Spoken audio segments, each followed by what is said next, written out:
Thank you very much. Honorable members, I've been informed that the whip has agreed that for today there won't be any motions of notices or motions without notices. So therefore we'll proceed straight to the business of the day. Can the Secretary read the first order of the day? Policy debate on budget vote number 2, Parliament, Appropriation Bill 4 of 2014. Chairperson of the Council, can you introduce the debate?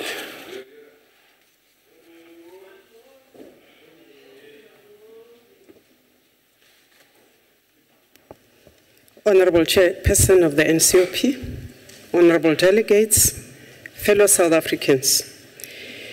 The passage from winter to the next season is accompanied by changes in the environment. These changes also affect humans in varied ways, with many succumbing to the most opportunistic of ailments at these times. Those that survive this transitional period without any hassles often walk about with squared shoulders out of celebration of a sign of better health that they would have received. We then get reminded that while some amongst us may be celebrating the fortunes of good life, many of our people have no ability or sound reason to celebrate as their social conditions remain a constant reminder that their turn is yet to come. In cajoling those who celebrate better health to take a moment to consider the weak and the ill, so too should we as leaders also find time to reconnect ourselves with the basics of what defines our collective humanity. Deputy Chairperson, we meet under very difficult conditions which have engulfed the people of the Gaza Strip and Israel. It cannot be justified that in a world that has embraced peace, democracy, and self-determination, we see the wanton destruction of property and the killings of the innocent people, especially women and children, in the name of any ideology, any religion, and any principle. Similarly, it cannot be justified that in a world that seeks to establish a modicum of global peace, we witness the disappearance and or the shooting down of planes as experienced by the people of Malaysia. We join the rest of the world, Deputy Chair, to call upon all the belligerent forces from both sides of the divide across all corners of the world to prioritize peace and collective coexistence, without which we are likely to fail to meet the full characteristics of what defines us as truly human. Fellow members, sons and daughters of our soil, our democratic system is also anchored on various institutions which see to it that the will of our people is realized. This institution, the NCOP, distinguishes itself as the pivotal voices which are matter-of-factly qualified to be regarded as custodians of our constitutional democracy. We find it in better health owing to the industrial services of our predecessors. They have made sure that the requisite instruments are put in place so that even when they are gone, the system would be able to provide our people with the desired services. I thank them for their roles and hope that from wherever they are, they shall have the time to share with us some of the ideas that we may develop into the future. Deputy Chair, the budget vote of Parliament provides us with an opportunity to reflect on the mandate of the People's Parliament, its role in transforming society, as well as the achievement and the attendant challenges. Of significance is that this year's presentation takes place 20 years into our democracy. And in line with this year's theme of celebrating 20 years of a democratic parliament, we accordingly must reflect on the journey we have traveled since 1994 and consider the resources we need to move our country forward.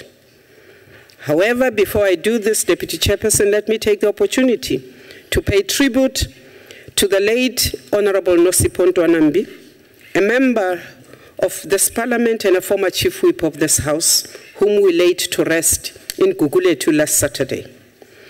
Honorable Ntwanambi passed away after a long period of illness. She played a huge role in the advancement of the cause of our democratic parliament.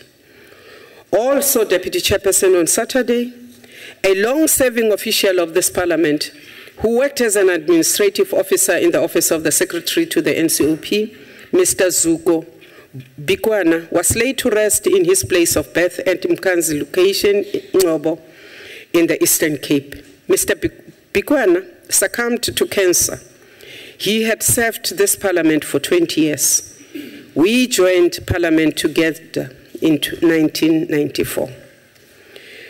The news of the passing of both the Honorable Ntwanambi and Mr. Bikwana came a few weeks after we had lost Mr. Michael Kutsie, the Secretary to Parliament, following a long battle with cancer.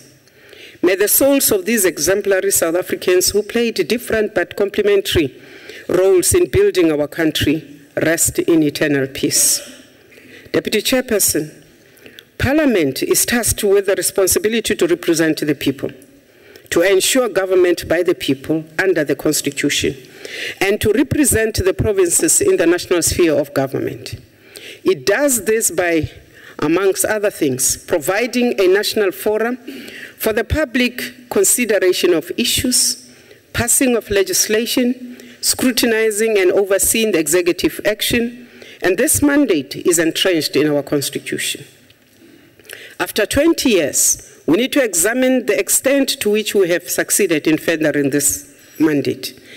Efforts to transform society and to establish democratic practice by Parliament included, among other things, the repealing of apartheid legislation and introducing transformational laws, entrenching the democracy and establishing institutions to support it, promoting reconciliation, unity, and nation building, passing legislation to transform the economy, education, security, the judiciary, and the health sectors, and to advance the interests of the workers, entrenching transparency by opening up parliamentary proceedings and passing legislation, promoting access to information to empower the citizens, promoting gender equality and passing legislation to support such efforts, better scrutiny of bills and legislative reviews, support and promotion of interests of the vulnerable groups, and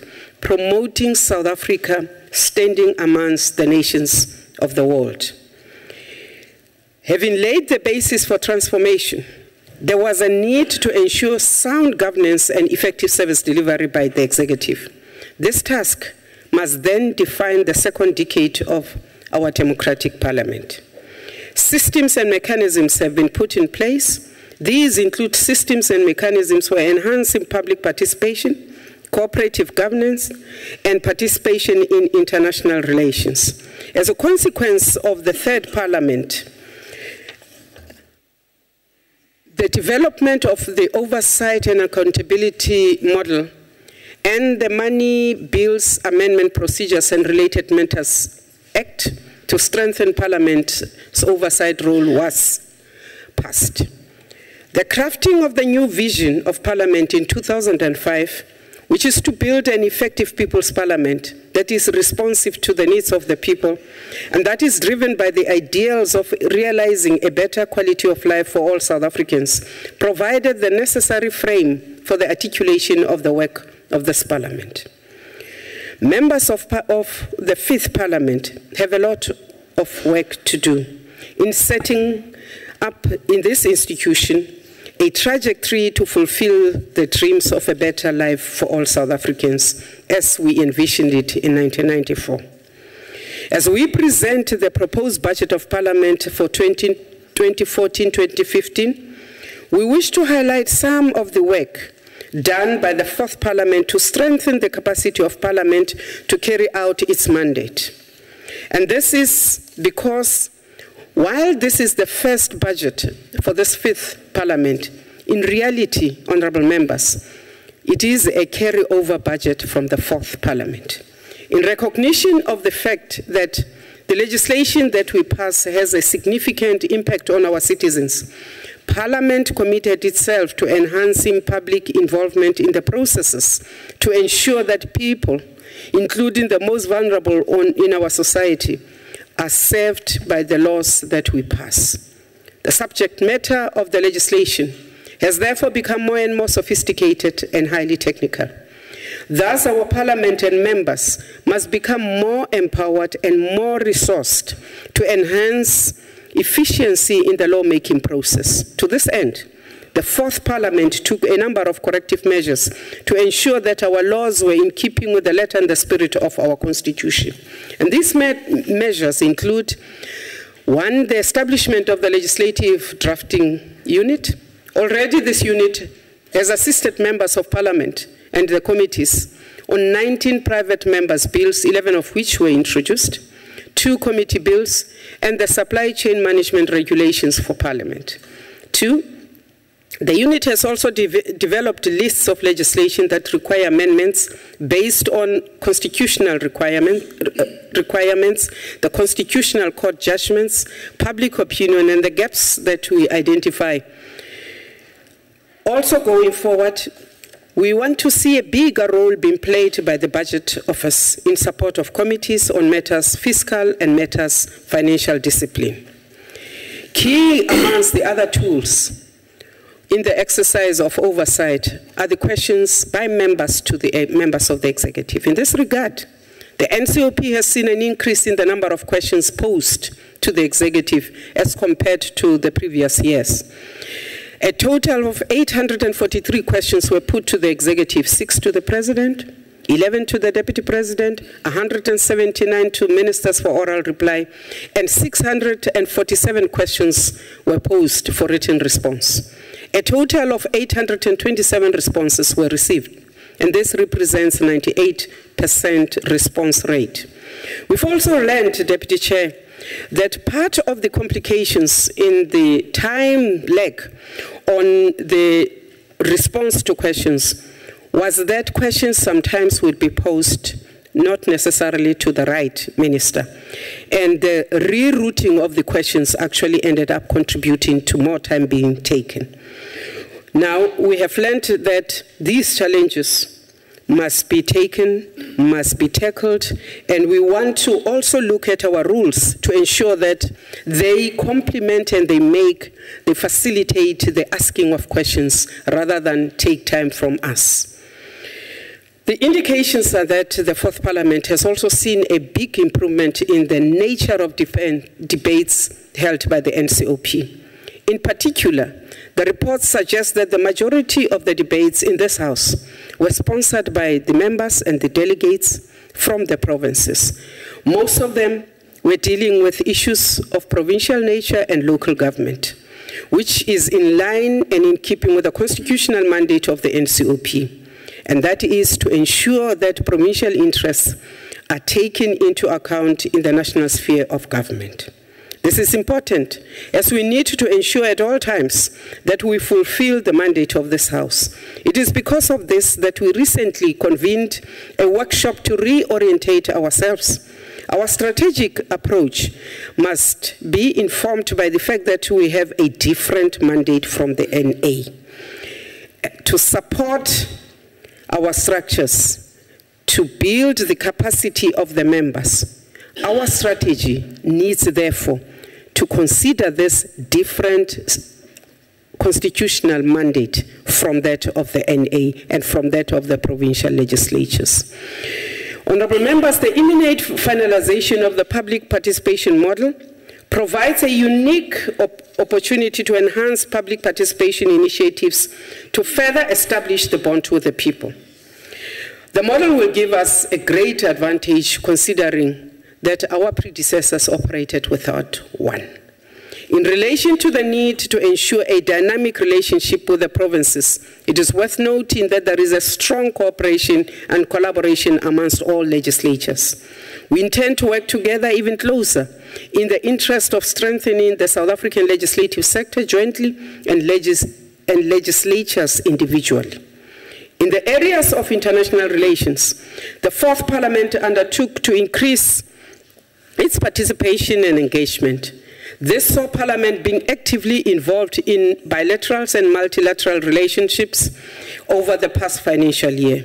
And it is against this background that in September 2013, South Africa hosted the 59th Commonwealth Parliamentary Conference with the theme of Effective Solutions to the Developmental Challenges of the Commonwealth.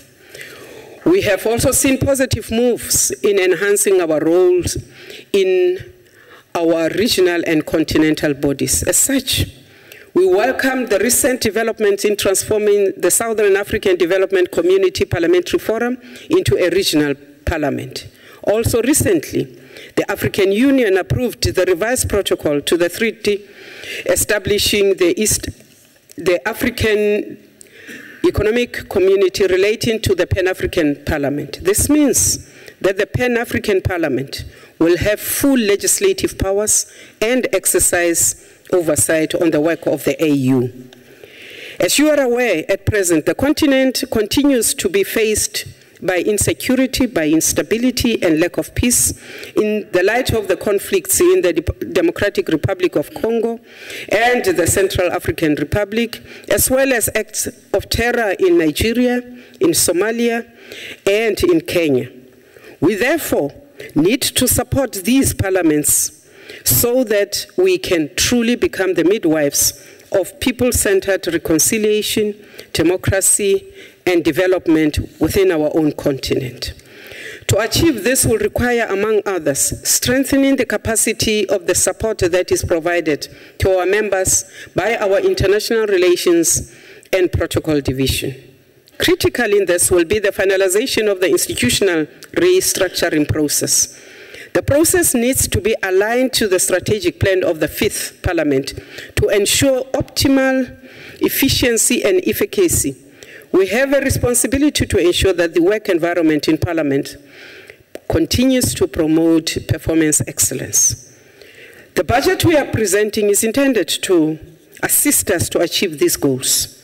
Amongst these, we require the resources for the purposes of dealing with the legacy issues of the 4th Parliament that we have carried over into this 5th Parliament, ensuring the implementation of the National Development Plan, especially with regard to enhancing the capacity of the state and promoting leadership and partnerships throughout society, creating a closer working relationship with local government, and specifically with the broader South African legislative sector and the Speakers Forum, and the political party support, members training, and capacity building. Honourable members, the following represent the actual budget allocations in the current budget, bringing it to the total budget estimate of 1.99 billion rands. The allocation for Programme 1, Administration, is 442 million, which equates to an increase of 8%. The allocation for Programme 2, which is Legislation and Oversight, is 361 million, which equates to a 4% increase relative to the previous financial year. The allocation to Programme 3, Public and International Participation, amounts to a growth of 11% relative to the previous financial year. The allocation for Programme 4, the Members' Facility, which is 349 million, is equal to 6% growth. The allocation to Programme 5, which is the Associated Services, is also 349 million, which equates to 5% growth. In addition to the budget of the 5 programs, Parliament has a budget of 481 million, a direct charge to the National Revenue Fund as a provision for members' remuneration. This is equivalent to 6% growth relative to that of last financial year.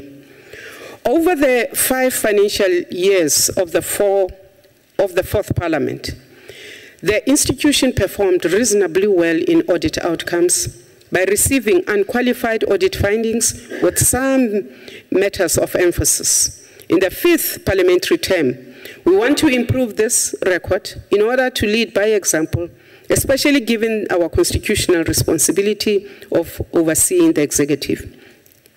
We want to go beyond the focus on financial information to performance outcomes. Towards this, we will soon finalize the process of appointing the Secretary to Parliament to assist us in this regard.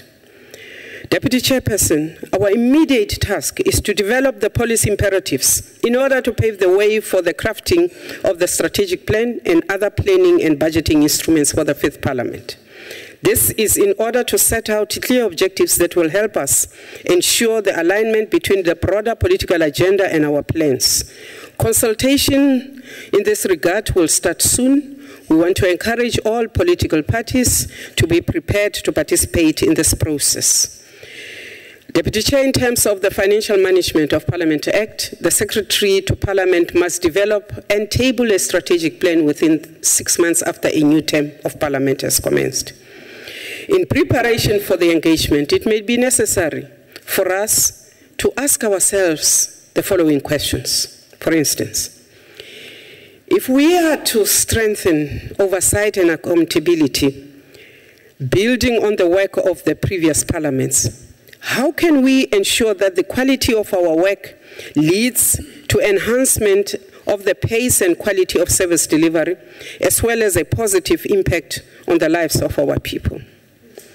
If we are to enhance public involvement and participation, how do we ensure that the interest and expectations of our people drive the work of Parliament, with parliamentarians serving as critical agents in deepening democracy with increased effectiveness and efficiency in the conduct of constituency work? If we are to continue to improve and champion cooperative government, how can we ensure that our collective efforts result in increased levels of cooperation amongst the spheres of government and state organs, thus leading to more effective and efficient delivery of services?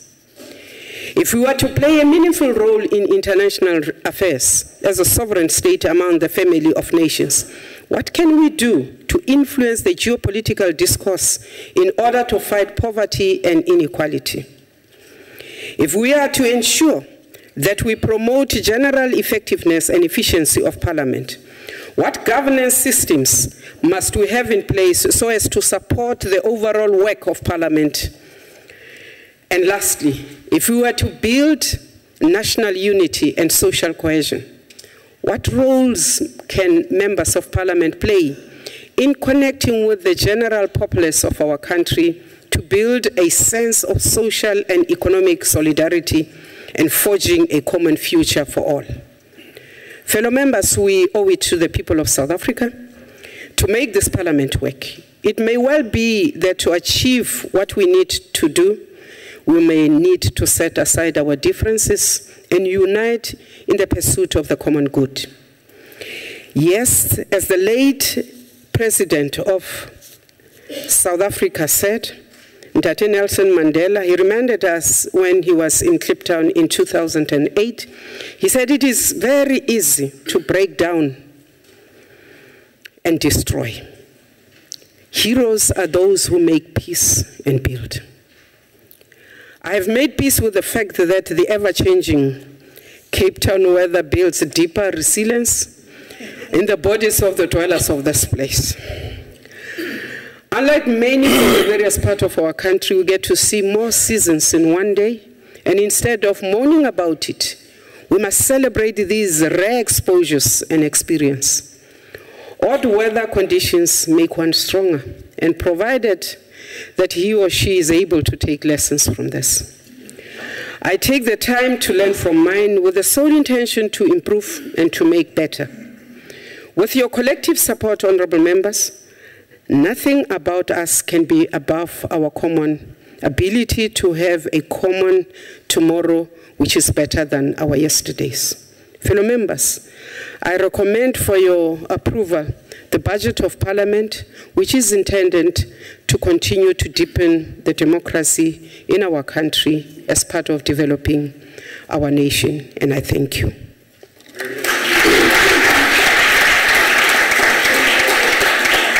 Thank you very much, Chairperson Modise. May I call on Honorable Isaac to continue the debate?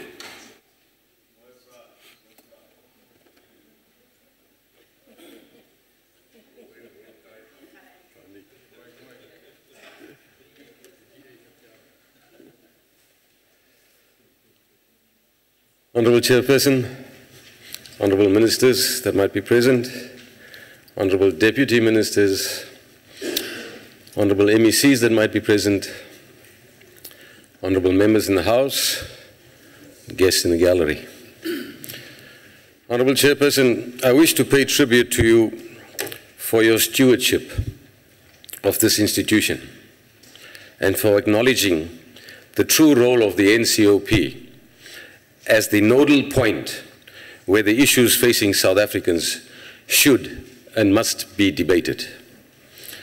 Chairperson, we have to ask ourselves whether or not we have really done enough to ensure that the NCOP plays its rightful role to ensure that provincial interests are taken into account in the national sphere of government.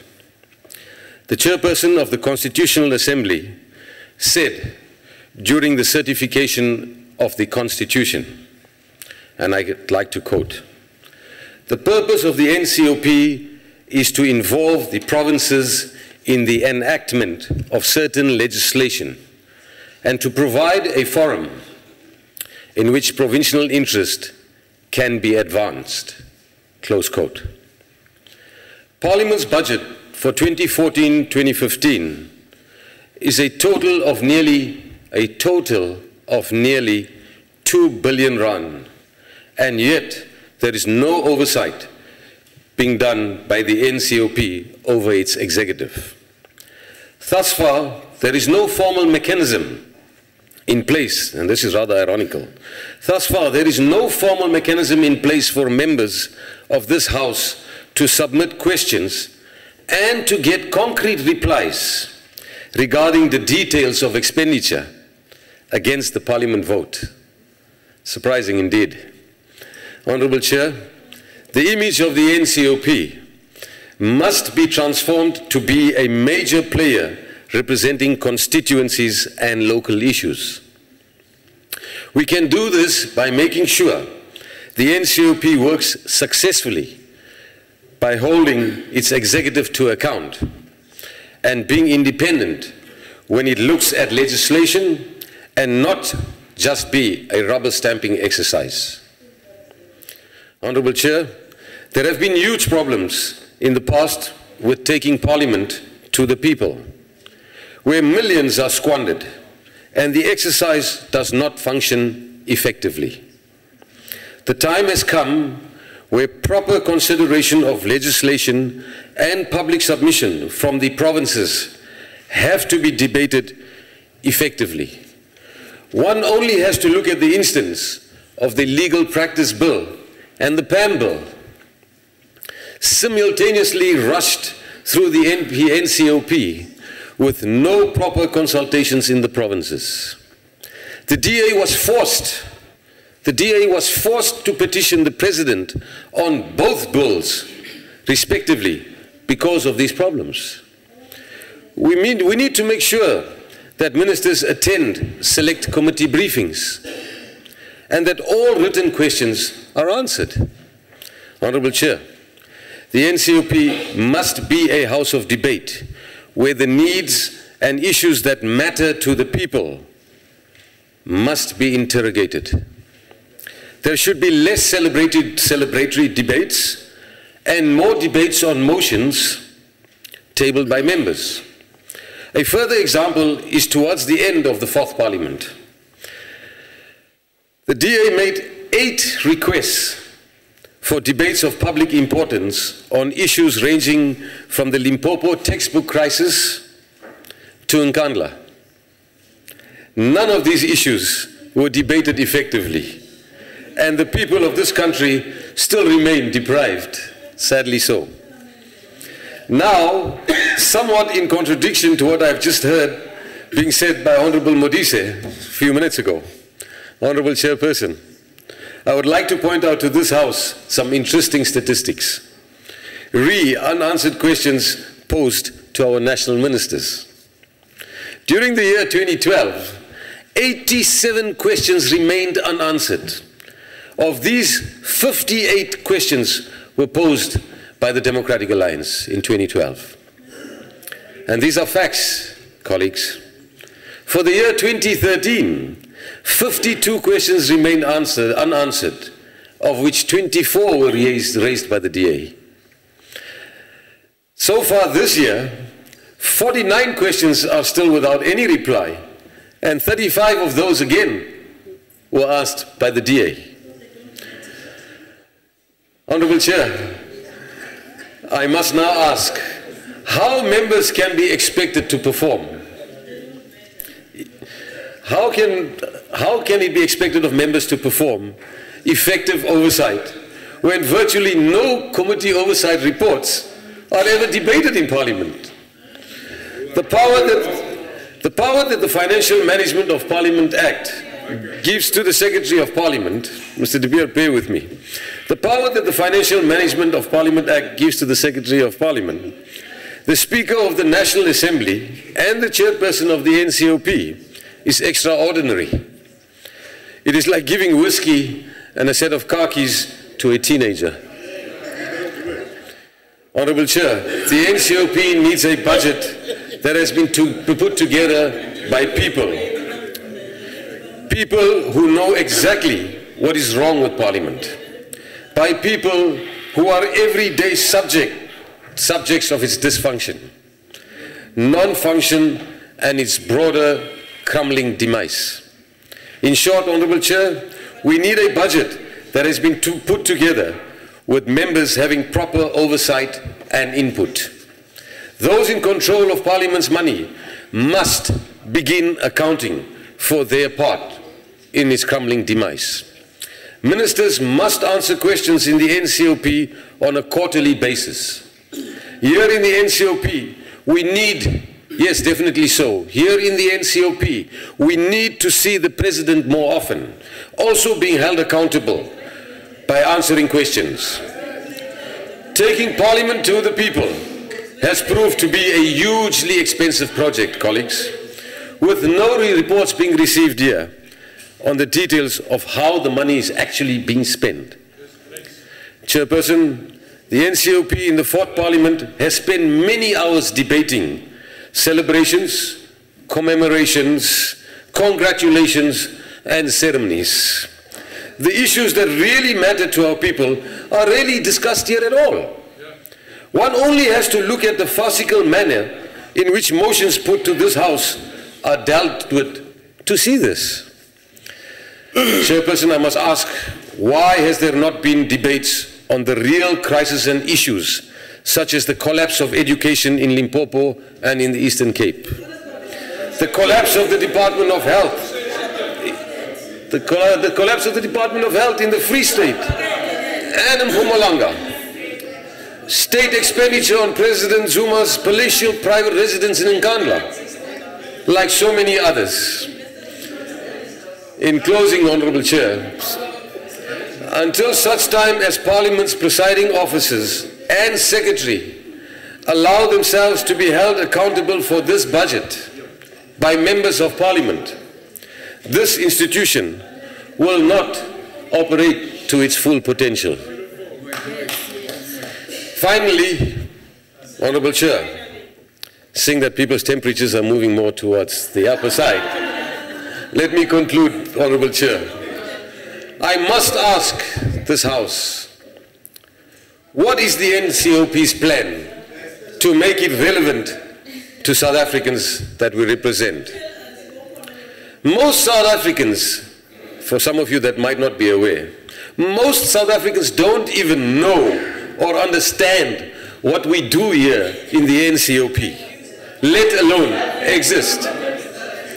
This is the question, Honorable Chair, we as responsible citizens must answer today. I thank you. Thank you very much, Honorable Member. May I call on Honorable Nyambi to continue the debate?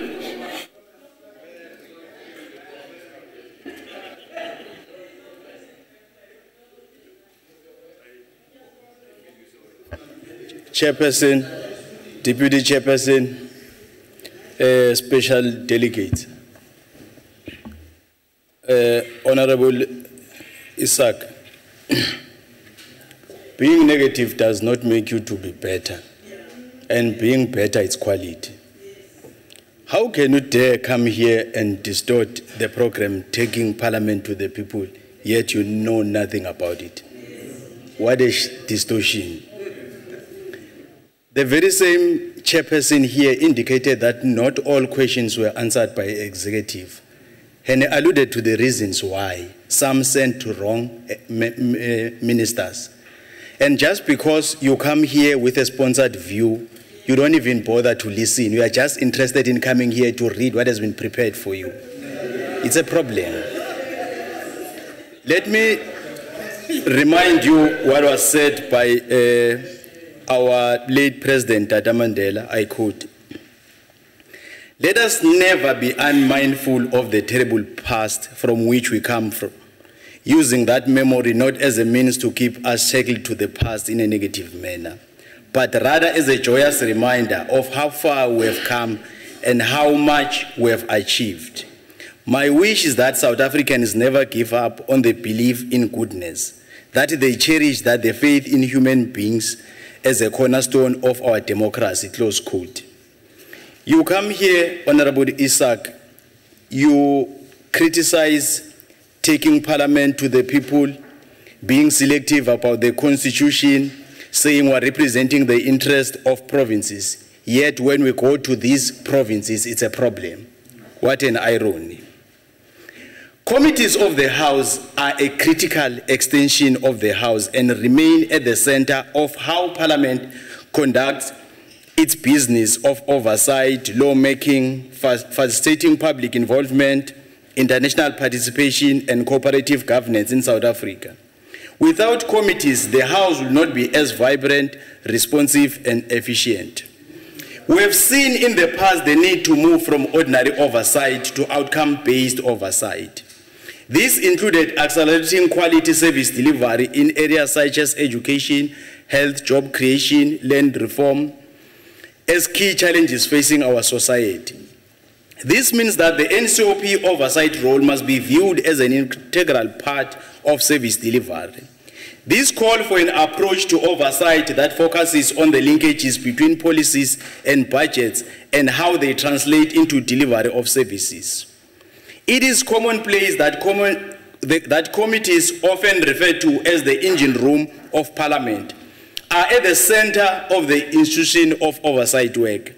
They have the primary responsibility of holding departments and other role players accountable to the NCOP by appearing before committees to report on activities leading towards service delivery. Committees' work is in line with the Parliament's ongoing strategic goal, which are to enhance public involvement and participation in government policies and programs by increasing the number of public education programs and improving access to information, to also enhance the effectiveness and efficiency of Parliament. In the fourth democratic Parliament, the NCOP had 13 select committees and 6 joint committees. In preparation for the establishment of the fifth Parliament, the political decision was taken assessing carefully the functioning of the 13 committees and joint committees.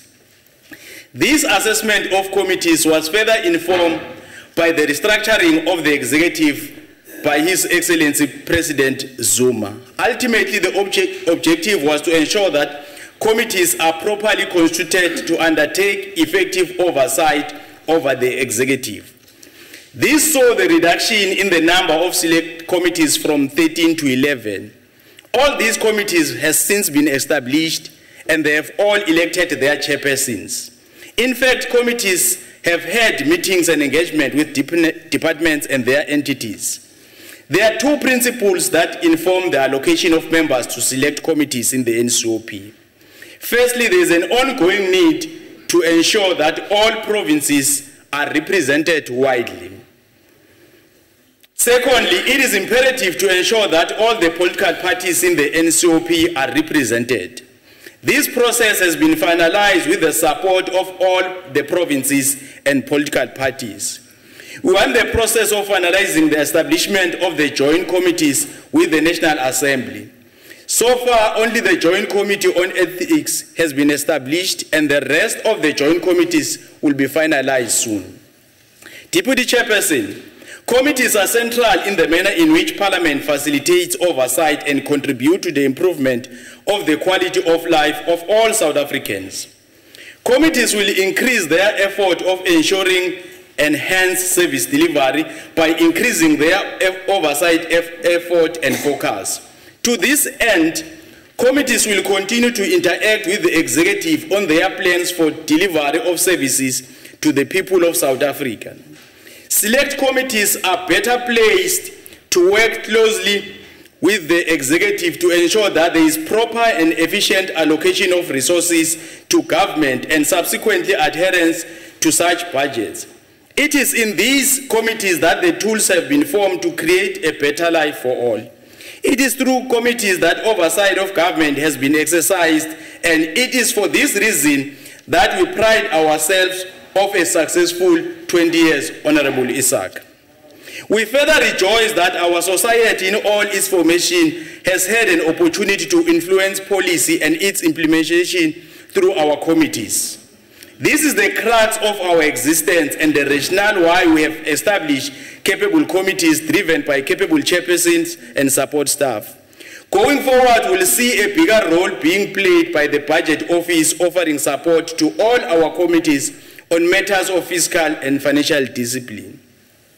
Deputy Chairperson, committees will continue to put the role of the people of South Africa at the center of what Parliament does and stand for.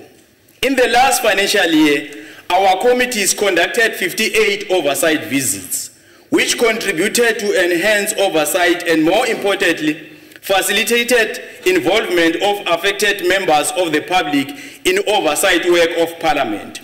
Committees will persist with good work in the new financial year and through the 5th Parliament. In the numerous law-making activities that committees are robustly engaged in, the importance of soliciting public input through our committees has served to support this Parliament mandate of facilitating public involvement.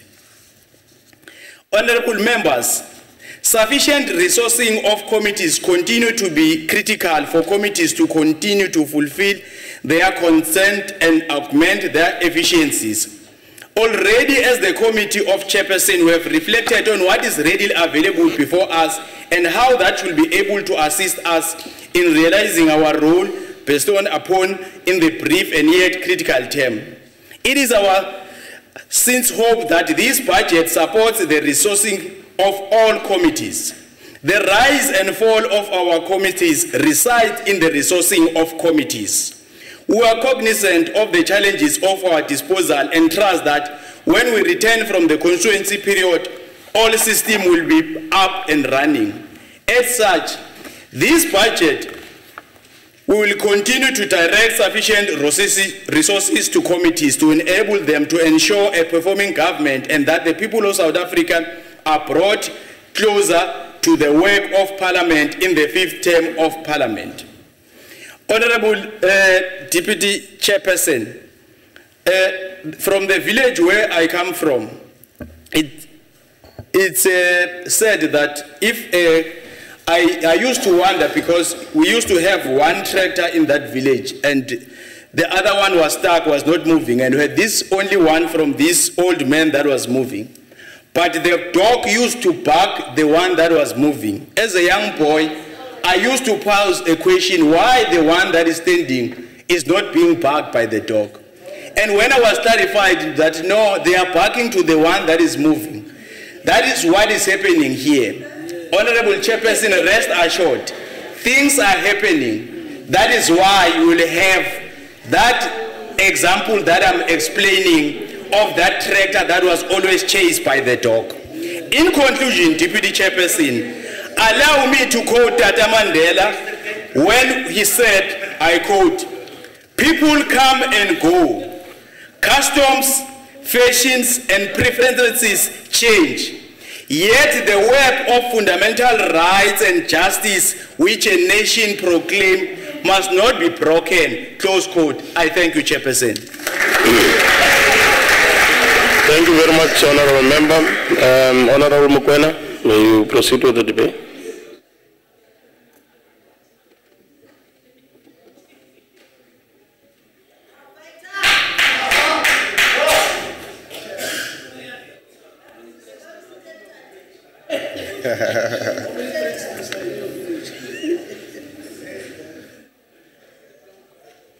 Honorable Deputy Chair and this august House, the EFF does not agree with the budget vote for Parliament because of the following reasons. We initially expressed a view in this House that Parliament is impartial and has systems that present an equal opportunity to all political parties. This view has, however, changed because we are beginning to observe narrow partisan practices, policies, and conduct which seek to reproduce the power relations configured after the first democratic elections, and most of these were based on legislations that have been in place before 1994. The very fact that the administration which this Parliament oversees is based more than 2,000 kilometers away in Pretoria is in itself an impediment to proper oversight. The fact that the ministers and sessional staff members should travel to and from Pretoria and Cape Town is a waste of resources which could be utilized for other things. Parliament in Cape Town and the administration in Pretoria is a logistical nightmare which is a result of the compromise reached between old apartheid when they wanted to formalize their dominance over Africans. Our view is that Parliament should be relocated to Pretoria so that government and its parliament spend less resources on oversight work and legislation. Generally, Deputy Chair, the manner in which Parliament allocates resources and support to political parties seeks to reproduce the dominance of political parties from winning successive elections. We have not disputed elections outcomes, but the reality that the ruling party is allocated more resources and money by this and other parliaments almost guarantees it better access to voters, and therefore better services to operate as a political organization. Here in Parliament, the structures and institutions that are supposed to oversee the finances and processes of Parliament are dominated by the ruling party and almost always in a partisan way.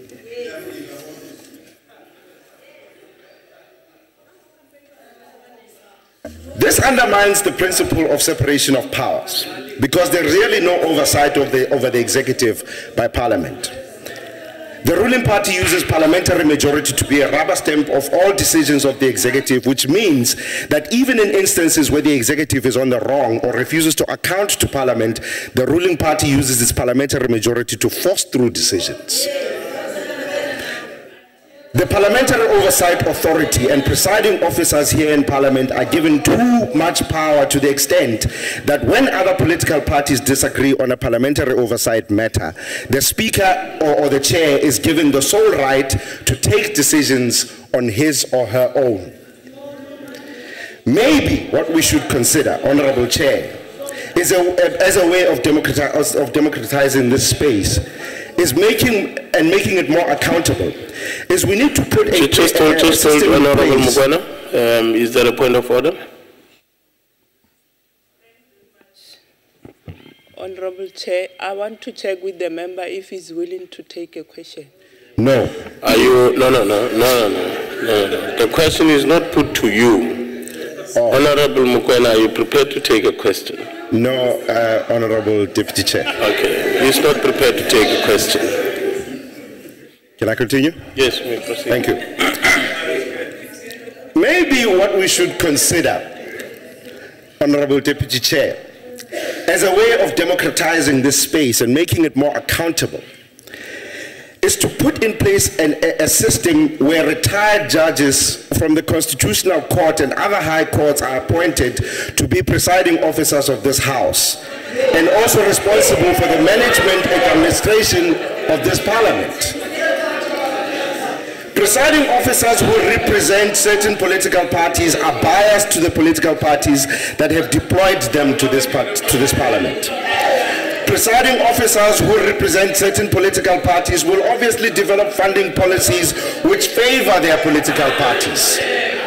Presiding officers who represent their political parties will obviously pass rules that favor and protect their political parties.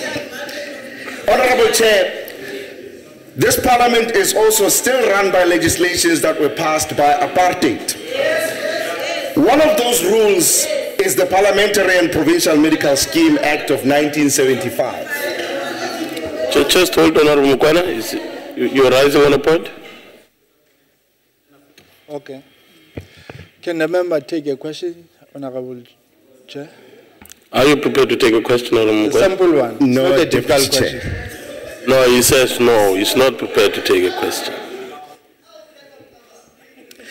Honorable Deputy Chair, this parliament is still run by legislations that were passed by apartheid. And one of those is the Parliamentary and Honorable Nyambi is rising on what point? Chair, it's on a point of order. Is it parliamentary for Honorable Mokwena to cut aspersion on the presiding officer when it's saying we have to have judges presiding? I want a ruling on that. He has said, Chair, it will be in order for this House to have judges and magistrate presiding because the presiding officers are promoting the ruling party. That's what he said. The reason, may the House allow me, because I was grappling with that statement as well, may the House allow me to look at exactly the implications of the statement and make a ruling in the next sitting. Thanks. Continue, Honorable. Thank you, Deputy Chair. Under this Act of 1975, members of Parliament and all legislatures are compelled to join a specific medical aid scheme which has a set value and amount which members have really no say on. The problem with PARMED, which is compulsory, is the following. Some new members of Parliament have lifetime medical aid schemes which cover them beyond the 5 years parliamentary contract and have at a monthly tariff far lower than PARMED. Some new members of Parliament have existing medical aid subscriptions directly or indirectly through their spouses, and dragging them into PARMED does not add any value despite the reality that money is being deducted from their monthly salary.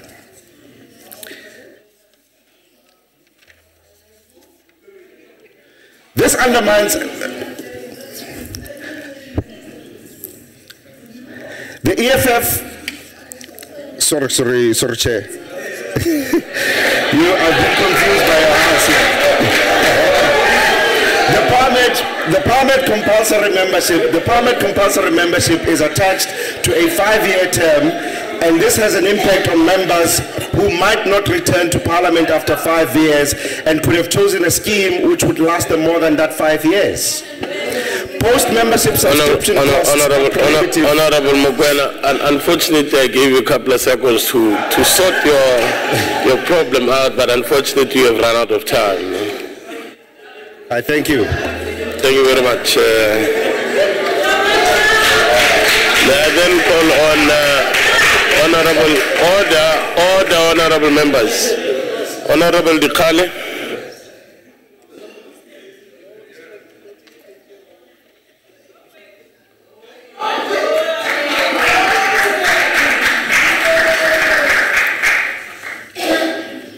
Honorable Chairperson of the NCOP, Honorable Deputy Chairperson, Honorable Permanent and Special Delegates, fellow South Africans. You'll pardon me, I'm having flu. Thousands of pieces of legislation have either been repealed or amended by the Democratic House of Parliament for the better life of the people out there. I don't know what the EFF is talking about because they're even new in Parliament. And Papa Mokwena, Honorable Mokwena, o bolela ka chairperson wa rena wa NCOP ke tswa Limpopo ga bo leader ya gagwe. Moshumo mongwe le o mongwe o se sepela gabotse ko bo rana ke leader ya gagwe ka di contract tša gona tša ba ipha tšona bjale batho o swana le EFF ba lapiše. It is indeed a great pleasure and honor for me to take part in this budget. Okay. Well, what is the point of order? Ke kopa sibui se se fapele se se ska bua ka se re tlhalosetse gore ga re leader ya rona dio tsotlhe tse di rileng ko Limpopo is because of our leader. A tlhalose gore re rantšha ka fa le tla re ruta ke re khale le we've been here for 20 years doing nothing. So we are here, you will teach us. Honorable member. Yes. Can you sit down? Can you sit down? What the honorable member is asking for is interpretation. And on the basis of that, I would advise you to use your tools provided for interpretation, because we cannot disqualify a member to speak or express his or her view in the language that he or she is comfortable with. So if it is not working, bring it to my attention, but not rather that the member must explain him or herself what he or she mean in what she had said. Can you just sort out the issue of interpretation, please? If it is honorable member, I'm bringing it to the attention of the technical staff to look at the language problem. So can we just determine as to whether if it is working to avoid a situation of this nature? Is Setswana interpretation provided? Setswana is provided. Setswana is provided.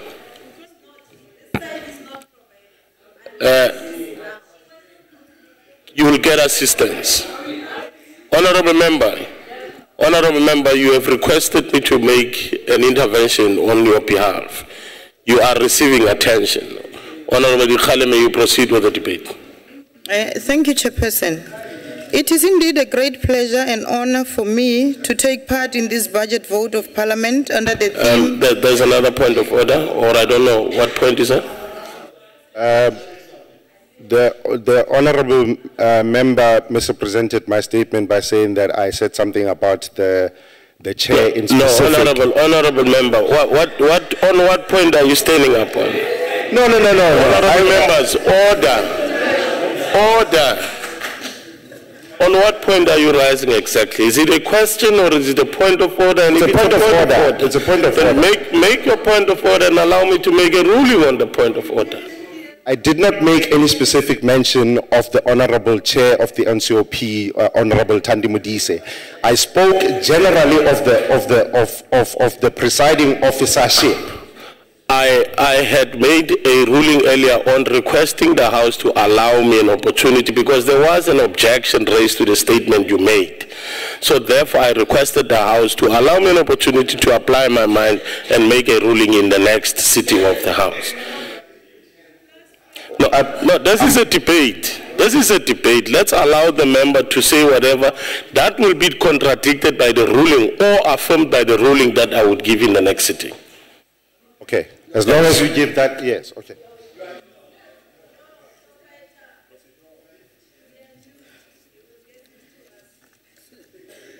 Indeed, 20 years of democracy is a great achievement and milestone. Honorable Khali, just hold. Chief. It's not parliamentary to ushupa batho ka monwana in the House. May we behave? I think that one would not need the next sitting of the House for a ruling. Can we just refrain from using our fingers in raising the issues that we want to raise? And sometimes it becomes so bad. You say an honorable member, but the way you express yourself, it's so unhonorable. So please, may we ensure that our body language as well and expression is within the context of being honorable. Thank you very much, Honorable Dikhan. Indeed, 20 years of democracy is a great achievement and milestone. In terms of human development, this means our democracy has bypassed the teenage stage and is about to enter maturity stage. And Parliament has been a major contributor in this development. Hence our theme for this year says 20 years of a democratic parliament. One of the eminent African scholars, Ngungi wa Thiong'o, once said, the shortest way to the future is via the past. So allow me to briefly reflect on the path that Parliament has traveled on the past 20 years in the areas of international relations and member support. As honorable members would know, one of Parliament's functions is to participate in international relations and ratify international law instruments. Section 231, subsection 2 of the Constitution provides an international agreement binds the Republic only after it has been approved by resolution in both the National Assembly and the National Council of Provinces, unless it is an agreement referred to in subsection 3. Subsection 3 provides that an international agreement that does not need the approval of Parliament, that is both houses, must still be tabled in Parliament within reasonable time. In line with these constitutional provisions, joint rules of Parliament established a joint committee on international relations, which among other functions must monitor and implement policy in participation in international activities. As such, the Fourth Parliament adopted a framework document titled Policy Perspectives and Operational Guidelines for Parliament's Involvement and Engagement in International Affairs. The document contains core objectives that reflect broadly on good practice in international affairs. The Fourth Parliament also, through the Joint Rules Committee, established the Parliamentary Group on International Relations to enhance and better coordinate the international participation of Parliament. I must, however, hasten to state that this body did not live up to expectations, and this is what we are committed to rectify in this fifth Parliament. As one of the houses of Parliament, the NCOP participates in multilateral and bilateral relations of Parliament.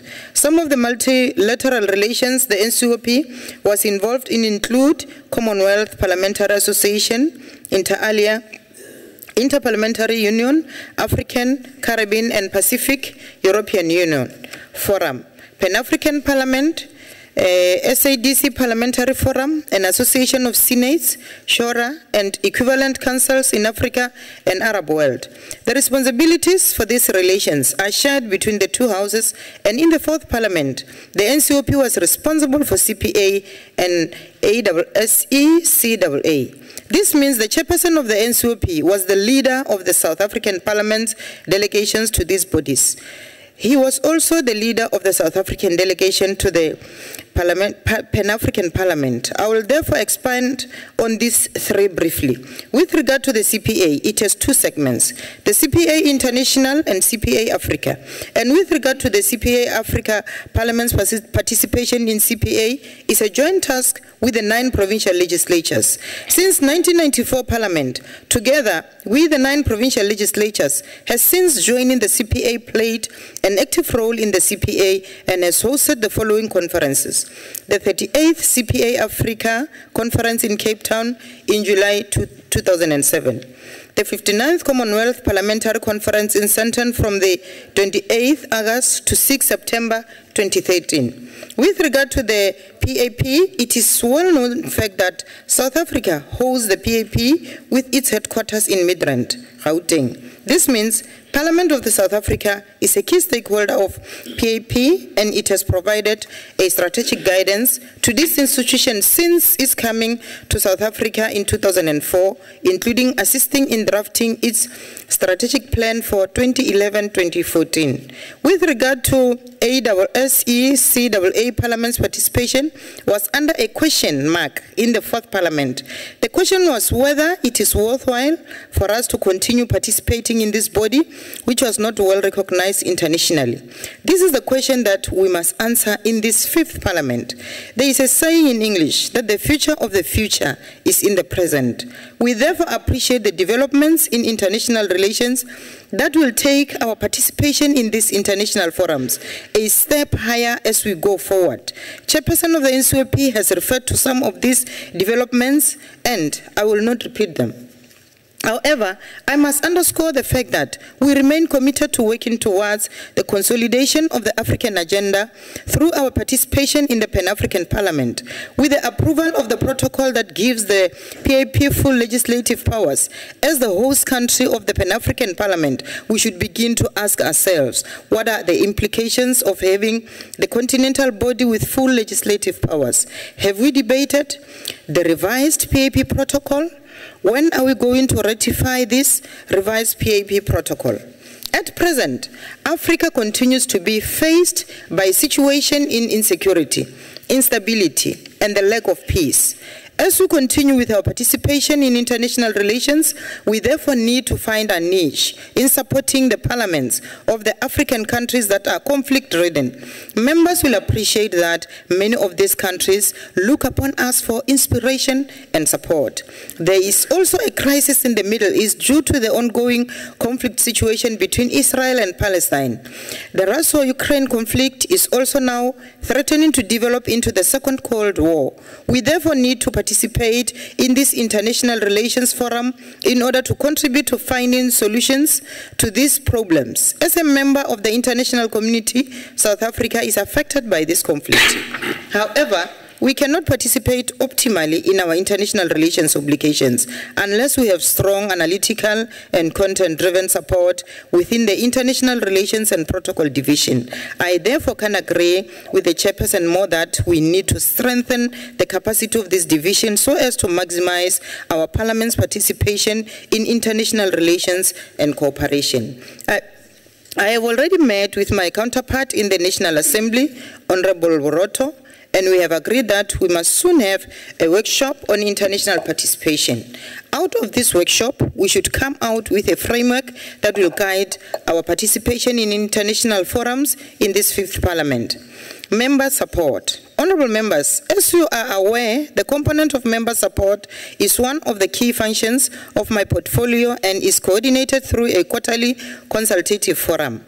Which derives its mandate from the governance model of Parliament. Chairperson, there have been several requests for this change of the name of this forum to be recognized as a standing committee on member support and welfare with the appropriate powers to advise the presiding officers and Parliament on the interest and support systems for members. This request is being handled by appropriate structures in Parliament. I co-chair this forum with Honorable Didiza, who is House Chairperson, internal arrangement and in the National Assembly, and some of the key support that we facilitate through this forum includes the following: training, travel, catering, research, library services, information system, accommodation, and other members' support services.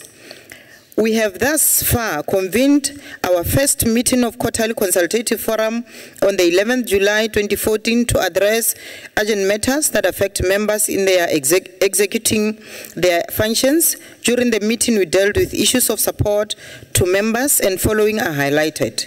Number 1, information, communication, and technology.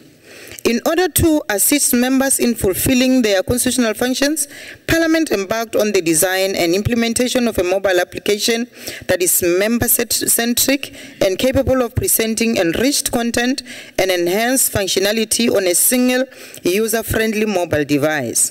The application will provide relevant and accurate information to members of Parliament in their work functions, especially in committees. The design and implementation of a monitoring and tracking system to ensure oversight activities are effectively coordinated, monitored, tracked, and timelessly executed. More specifically, the House resolutions was initiated and is currently in implication. The replacement of the existing analog broadcast infrastructure with high-definition digital infrastructure in both houses and selected committee rooms was also embarked on in 2013-2014. This project will result in enhancing Parliament's digital broadcasting capability and quality, consequently improving the public participation process and the public's engagement with the processes of Parliament. Number 2, draft policy on learning and development for members of Parliament. In the interest interest of empowering members, the Quarterly Consultative Forum has considered a draft policy whose objectives, amongst others, is to grant study assistance in the form of bursaries to facilitate the long-term personal learning and professional development of members. I'm sure EFF experience. We have since referred this draft policy to political parties to formulate inputs and submissions, and it is envisaged to be finalized in the next meeting of the Quarterly Consultative Forum meeting. Office space and establishment of Parliamentary Villages Management Board, that's number 3. Honorable members, all political parties have taken occupation of the allocated office space. The Quarterly Consultative Forum will work with the Minister of Public Works, who has the authority to appoint the members of the board as per the Parliamentary Village Board Act of 1998. One of the key functions of the board is to take steps that are necessary to provide for all the needs of the residents of parliamentary villages. Summary, Honourable Member. Projects completed or ongoing. The lift project has been completed. Only the finishing of the lift cars is in progress in New Wing and 100 Plain Building. The Secretary to Parliament has signed off the allocation of political parties. Number 3, office utilization project. In conclusion, Chairperson, we know that these efforts are not enough to answer all the queries that members have raised. However, I want to assure you that this is a process and we are doing all we can to respond to the issues. We will, among others, develop a register which will record the requests and queries of members as well as their status so that members can make well-informed follow-ups. We support the budget vote. I thank you, Chairperson. Thank you very much, Honourable Member. Honourable Kaula, you continue the debate.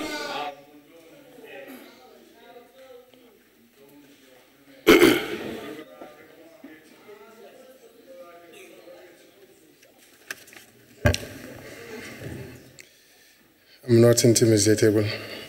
Honourable Deputy Chairperson, the Honourable Chairperson of the NCOP, Mayor Modise. When we arrived here, we went through the orientation program that was organized for all members, and we also went through the workshop that was organized for the members of the NCOP. Honorable Chairperson of the NCOP, on behalf of the IFP, we would like to thank you for that. On all these occasions, you specifically were very clear in respect of the work of the NCOP and members of Parliament in respect of oversight. And you clarified, and also the workshop clarified, that there are clear-cut roles between Parliament and the executive. The important work of members of Parliament is oversight. Sometimes it saddens one, Honourable Chairperson, to hear just 2 months down the line members becoming spokespersons of the departments. Members of Parliament are members of Parliament to exercise oversight over departments and not to become spokespersons of departments. Honourable Deputy Chairperson, I would like to express here on behalf of the IFP our commitment to making Parliament work, like you said, Chairperson, to improve cooperation between the spheres of government and to also ensure that we accelerate service delivery to the people of South Africa, and that government is accountable to the people of South Africa. I'm glad, Chairperson of the NCOP, that I'm speaking in this House, to which the IFP had a significant contribution towards its establishment. Were it not for the IFP, if I can remind the members, there would not have been provinces in South Africa. And therefore, Honourable Premiers, as you sit out there, you must always remember that you are there because the IFP made a contribution to the existence of the provinces. This Parliament, Honourable Chairperson, is a result of a multi-party activity of the people of South Africa and reflects multi-party representation of our country. And it must remain so.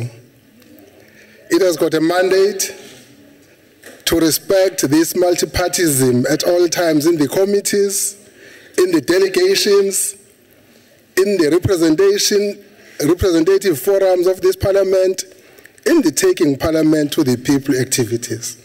In the debates, there should be a respect for the diverse of the views of the people of South Africa. Honorable Chairperson, the administrative support that is given to all members is appreciated, but I want to stress that this administrative support is not given to chairpersons of committees. It is given to members, and that must be respected. Our staff must reflect high levels of professionalism. Chairperson, we appreciate that committees are staffed with so many staff members, but there must be clear defined roles. There must be clear job descriptions so that as Parliament we don't end up paying people for them to go and sit in committees doing nothing. And lastly, Chairperson, Honorable Chairperson of the NCOP, if staff members can be available to study groups of certain political parties, they must be available to all study groups of all political parties. Thank you, Chairperson. In summary? Oh, okay. No, thank you very much, Honorable Member. Honorable Mateme.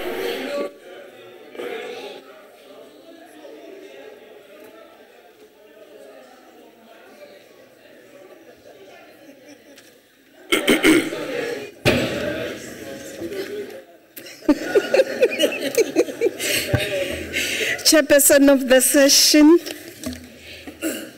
Chairperson of the Council present in this House, Honorable Ministers present here,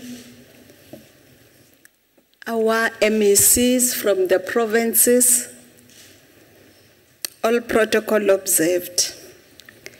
Chairperson, a study group of a one member in this House. I have no idea, Chairperson, how that's going to be functioning, who chairs, who deliberates, and who keeps the record, Chairperson.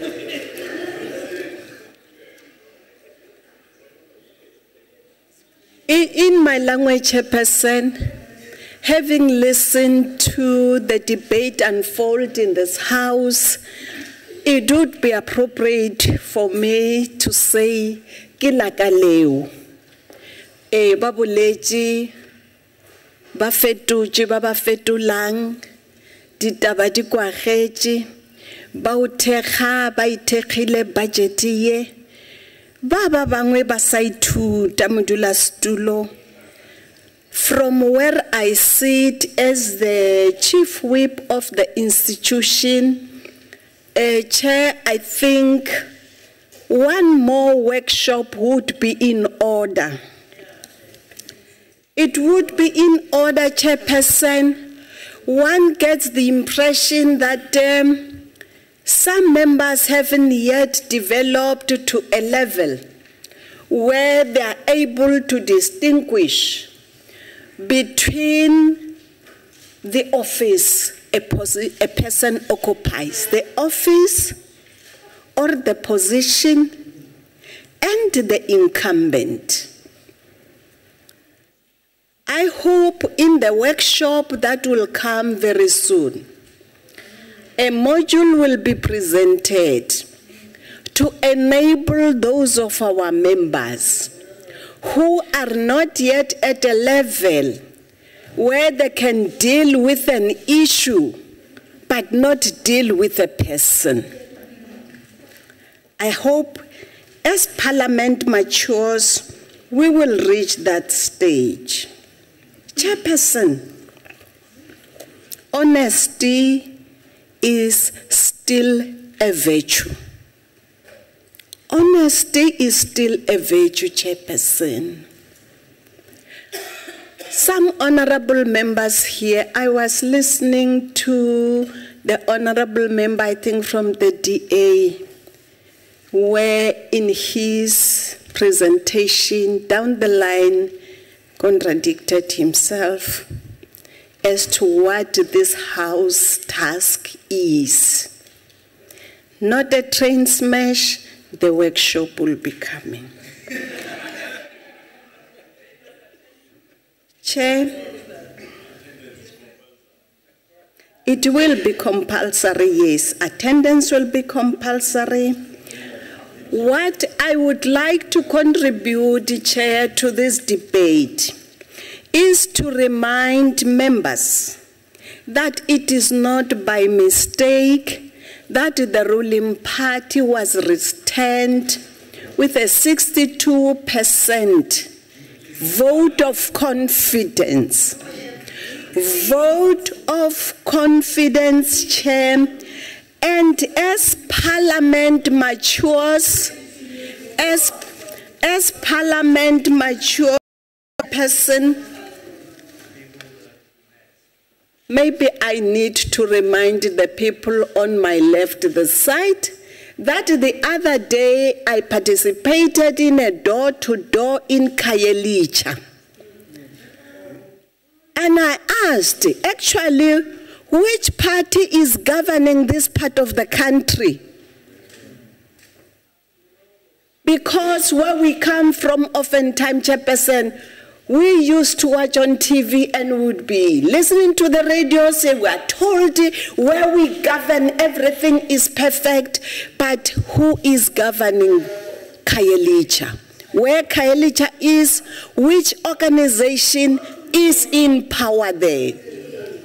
We acknowledge the mistakes where we make them as this ruling party because we know we are not angels, but some people do not look in their backyards. They come to Parliament and mislead the citizens of this country. Chairperson, during this 5th Parliament, we would believe and would hope that we will all abide by the fact that honesty is still a virtue. People must be told the truth. Chair, as we continue to lead the people of the country, as the African National Congress Chairperson, I would wish to remind ourselves here that at the NGC, the National General Council of the ANC, it was stated that questions that we need to answer as the people of this country, particularly as parliamentarians, some of them are as follows. 1, is the current legislative system correctly positioned to deliver to the interests of the developmental state? 2, what improvements can be made to ensure that we have more effective and efficient caucuses?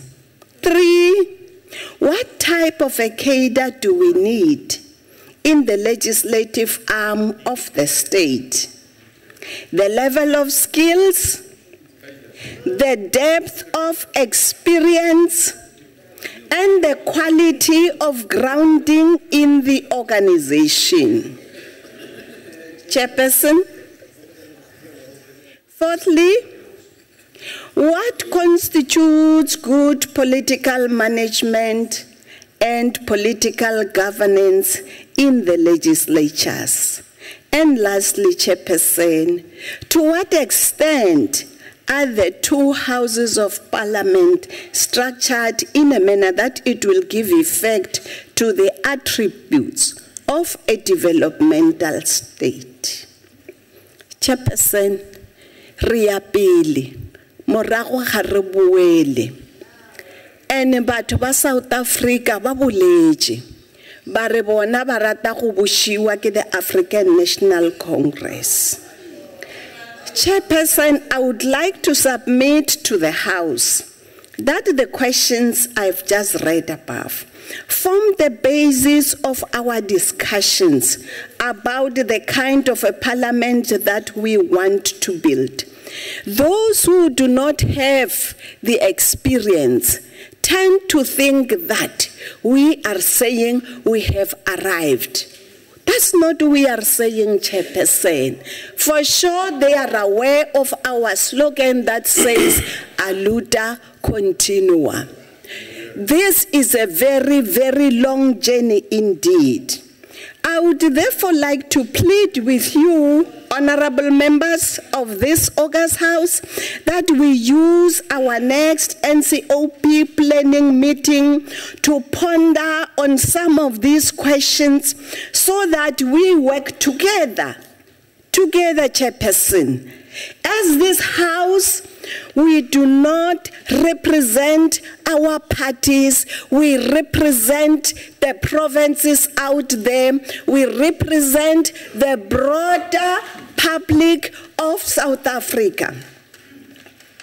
So in our next planning meeting, I'm pleading we ponder on some of these questions so that we work together to build the kind of a parliament that will give effect to the attributes of a developmental state.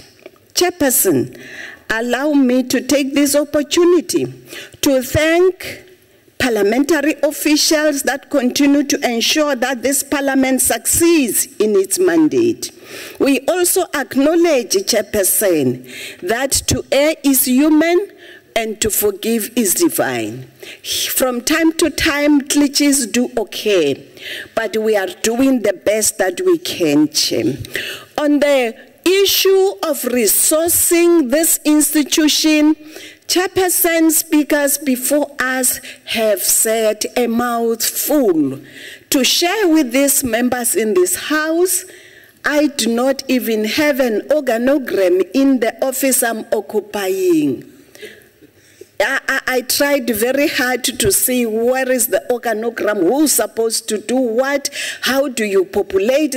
There is no organogram per se, but I want to believe that through this budget that we are supporting here today, we will begin to have appropriate organograms in all the offices, provincial whips, chairpersons of committees, everybody chairperson, so that we are enabled really during this 5th parliament to have business unusual. I thank you, Chairperson.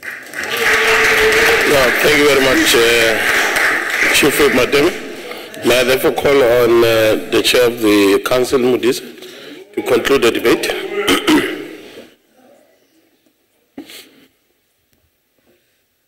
Deputy Chair, Ministers, Deputy Ministers, Special Delegates, Honourable Members.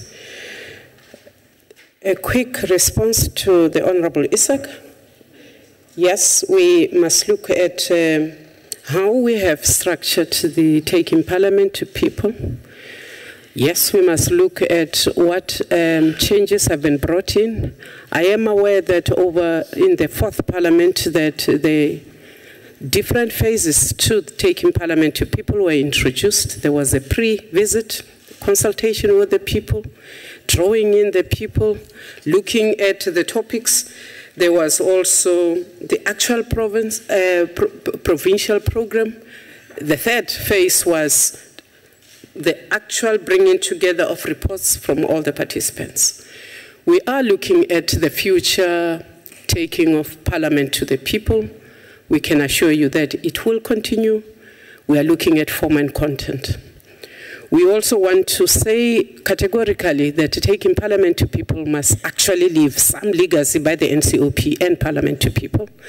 We are also trying to look at doing what we originally envisioned in the 3rd parliament, because I was one of those people who piloted taking parliament to people, that it is not an imbizo like that of the executive.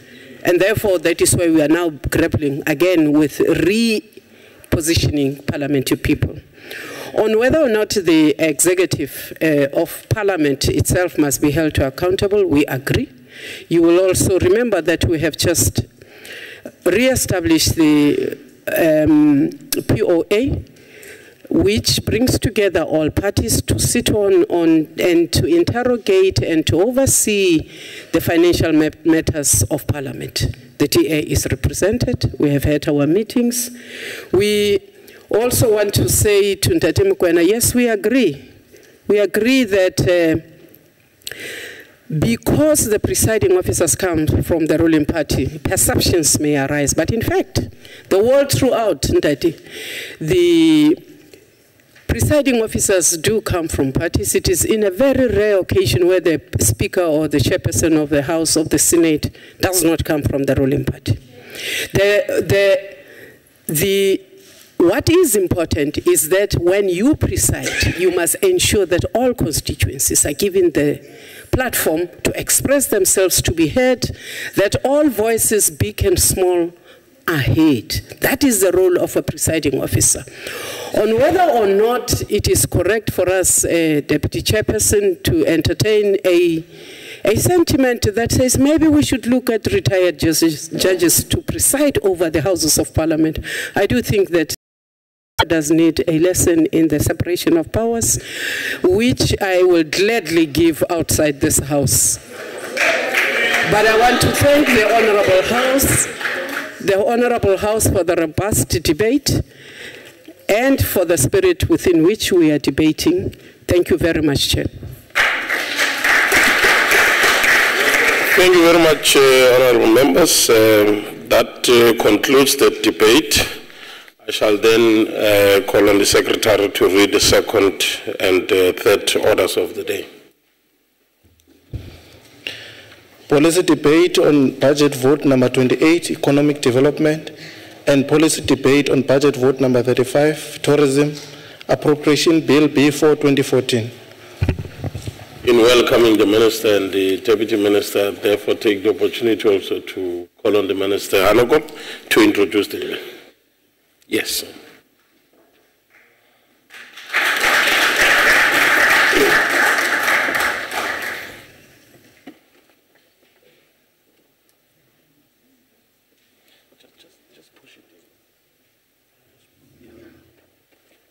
Hey, you've got fancy technology in the NCOP.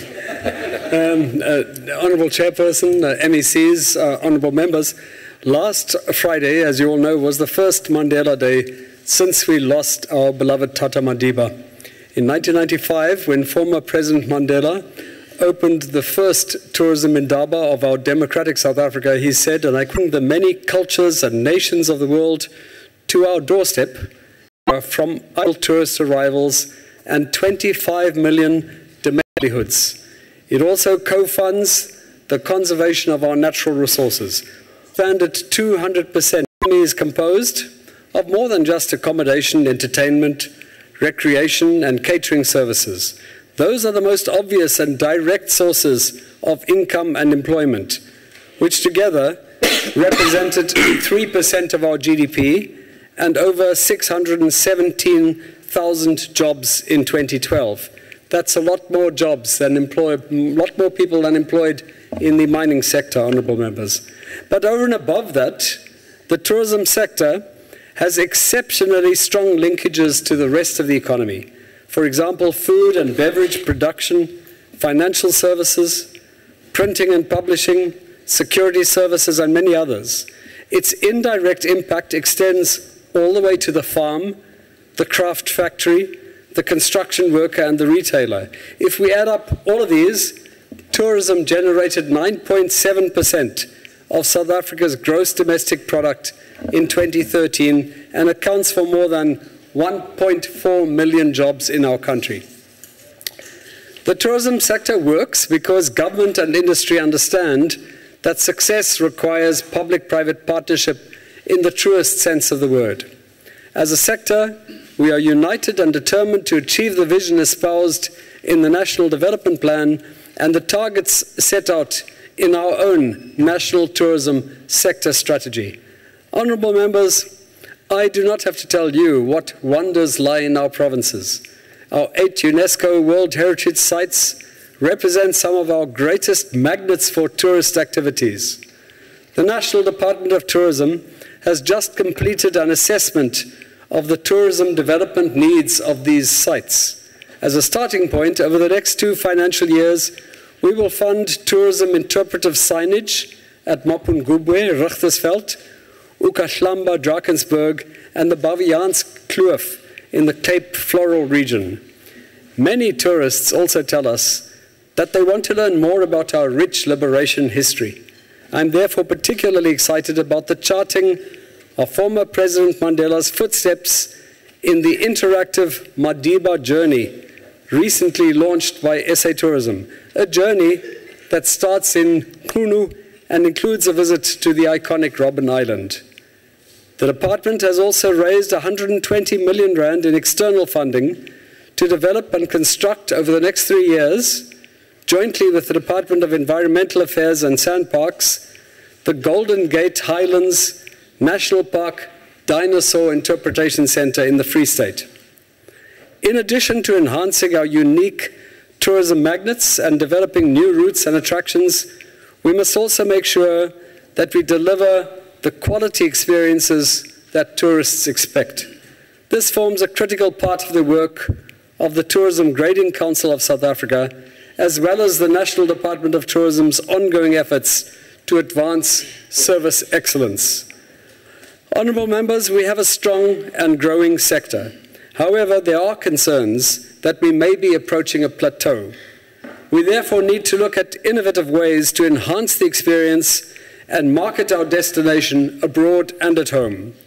SA Tourism, which receives by far the greatest part of our 2014-15 budget allocation of 1.6 billion rand, continues to creatively invest our resources in markets where we know we will get a good return.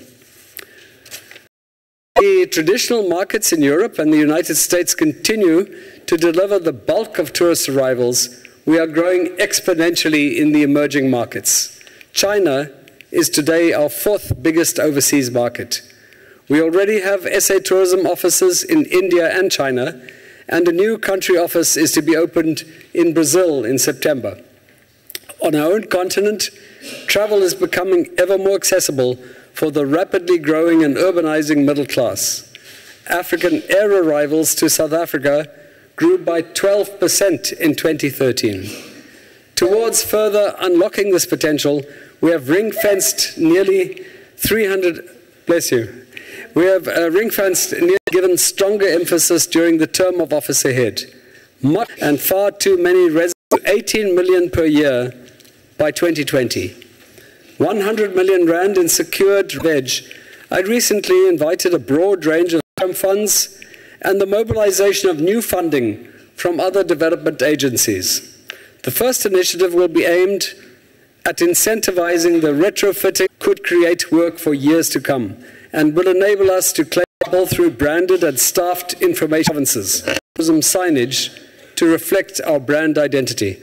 Honourable members, these initiatives will go a long way towards enhancing what we offer visitors, which is not an end in itself. Our aim is for tourism to contribute in a sustained manner to more equitable growth in our economy and to act as a catalyst for rural development, job creation, the growth of SMMEs and the nurturing of new skills. Deputy Minister Klasa will elaborate specifically on our contribution to skills and entrepreneurial development. Towards advancing our transformation objectives, we will shortly publish for consultation the draft Tourism BBEE Codes of Good Practice.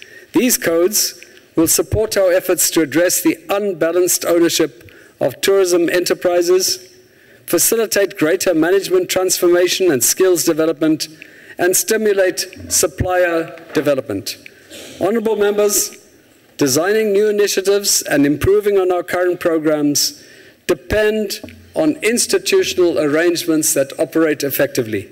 A first key task is to defragment funding for tourism development. To achieve this, a National Tourism Development Funding Forum will soon be established.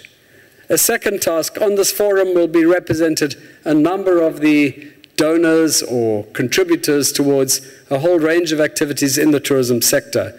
And the purpose would be to achieve greater coordination in activities. A second task is to address the governance gap at the level of delivery closest to the actual tourist experience. Integrating tourism in local government integrated development plans and building capacity consistent with the importance of tourism in local economies will consequently be a priority area of work for me, and I sincerely hope my provincial colleagues. On the marketing side, my collaboration with MECs will prioritize strategy alignment between SA Tourism, the provincial tourism agencies, and city tourism agencies.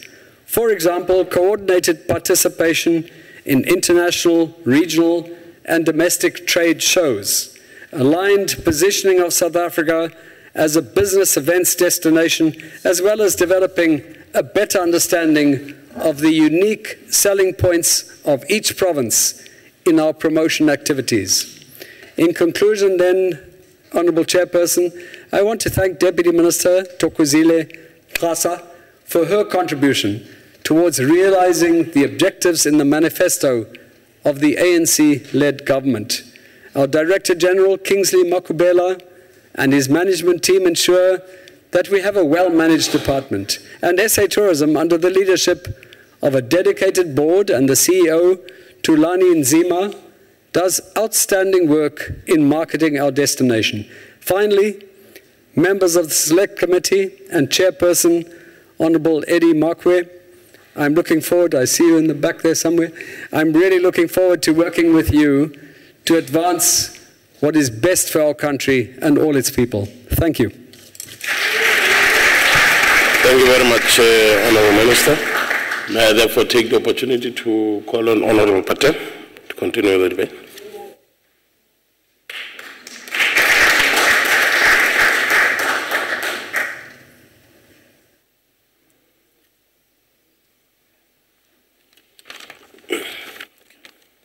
House Chairperson, Chairperson of the NCOP, Honourable Members, Cabinet colleagues, Deputy Ministers, officials and invited guests.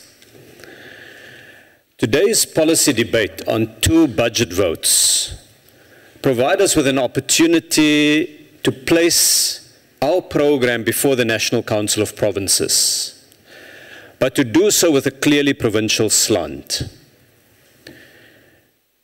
The connection between economic development and tourism is so pronounced that we appreciate the decision to make this a joint policy debate.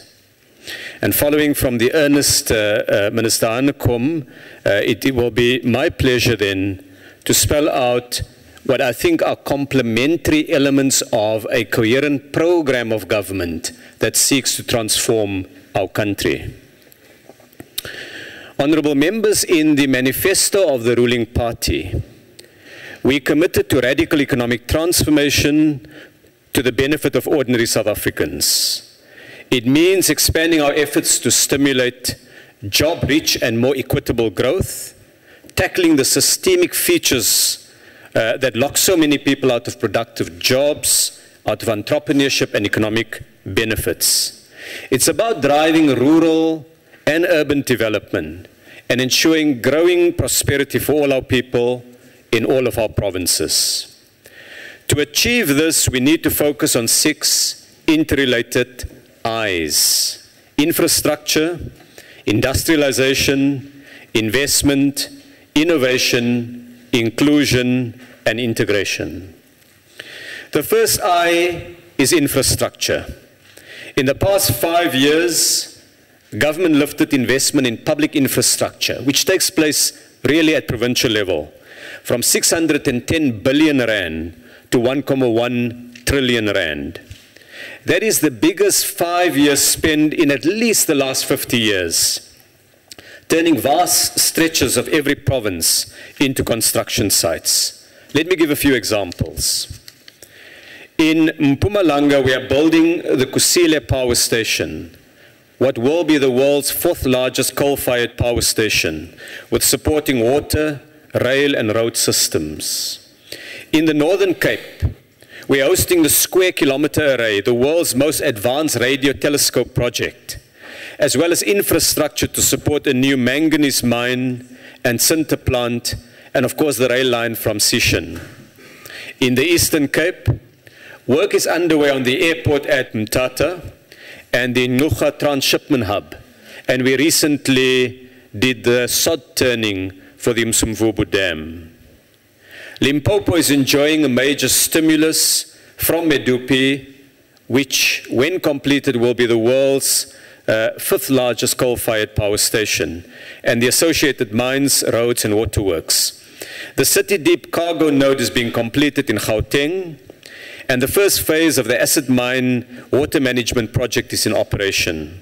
In the Western Cape, the Saldanha Bay IDZ has been launched, and it has substantial investment and port and back-of-port facilities as its objectives. In the Northwest, we've taken forward a major irrigation scheme, and Rustenburg is constructing a bus rapid transport system, and the province has 3 new hospitals.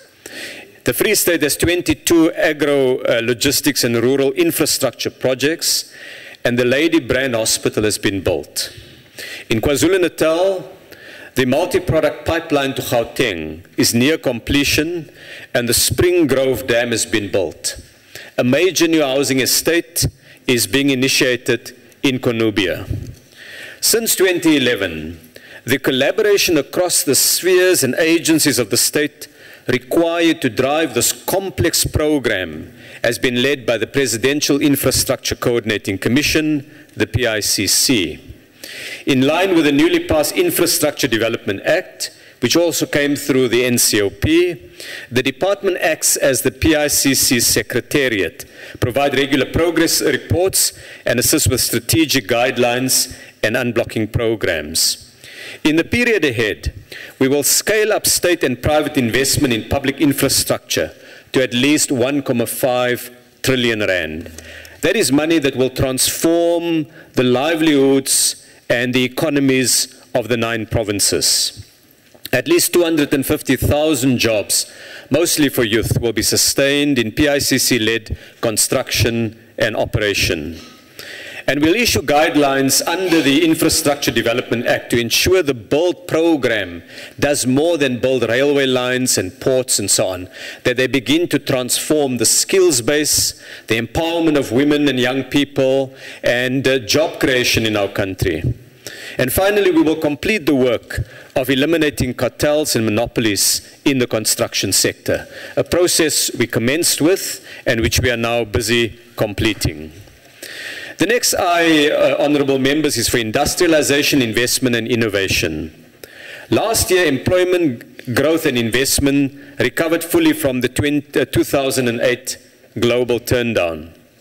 Employment is at 15.1 million, which is significantly higher than it was during most of the period, and the GDP is 11% above its 2009 level. That's a good story. But our objective now must be to turn South Africa from a nation of importers to a nation of manufacturers. In the past administration, we adopted an industrialization strategy to strengthen manufacturing. And there are many examples that I'd like to give. Oilseed crushing plants in Free State and Mpumalanga, which will create thousands of jobs in manufacturing and agriculture. A full-body scanner for diagnosing trauma that is now in Gauteng, developed here in South Africa and used locally and abroad. Indeed, honourable members who regularly watch Grey's Anatomy will have seen it on their television screens. That scanner that's used there, made in South Africa, intellectual property South African, funded by the IDC, a public investment corporation. Growth in community forestry projects in KZN and the Eastern Cape that strengthens furniture, construction material, and paper manufacturing. Electrical and electronic equipment projects in the Western and Eastern Cape. Minibus and bus assembly in Gauteng, in KZN in the Western Cape. Indeed, honourable members, 4 years ago, if you saw any new taxi or bus, chances are they were imported. Today, when you see a new taxi or bus, chances are they've been manufactured, assembled, made here in South Africa because of the actions we've taken as government. Citrus farming, packaging and exporting from Limpopo, a renewable energy project in Eastern Cape, a number of them in Northern Cape, and some in Limpopo, and a significant expansion in platinum mining in the Northwest. What these point to is the growing role of the Industrial Development Corporation, the IDC, which over the past 5 years has disbursed, this is money that's left its bank account, 47 billion rand into the economy to partner companies, bringing development, jobs, and growth. And that 47 billion rand is more than twice the sum that was disbursed in the previous 5 years. So we have begun to change the way in which our development finance institutions work, making them quicker, making them more effective, and putting a developmental agenda to their work. We now count the number of jobs that the IDC creates, the black empowerment programs that it supports, and what it does in rural areas. The competition authorities also contributed to breaking up cartels and monopolies, and in the period ahead, we intend to strengthen their power very significantly. Honourable members, in the available time, I should point to the challenge of inequality at the root of many of our social divisions and industrial relations problems, as workers see the benefits of economic growth unfairly shared. In South Africa, inequality has been shaped by apartheid's geography, which left stark backlogs in investment and institutional development in historically black communities. Our job is to change that. A program of social inclusion is a program that brings development to the 23 poorest districts of the country. From farmers in Limpopo to manganese mines in the Northern Cape, from renewable energy generation in the Eastern Cape to soya processing in Mpumalanga, infrastructure development and industrialization is beginning to change the country itself. I want to finally go to integration in the region and with the developing world. Africa is now one of the fastest growing regions in the world.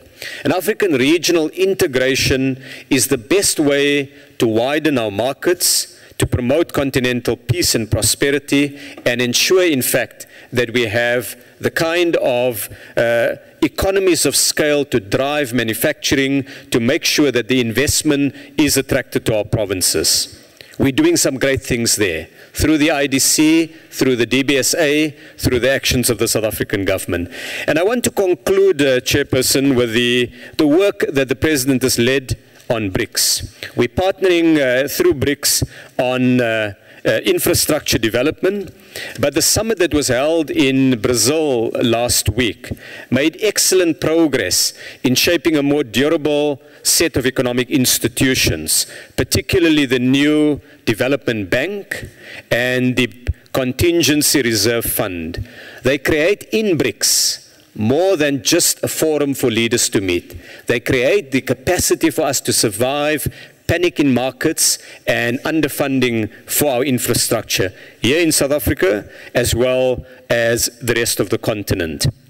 In the period ahead, government will finalize efforts to create an integrated market with 600 million consumers through a continental free trade agreement, and will focus much more of our work on African infrastructure. So in summary, the work that we've done has placed infrastructure, industrialization, investment, innovation, inclusion, and integration at the heart of the work of this department. I'd like to thank the colleagues in the Select Committee, the other ministers, including Minister Hanekom, that we work very closely with, the department and agencies, as well as the social partners for their work in the past 5 years. Thank you. Thank you very much, Honorable Minister. Honorable Suka, can you continue the debate?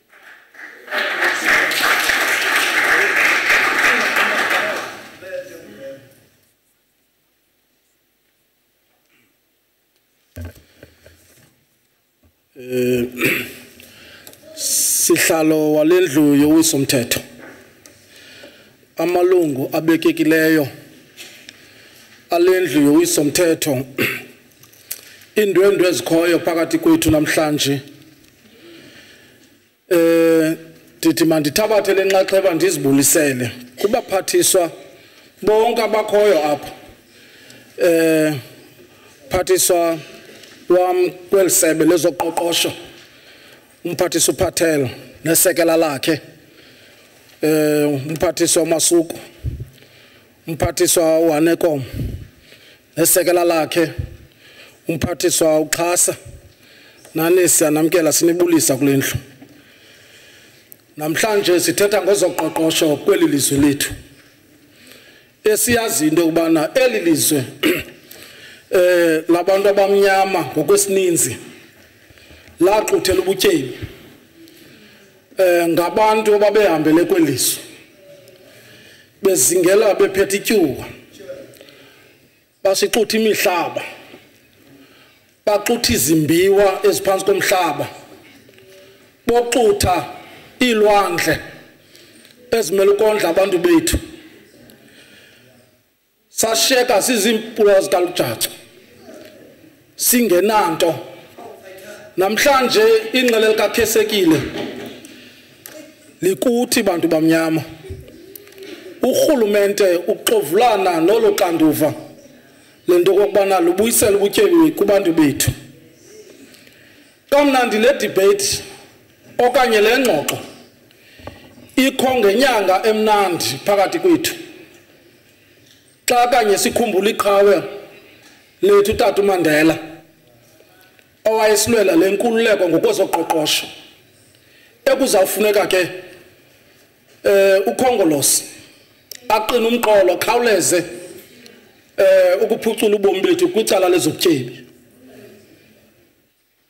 kwakhona mhlanga phambili abantu bethu ngokwesininzi sabo basivotele apha eMzantsi Afrika xa ndithi basivotele ke ndithethe ukuthi ndibhekisa kwi-African National Congress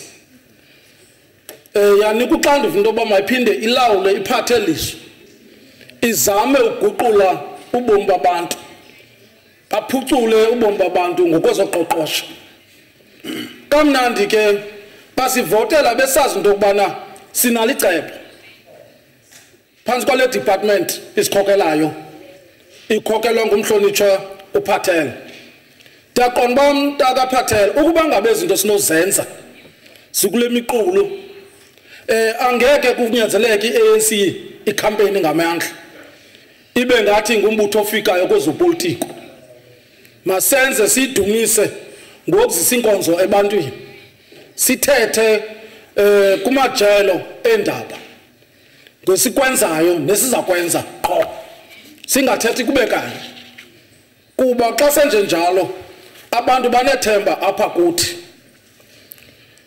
When the ANC was elected this year with an overwhelming majority by the voters, and they gave us a clear mandate based on our manifesto that promised radical economic change that is aligned with the vision of the National Development Plan for a prosperous, equitable, and united South Africa.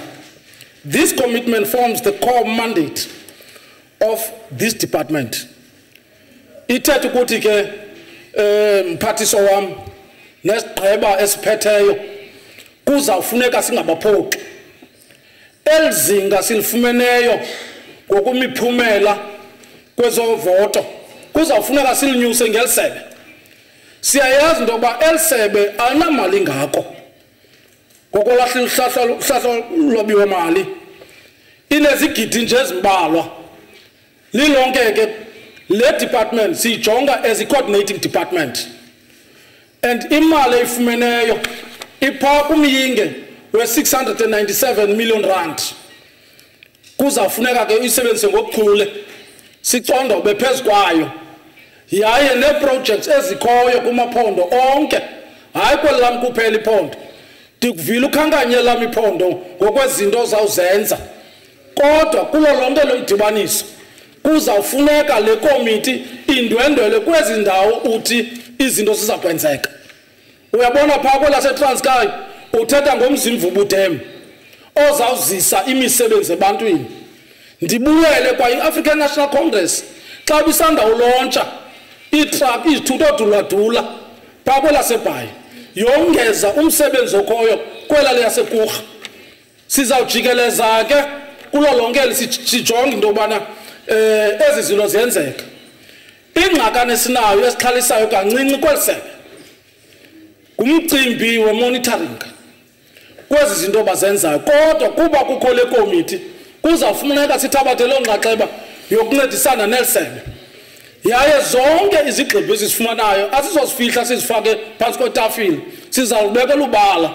Asilindelanga uxelela yeminye imibutho ngoko singakwenziyo, siza kuchaza ngokwethu apha. Yaye indlela inde eya enkululekweni kwezoqoqosho ayikho mfutshane. Abanye abantu bacinga ubana xa yi-shortcut uya kwi-economic freedom. Hayi akunjalo ngomabethunana, ithatha ixesha. Ziintliziyo nje eziphefumla kakhulu, kodwa zona izenzo kukude engqinibeni.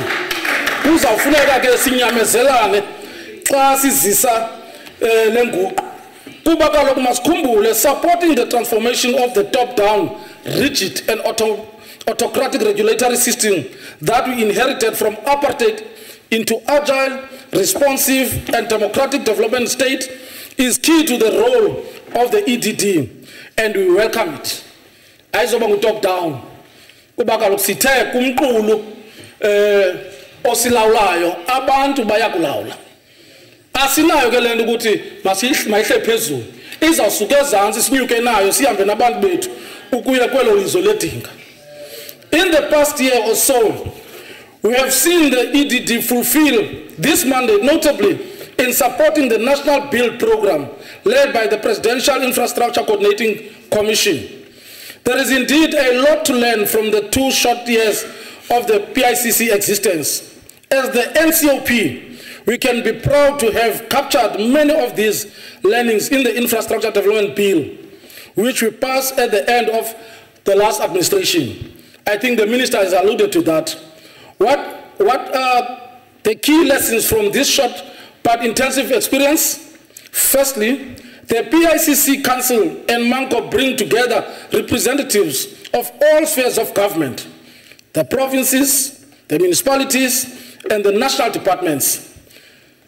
The SIP's executive forums and steering committee also include representatives from across the state.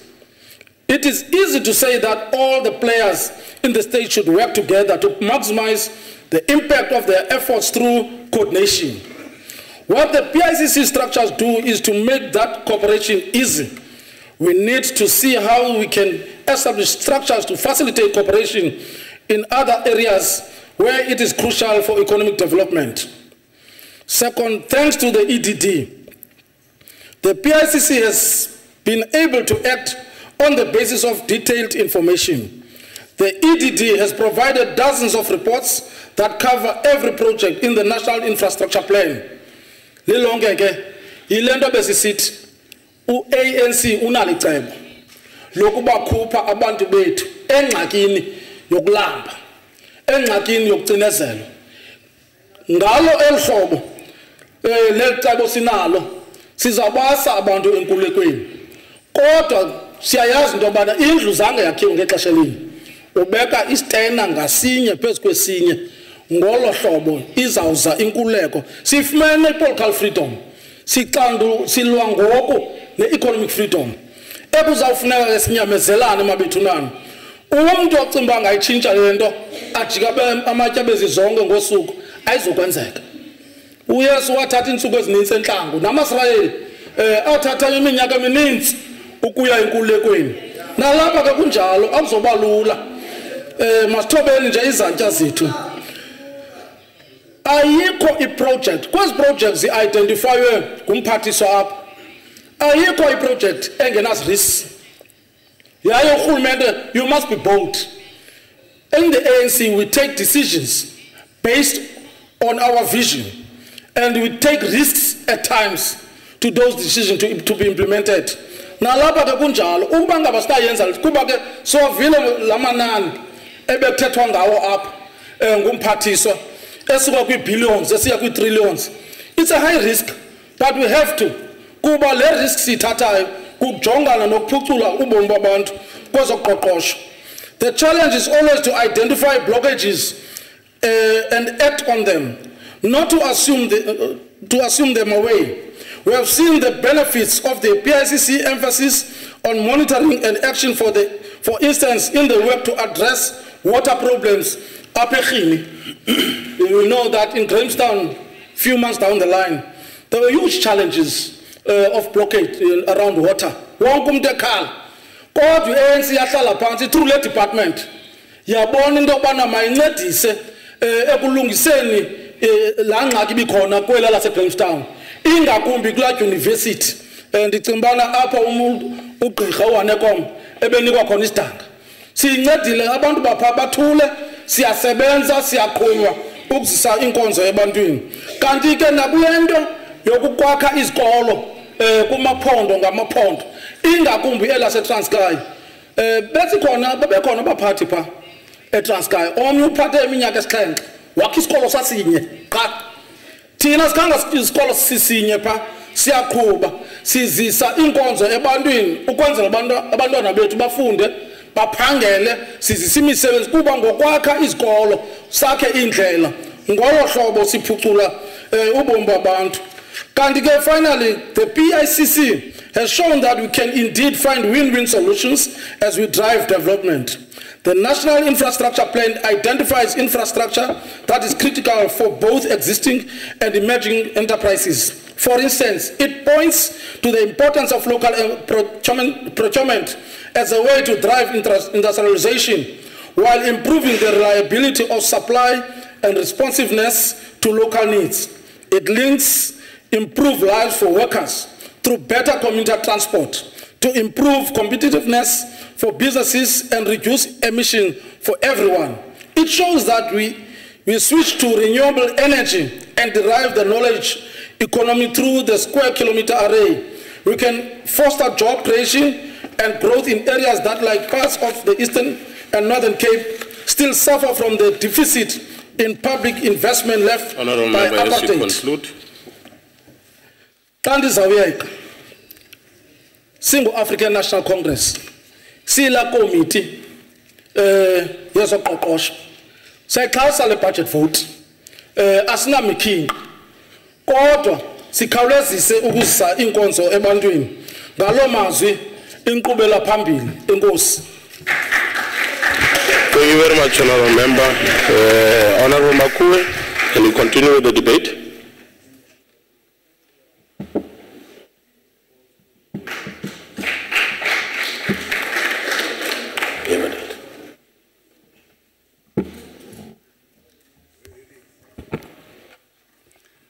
Honorable Deputy Chairperson of the NCOP, our Honorable Chairperson of the Council, thanks for affording us this opportunity to contribute towards the debate on the tourism budget.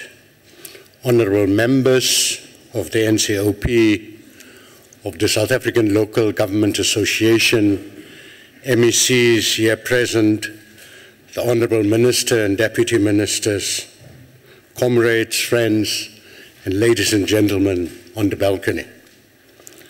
The ANC and the Gauteng legislature, which I am honored to represent here, support the National Department of Tourism strategic plan and also the annual performance plan for 2015, 2014 to 2018 and 2019. This plan was presented to the NCOP Select Committee on the 16th of July 2014. We, members of the Select Committee, welcomed and received with favor most aspects of the strategic plan and the performance plans as well.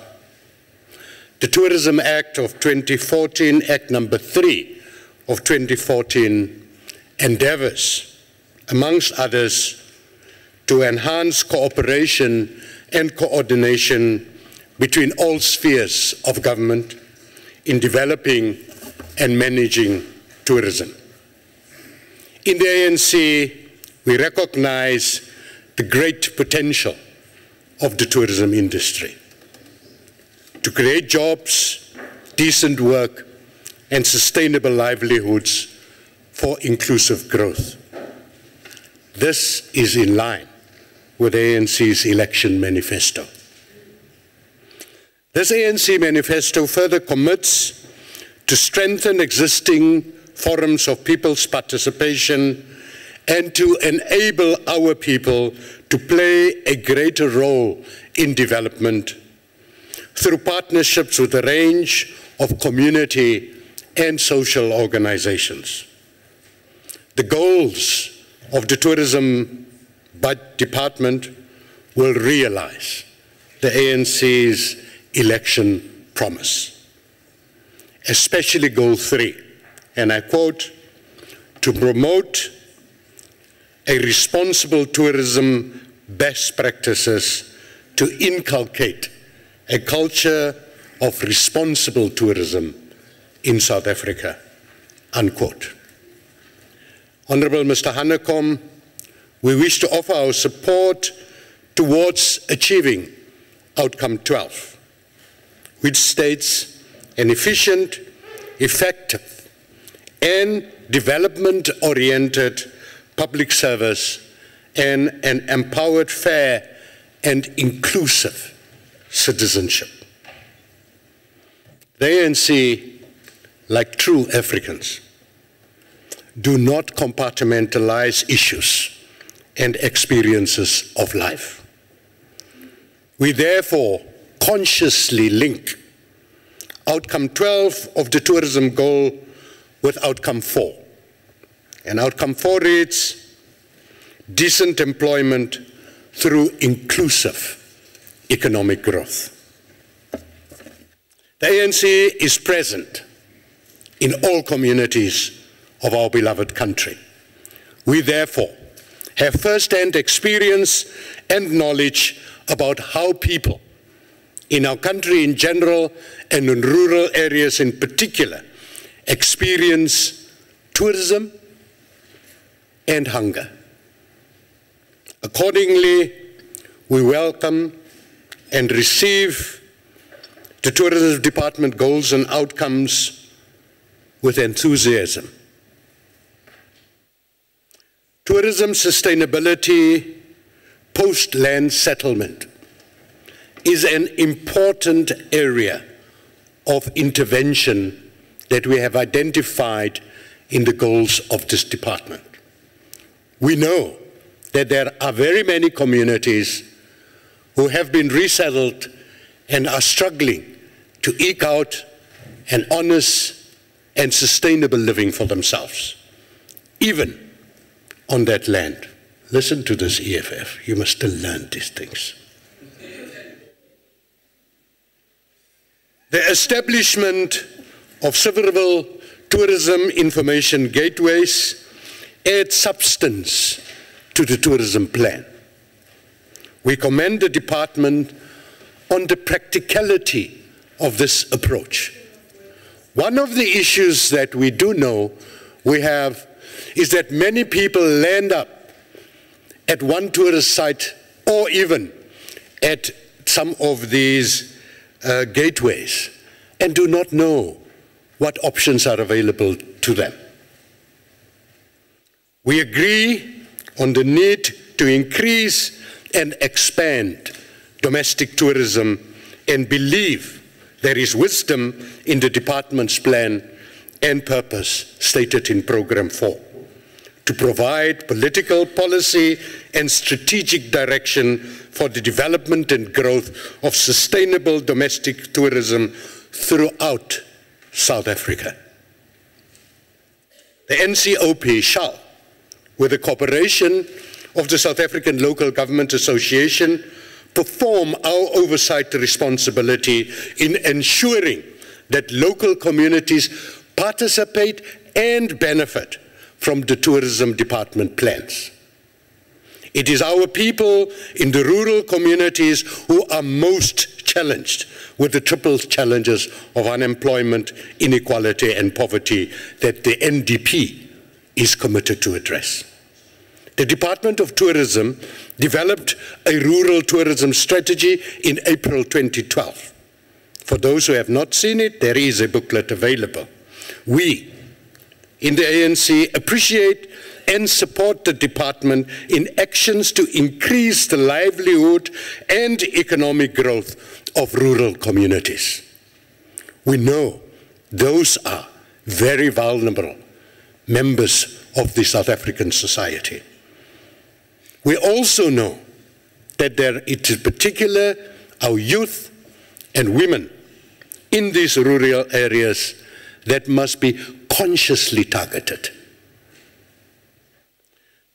Support to existing and emerging tourism businesses is imperative.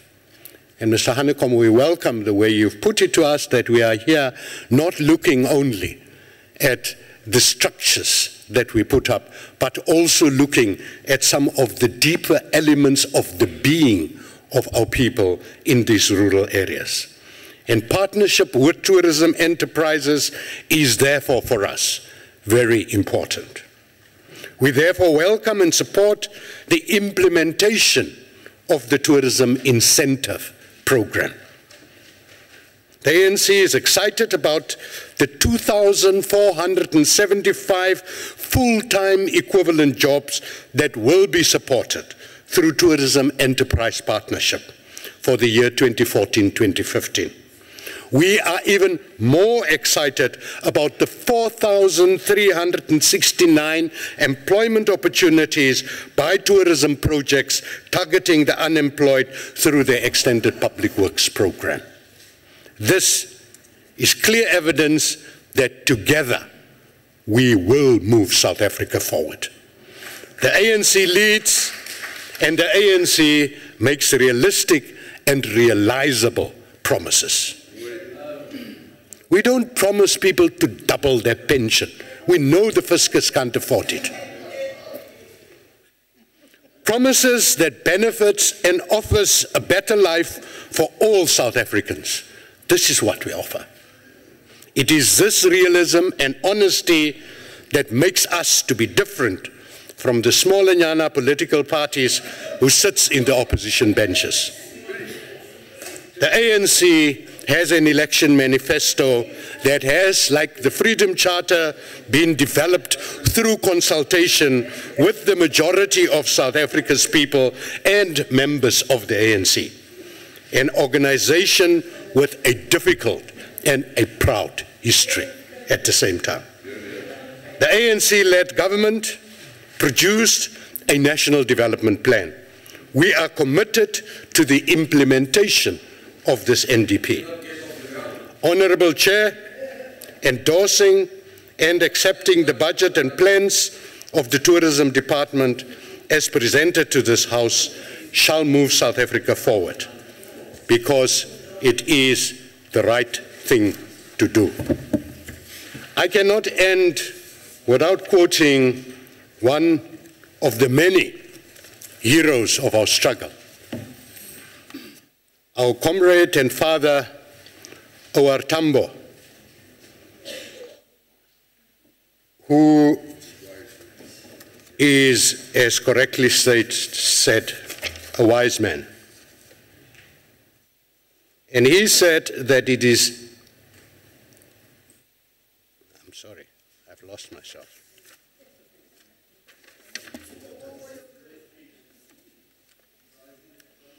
Chairperson, it is important that we restate the point that we see tourism development as an important part of the National Development Plan.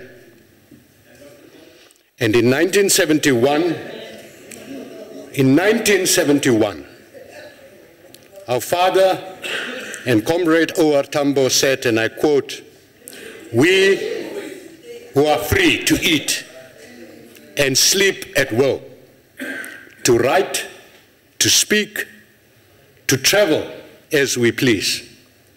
We who are free to make or break a revolution.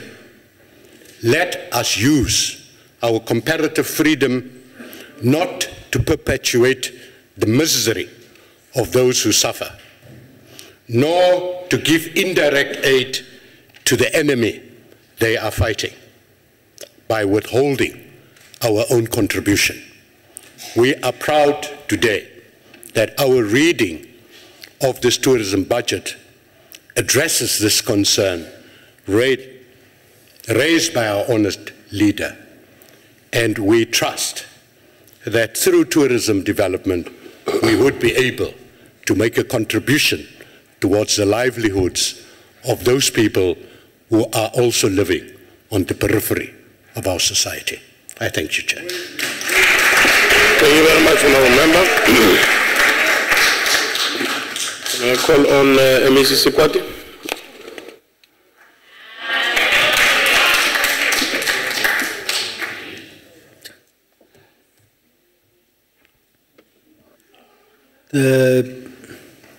Thank you,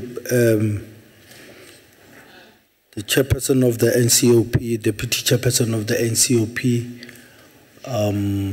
the Minister of Tourism, and the Minister of Economic Development, and the Deputy Minister, MECs who are here, members of this august House. I thank you for this rare privilege to be part of this debates in this august House. The fifth administration under President Jacob Zuma has been given a fresh mandate to continue the fight against unemployment, against poverty and inequality. Allow me, therefore, Honourable Deputy Chair, to welcome the budget votes for economic development, vote 28, as led by Minister Patel, and the tourism vote 35, as led by Minister Hanekom. And as Limpopo, we do support the budget votes. We are doing so with the understanding that the budget vote for both economic development and tourism have been presented within the context of the socio-economic radical transformation that the President of this country has spoken about, but also within the understanding that in this fifth administration we are going to do things differently, but also we are going to ensure that the pace with which we are moving with is a pace that is going to ensure that our people, our communities are able to benefit without having to wait for a long time in terms of their lives are being transformed. Allow me, Chairperson, to start with the budget vote for tourism, which was presented by the able Minister, Derek Harakom, who has touched on the following points, particularly that are also related to the province of Limpopo.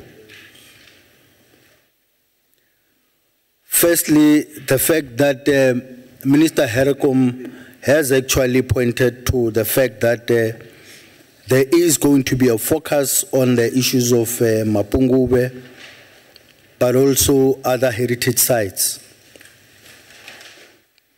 which are going to be important focal points for tourism in this country. We believe that due to the rural nature of Limpopo,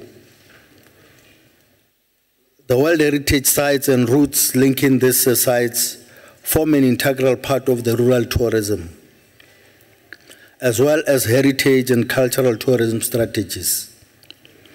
Enhancing the expansion and development of Mapungubwe and Makapan's Valley will therefore have a direct impact to our broader economic development agenda.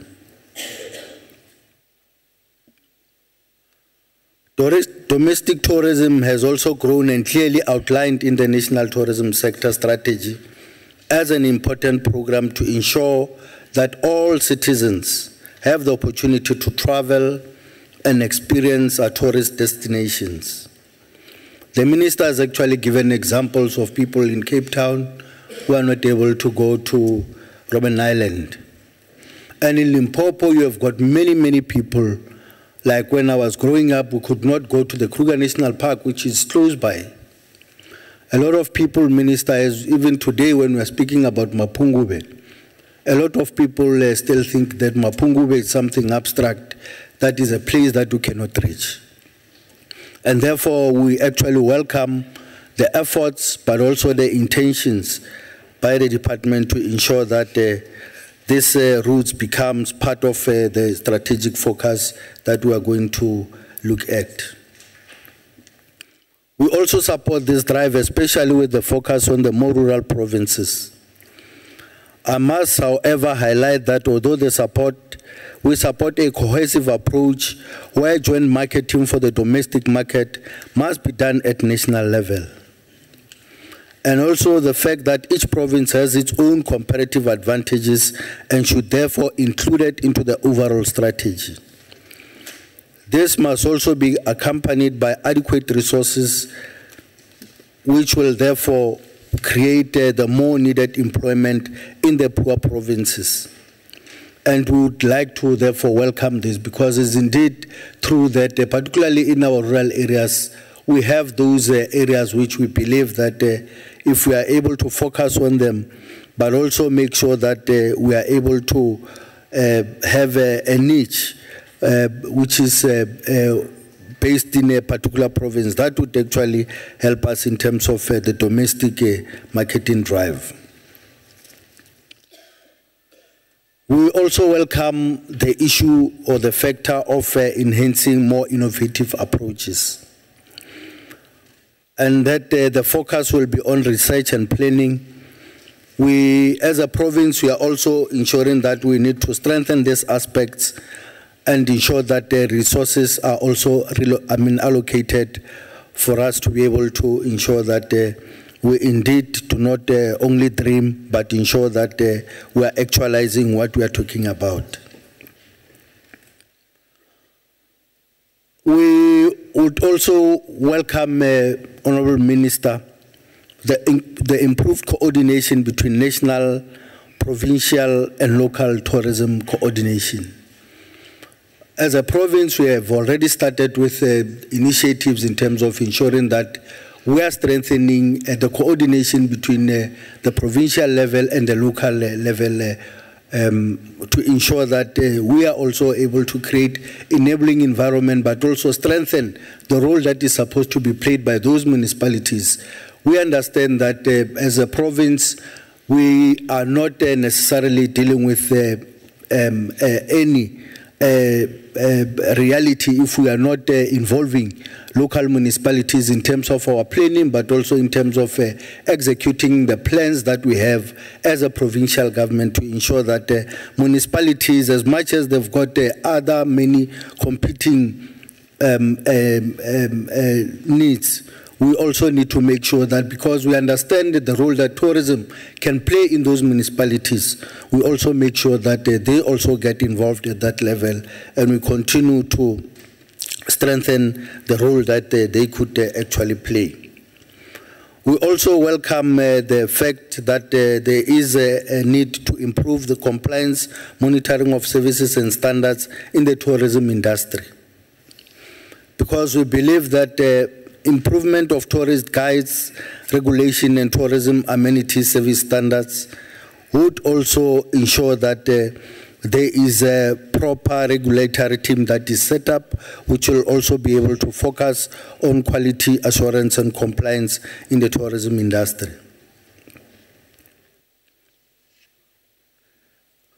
We are also, Honourable Minister, looking at various niche markets that we are talking about, particularly in terms of ecotourism markets, the green environment responsible markets, which we believe that the National Department must also look at and ensure that there is more speciality for the development of tourism in those provinces like Limpopo. And on those basis, would like to welcome the budget and support the budget for tourism.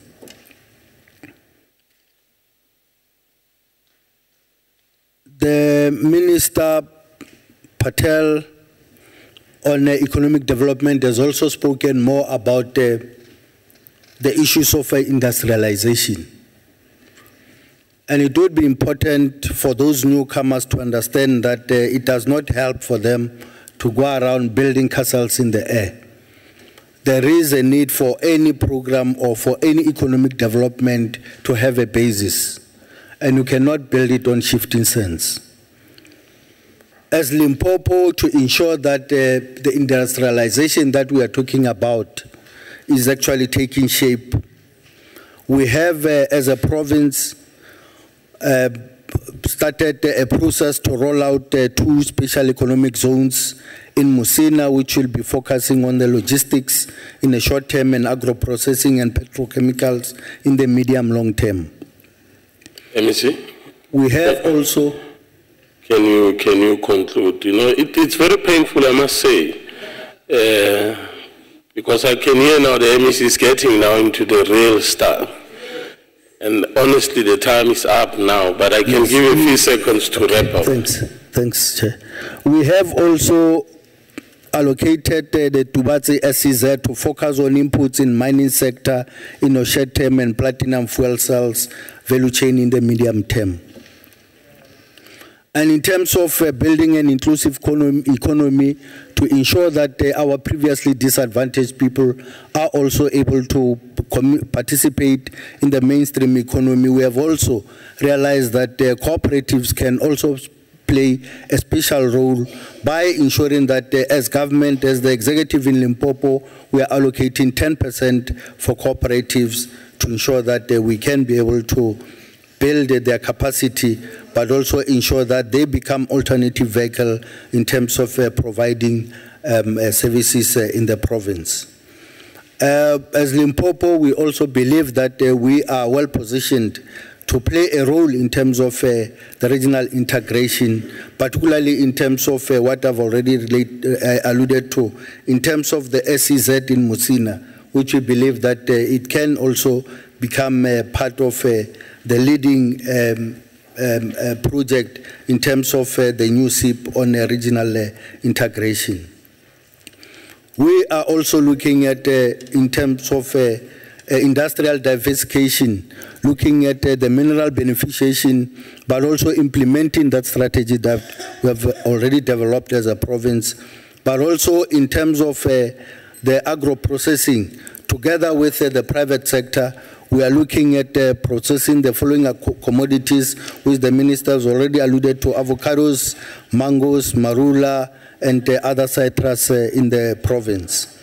And one of the last areas which I thought... okay, thank you very much, MEC. Your time is really up now. Is the role that IDC need to continue to make sure that indeed the resources that are allocated are also visibly utilized in the province, rural province like in Limpopo. I thank you. Thank you very much.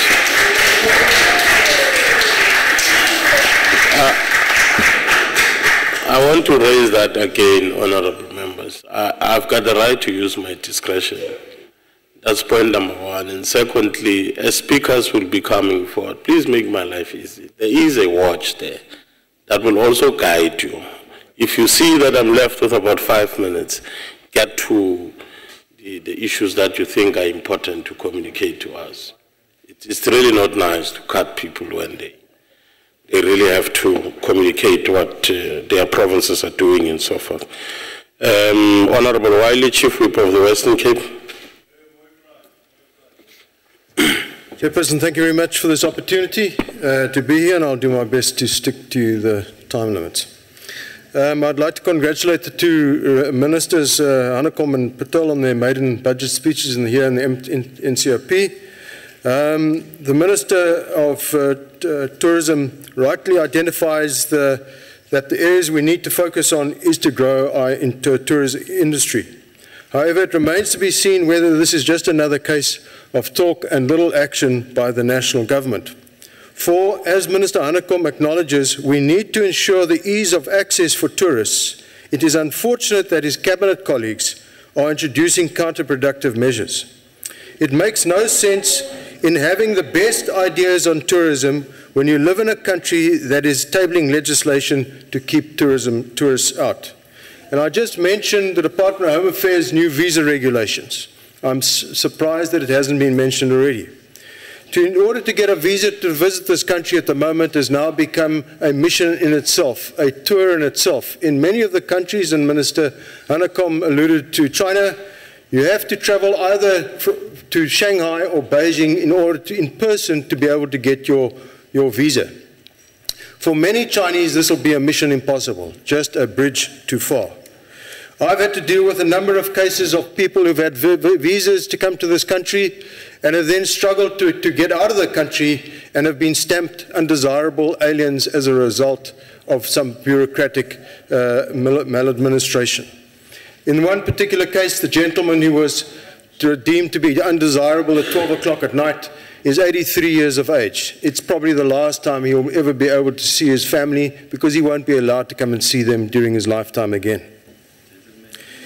In his State of the Nation address, President Jacob Zuma sets a target of increasing foreign visitor arrivals to more than 15 million annually by 2017.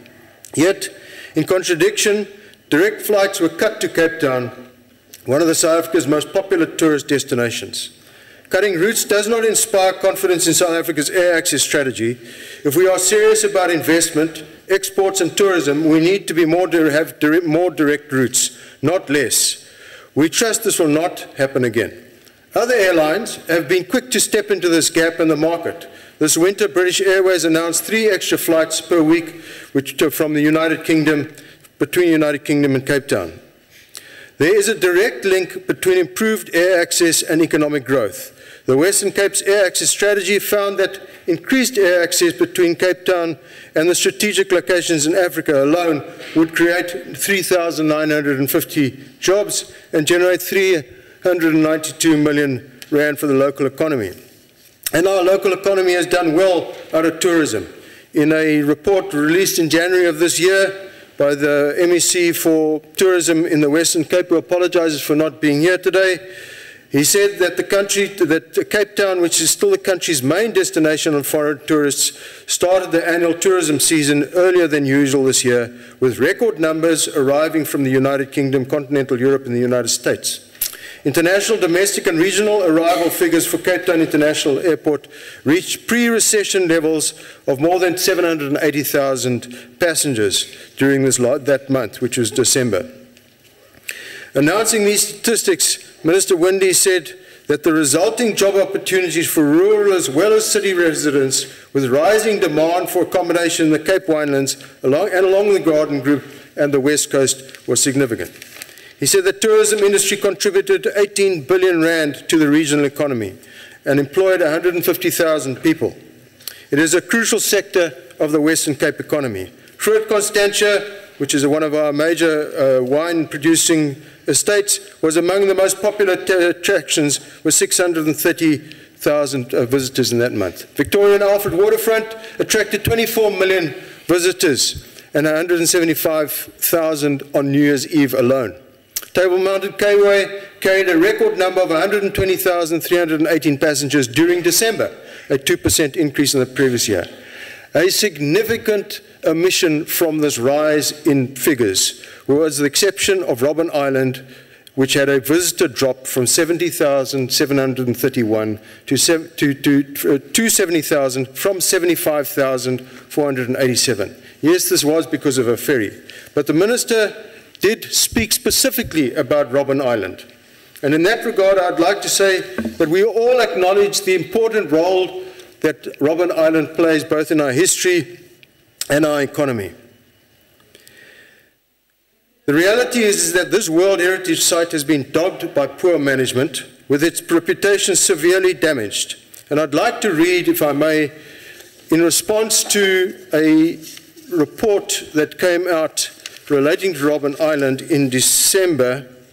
In December last year, Tourism Update ran a letter to the editor from Francois Amor, who is the director of Tours de Cap, who highlighted that many problems with the tourism experience being offered at Robben Island. Her letter elicited a huge response, with almost 30 tour operators echoing her sentiments.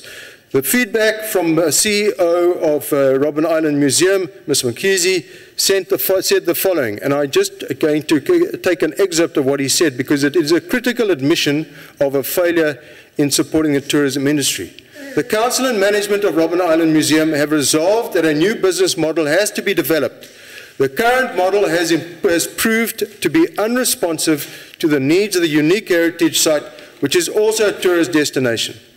The new model also seeks to address the way ferries are operated. Over the years, the tourists and members of the public in general have tended to associate the Robben Island experience with a ferry and not the core business of the museum, which is conservation of a unique, multi-layered historical and heritage landscape. The aim is to introduce a new model by 2014, and I'd like to ask the Minister, has there been any progress in that regard in the developing of a new management model for Robben Island? The Western Cape government, on the other hand, has repeatedly issued an offer to work with national government to return Robben Island into the world-class destination that it should be. In his speech, Minister Patel highlights the importance of a key growth sectors and SMMEs, but fails to outline exactly what national government is doing to support these economic drivers. Minister Patel has committed to prioritizing small business support. Yet national government has failed to address red tape blockages, which costs the economy 79 million rand each year. It is estimated that the small businesses spend 4% of their turnover to meet regulatory demands. The World Economic Forum's 2013 Global Competitiveness Report ranks South Africa 116th out of 148 countries in its burden of government regulation measure. Regulations imposed by the national government continue to hinder economic growth. We call on the national government to implement a national red tape reduction unit to reduce national government red tape. In the interim, we will continue to cut red tape in our province so that investors experience the Western Cape as an easy, efficient place in which to invest and do business. Yesterday, the 21st of July, the first sod turning took place with the expansion of the Cape Town International Convention Centre, and it will deliver a significant boost to the Western Cape's growing travel economy. The CTICC is a major economic catalyst, and the planned expansion of the venue will significantly increase its capacity for meetings and exhibitions. This will boost business travel to the province and create more employment opportunities in the tourism sector.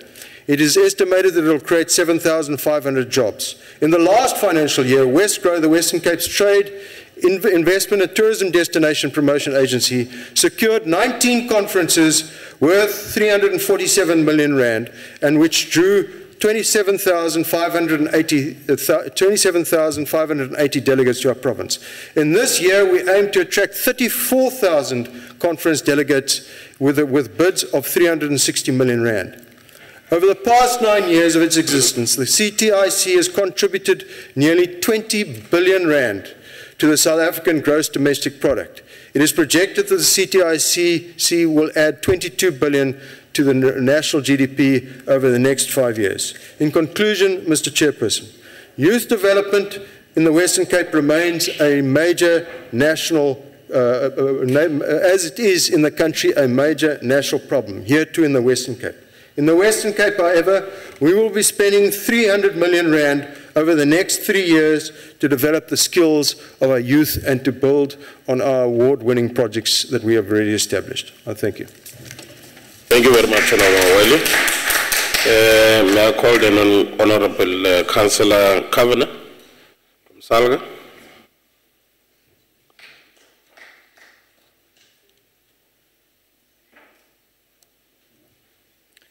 get innovation before I even start talking, Chairperson. Honourable Deputy Chair of the NCOP, Honourable Chairperson sitting on the far, relaxing very nicely there, Honourable Ministers, Honourable Deputy Ministers, Chief Whip of the NCOP, Honourable Members of the House, Special Delegates and ladies and gentlemen. Firstly, I wish to acknowledge and congratulate the two departments on the notable strides and clarity of their focus program areas. On economic development, whilst we acknowledge the department's collaborative approach in fulfilling its responsibility to integrate efforts on development, we also note that the link with local government is weak. Local government is at the center of all economic activities, and it would need to be engaged in the realization of the programs articulated in this budget vote. This time, instead of raising the issue of lack of coordination, we thought we should make proposals on how the department can work together with municipalities to achieve these programs. The first program highlighted in this budget is administration. This may sound internally focused to the department, but in municipalities, we do require support in the development of our economic development institutions. The local economic development units alone are not winning. Some municipalities, about 30 of them in the country, have resorted to the establishment of development agencies. But these agencies have no support from the department. We therefore wish to invite the department to extend its administrative focus to include institutional support for economic development in municipalities. Mr. Deputy Chair, the second program area mentioned is economic planning. In local government, we are currently waiting for the release of the LED framework, as it will give guidance to municipalities on their role in economic development. We understand that the Department of Economic Development is actively involved in the COCTA in providing assistance in this process. The National Development Plan, Mr. Minister, points out that the fruits of growth from the South African economy must be shared more equally in an economy that is growing faster than is more inclusive and vibrant. This is the basic foundation and rationale underpinning the revised LED framework. The vision that is set out in the new framework is that of competitive, sustainable, inclusive local economies that are vibrant places in which to live, invest, and work while contributing to South Africa's national development objectives. And this statement is also linked to the third program that the department focused on, and that is economic planning and coordination. Economic planning and coordination is probably where the department and municipalities meet. The scenario we observed in the last national government term is that of progressive development in the implementation of economic development and in the progress of municipalities. And in terms of program planning and project implementation, municipalities had by 2011 developed a better profile for good practice in economic development, particularly in the following areas: working with the informal economy, collaboration with the private sector, cooperatives development, small towns regenerations, financing models, and small-scale and community-based projects. But one significant lesson is that the practice of top-down planning restricts the ability of municipalities to envision and to own and to participate and lead their own economic development. Proper engagement with local government is essential to ensure ownership and buy-in of national programs.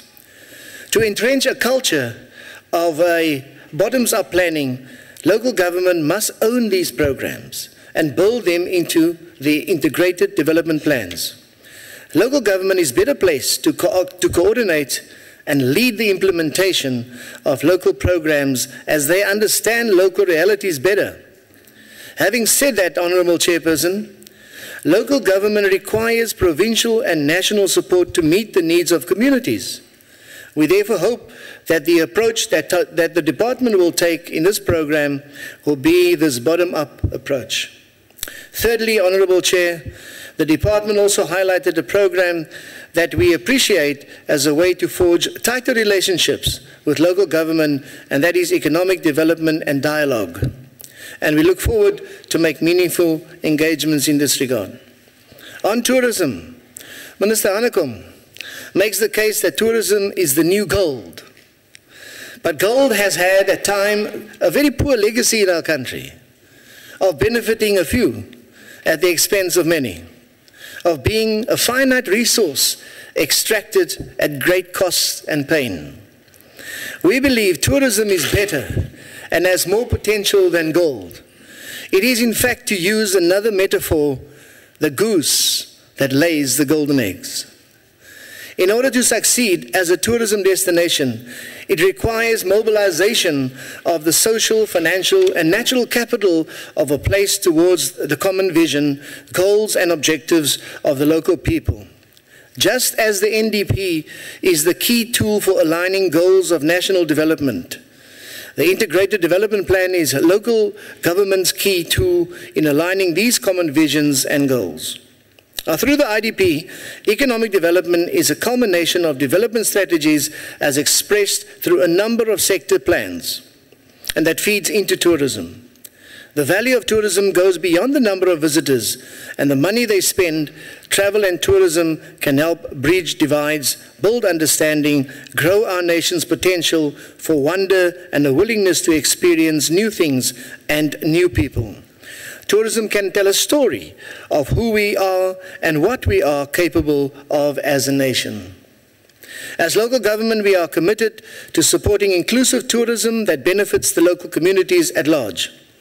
The success of tourism initiatives should therefore be measured by the extent to which they make meaningful impact to the livelihoods of local communities. Local government in particular is the barometer for these impacts and will be the key partner in determining how tourism impacts on local communities.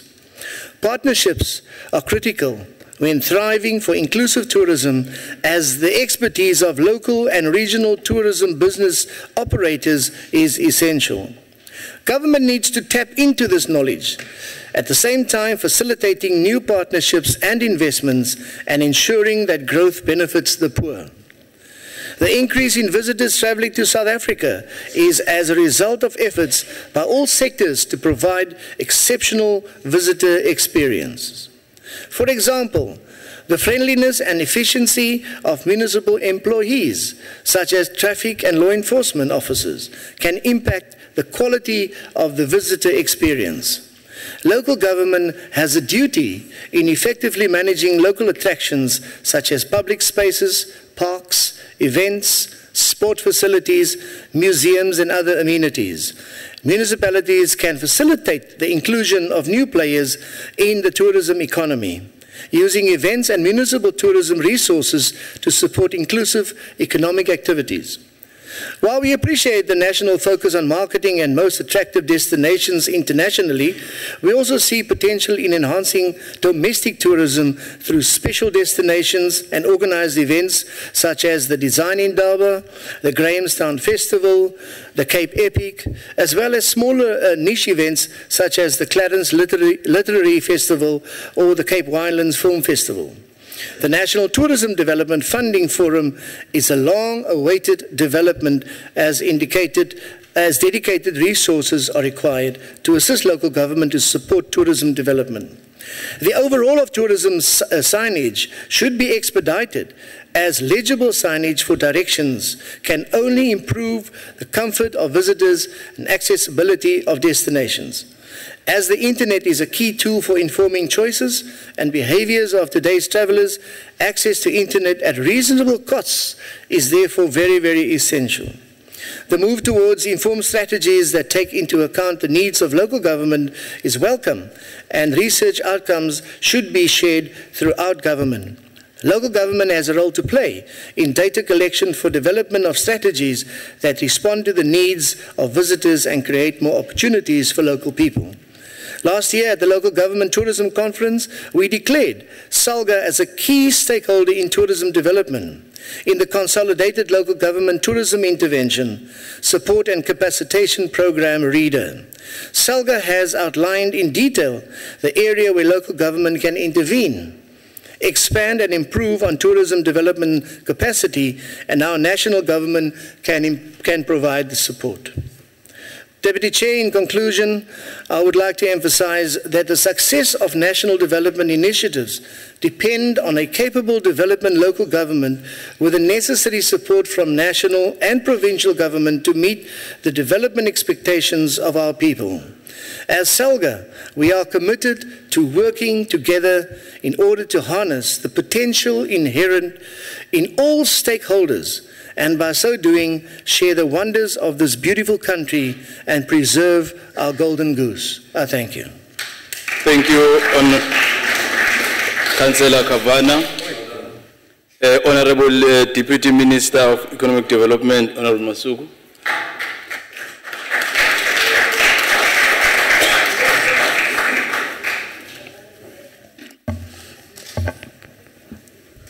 Thank you very much, Chair. And I want to say from the beginning that I apologize that this is not my voice for those who know it.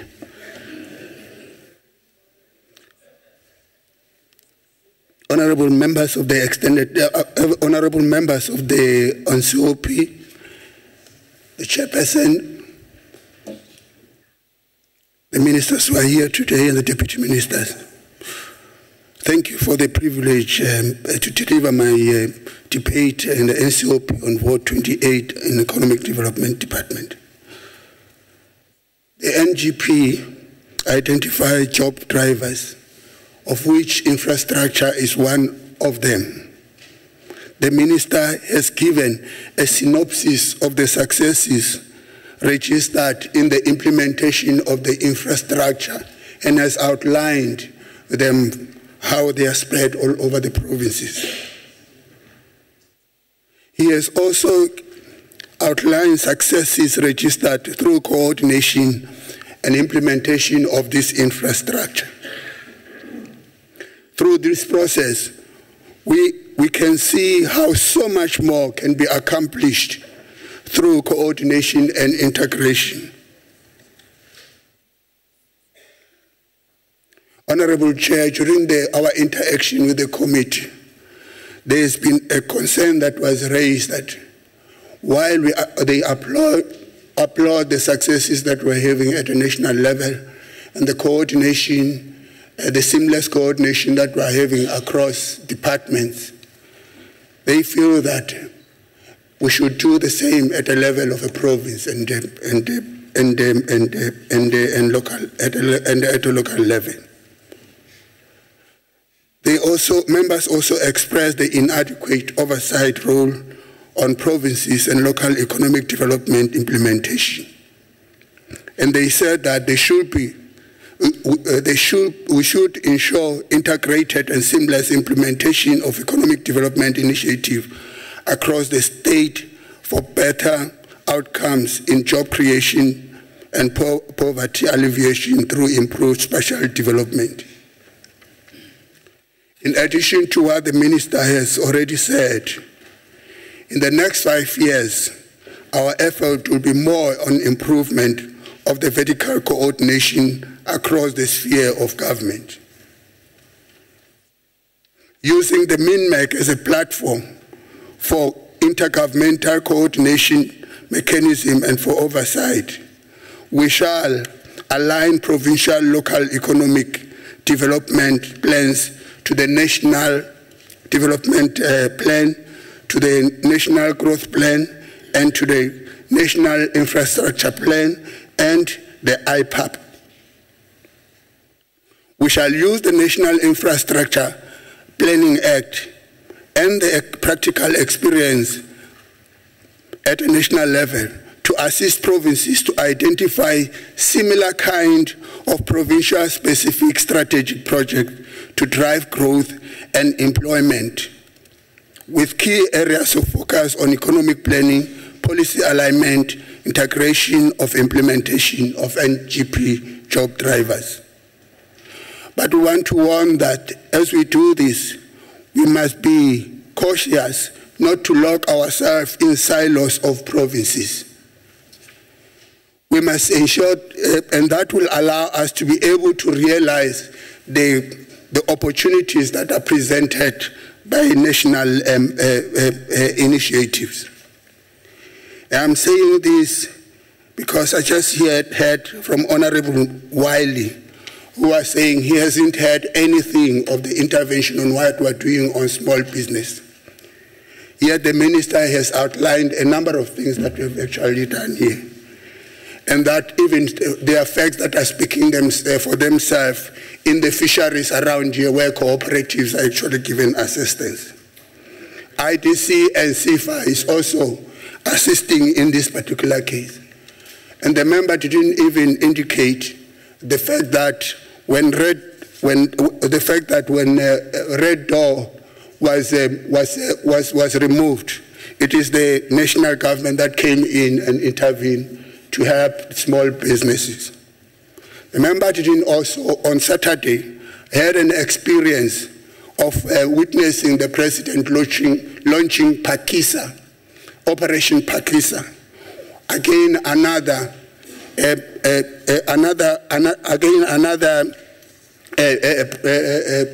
initiative for inter-sphere coordination and cooperative working between government, private sector, state agencies, and civil society.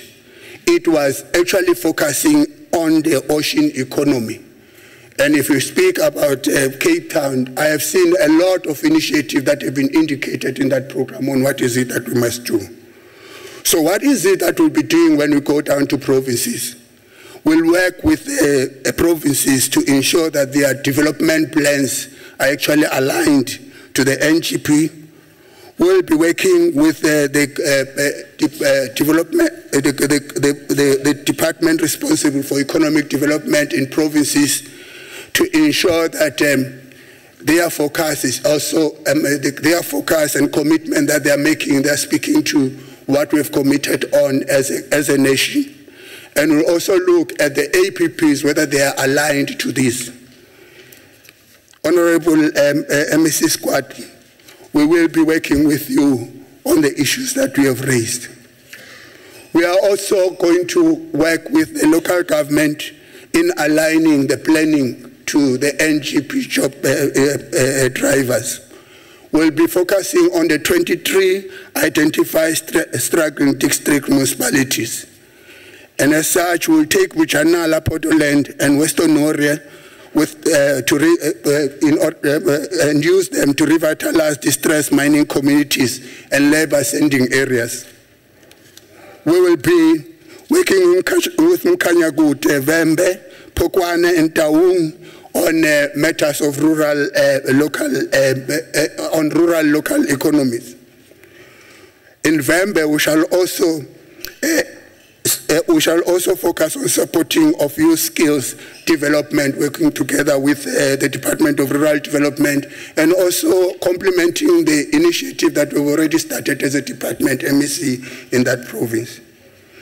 That other week, I was in the province of MEC Squati in Limpopo.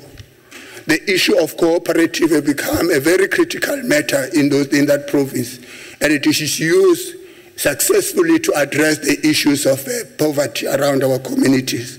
We shall work with you in this aspect in order to see how best we can actually look at how CIFA and ITC and ourselves can assist in complementing that work to make them grow into at another level. Thabo Mfusanyana will also be involved in that. Township renewal and township economy is very important. We'll be taking Alexander, Eldorado Park, and Western area to use it to draft an approach on township economy. Conclude, Deputy Minister. As we conclude, we are saying that we'll also monitor progress to facilitate the six accords that have been achieved in the last year. In this way, in this case, we will be identifying economic skills in the pipeline for now and in the future, and to be shared with the to be shared in the Skills Development Forum led by the Department of Higher Education. We will also pay attention to potential job opportunities in the entire value chain of the green economy. We will assist our provinces and municipalities to help to identify at least prototype per sector in the innovation work. This plan for this year is ambitious and yet is packaged in a comprehensive manner. We are presenting 6 objectives, 22 KPIs, 154 outcomes, which are speaking to the rest of the things that the Minister has said. Oh, thank you very much. Thank you, Deputy Minister. I'll call upon the Deputy Minister of Tourism, Honorable Khasa.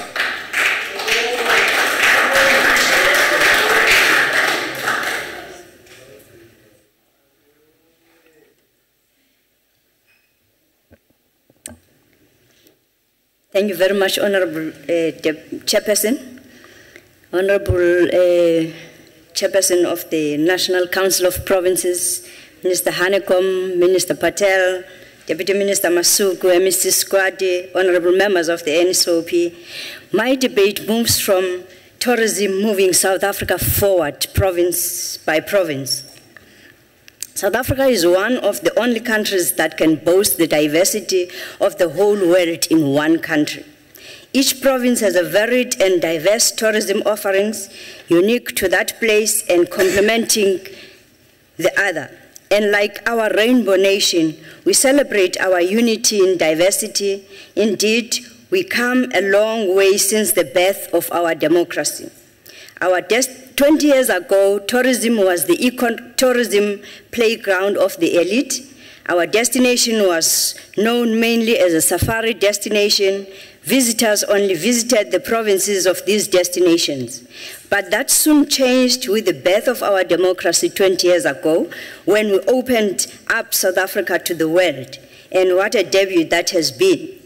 But in order to craft a path forward, we can learn much more from our experience over the last 2 decades. We have seen the significant emergence of tourism as a fundamental pillar of our economy, a source of foreign direct exchange, a job creator, a builder of social cohesion, a sector of hope and opportunity. We have evolved from a desk at a directorate to a standalone National Department of Tourism, and South African tourism, with a combined budget in excess of 1.6 billion, which should be compared to the national government's mega investment of about 81 million in tourism in 1994. Over the 2 decades, South African tourism has been transformed from a country promotion and publicity organization into a dynamic global destination marketing organization with a carefully targeted approach informed by the best available market research. An area of strength is our successful partnerships with stakeholders, including provinces, that has improved brand awareness and has enhanced growth in foreign tourist arrivals. Provinces began to market themselves individually and have become synonymous with certain events where, for instance, in Cape Town, we know the Cape August Cycle Tour, the Jazz Festival, Durban known for its Indaba and Comrades Marathon, Kimberley known for Maloof Cup, Grahamstown known for the Grahamstown Arts Festival, and so on. We have since interrogated the state of tourism in all the 9 provinces. Strategic and critical areas for tourism development were identified for support. The support ranges from tourism infrastructure development and nodal and spatial development zones to skills development programs, service excellence awareness and training, tourism route development, rural tourism programs, and strategic niche tourism market development. This includes the development of the rural tourism, the cultural tourism, and the cruise tourism strategies. Successful devolution of these strategies rests with the provincial and local government structures, and we are pleased to boast today of a healthy working relationship. But at the heart of this vibrant industry is its human capital. We have shown that we are not just a destination of note with amazing ecotourism products, landscape, beaches, and wildlife, but we pride ourselves on the warm human experience and rich cultural diversity that makes a visit to South Africa so unforgettable. With the rapid growth of tourism in a new democratic South Africa, the demand for skilled and a well-trained workforce increased. In the mid-1990s, tourism was introduced as a subject in the school curriculum, and more tertiary institutions introduced diplomas and degree courses in tourism and hospitality management. The formation of a tourism sectoral training organization also led to the development of the Tourism and Hospitality Education and Training Authority. Then it was THETA, and today is CAT-SETA, which is working together with the department in realizing our skills development shortages. The apparent skills gap in this sector, as highlighted in the Global Competitiveness Project study, led to a partnership with the then SETA and the Tourism Business Council South Africa to host a conference on tourism skills audit, skills development in 2006 and 7. The conference led to a national tourism skills audit being conducted in 2007, which in turn informed our human resource development strategy. Some of the notable initiatives that flowed from the Tourism Human Resource Development Strategy include our annual National Tourism Careers Expo, NTC, and more recently, a tourism and hospitality curriculum evaluation process in partnership with Umalusi and CAT-SETA towards improving the programs offered at school level. The Eastern Cape will be hosting its last leg of the 3 years in October, and the department, together with its partners, are now at a point where we're looking at the review of the program to enhance more provincial participation and impact. Domestic tourism, as was indicated, still remains the backbone of our tourism sector, and we are determined to promote and enhance domestic tourism impact and implement strategies to grow this sector. At any given time, 3/4 of all tourists in South Africa are South Africans. We are working hard to ensure that travel and tourism becomes attainable for ordinary South Africans, and we are thinking innovatively of new ways to ensure that more South Africans and South African families have access to the places that we have inherited as a nation. Not only should we reap economic benefits of tourism, we should also be tourists in our own countries.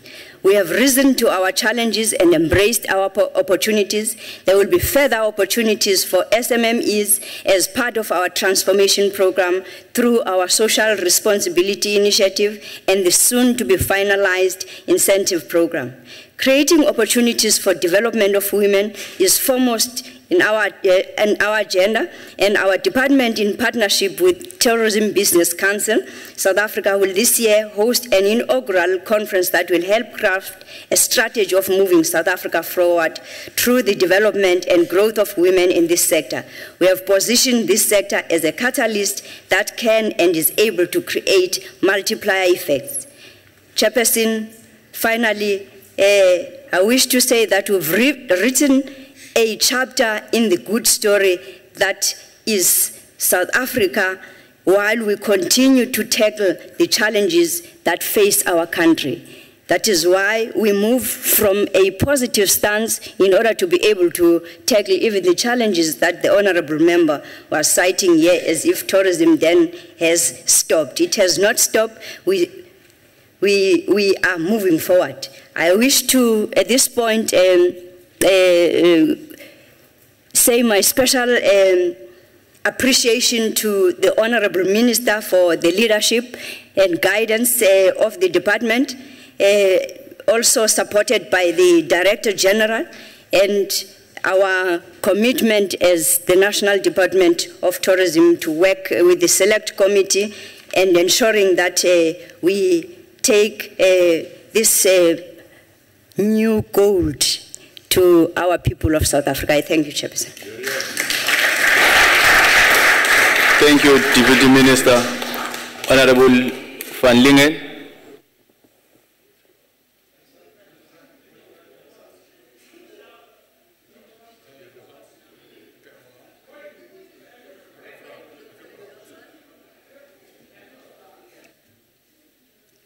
Honorable Chairperson, Honorable Ministers, Deputy Ministers, Members.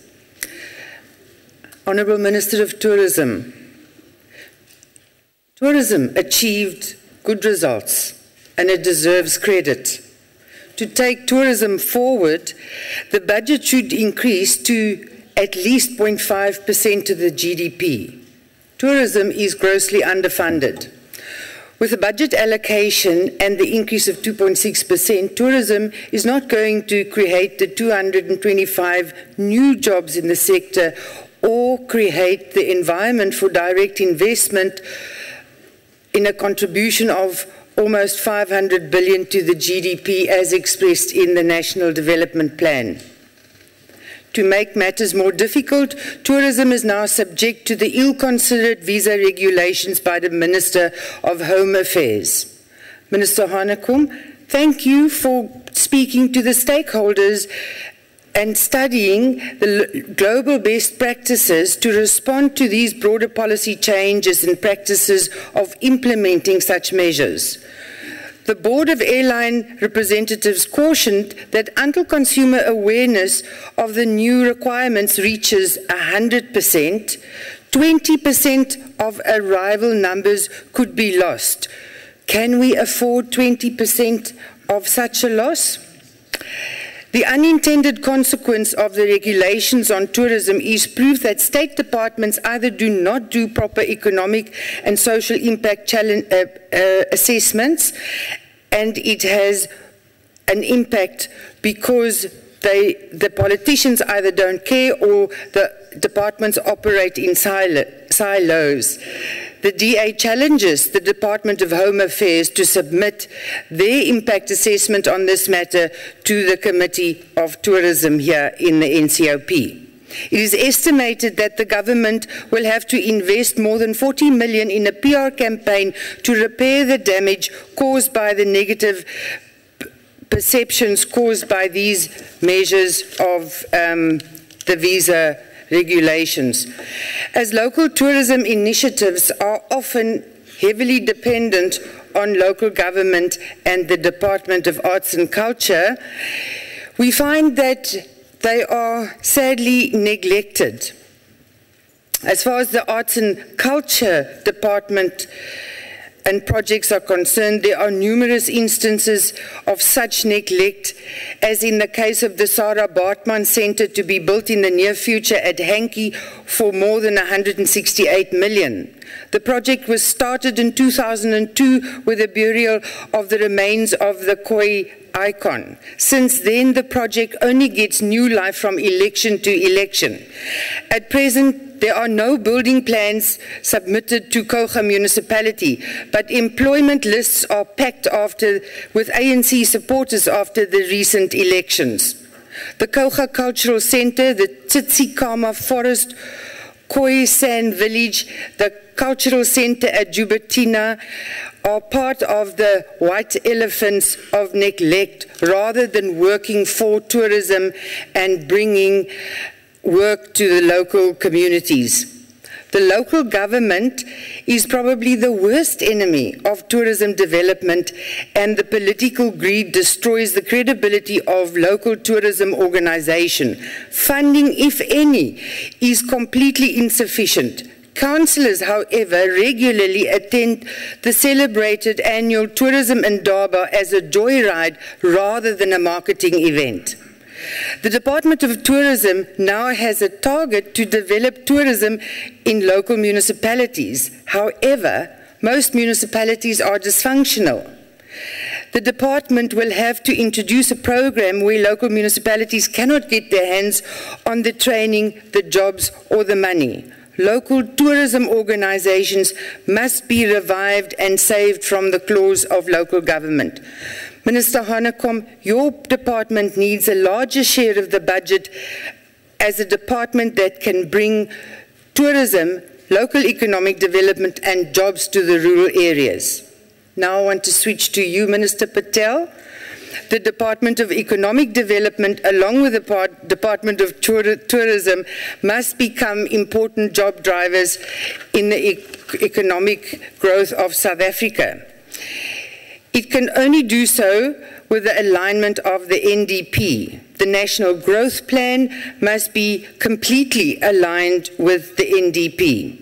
The State President promised in his SONA debate of 17 June this year that 1 million jobs will be created in the agricultural sector by 2030 and 6 million EPWP jobs by 2019. A job target of 11 million by 2030 as set out in the NDP was in his SONA debate delivery on 2013. The new growth path sets a goal of 5 million new jobs by 2030. Yes, job targets are bandied about by all. Yet the picture in South Africa is very bleak. The reduction of commercial farmers over the past 20 years from 120,000 to a mere 36,000 accounts for job losses of more than 400,000. The mining industry had jobs lost to the amount of 48,000 from 2012 to 2014. The automotive industry is now suffering a disastrous metal workers' strike, bringing production to a halt in 5 of the 7 vehicle manufacturing units. And there are job losses from September 2006 to March 2014, numbered at 188,000. Only 561,000 more people are now employed from when President Zuma took office. This means his government delivered 1 in every 10 jobs that he promised. And I'm sure that one went to Akeda as well. The unemployment has increased under President Zuma from 30.4% to 34% if you look at the expanded definition. According to Stats SA released in June 2004, the unemployment for young people between the ages of 15 and 34 has increased from 32.7 in 2008 to 36.7 in 2014. When one looks at the worst affected provinces, in this category, the Free State are at 48.2%, and Mpumalanga at 42%, and so we can carry on. The unemployment of adults increased from 13.4 to 15.6 in 2014. And again, the Free State has got the highest rate of unemployment at 22%. When one looks at youth employed in skilled occupations, it is now lower than what it was in 2008. At provincial level, the largest increase over the period was observed in the Western Cape, where the share of employment in skilled occupation among the youth increased from 18.2 to 23.1%. Are you chasing the dog that's running? The youth living in households with and without employed persons by province in 2014, the Western Cape leads with 88% of the youth living in a household where at least one person has a job. And in Gauteng, the figure is at 85%. The other side of the coin is the Eastern Cape at the bottom, with 41% of the homes who do not have anybody with a job.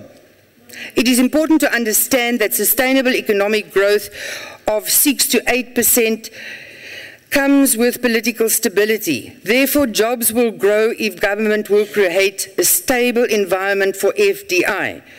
The DA government will offer incentives for investment rather than more red tape and legislation discouraging and blocking it like we are doing in the Western Cape.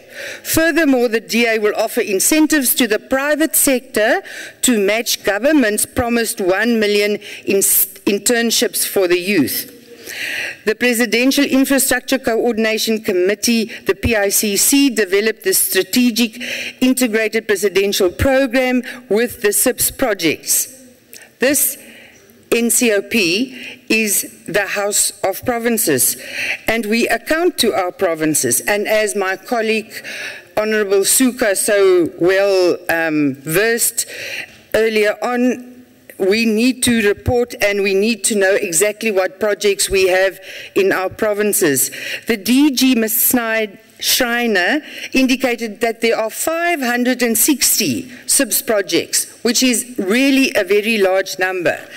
And we only hear of the very large projects. But we need to know of the smaller projects in each of our municipalities where there will be a difference over a period of time.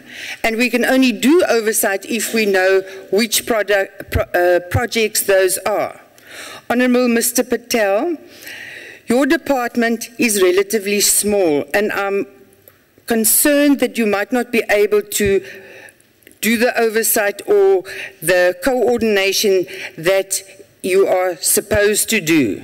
I know interventions will become the norm in cases where delays are caused by due process, such as the process of public participation, safety and environmental aspects that are protected by law.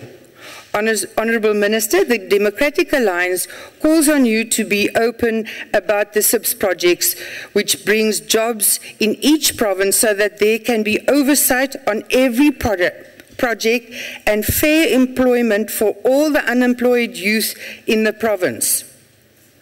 In South Africa today, it is all about jobs, jobs and more jobs. That is at the heart of economic development in each province. I thank you.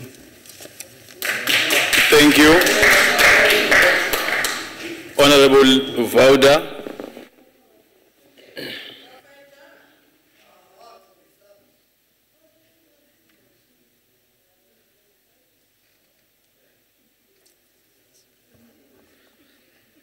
Allow me first and foremost to acknowledge the presence of our supreme forces, irrespective of whatever our perceptions might be.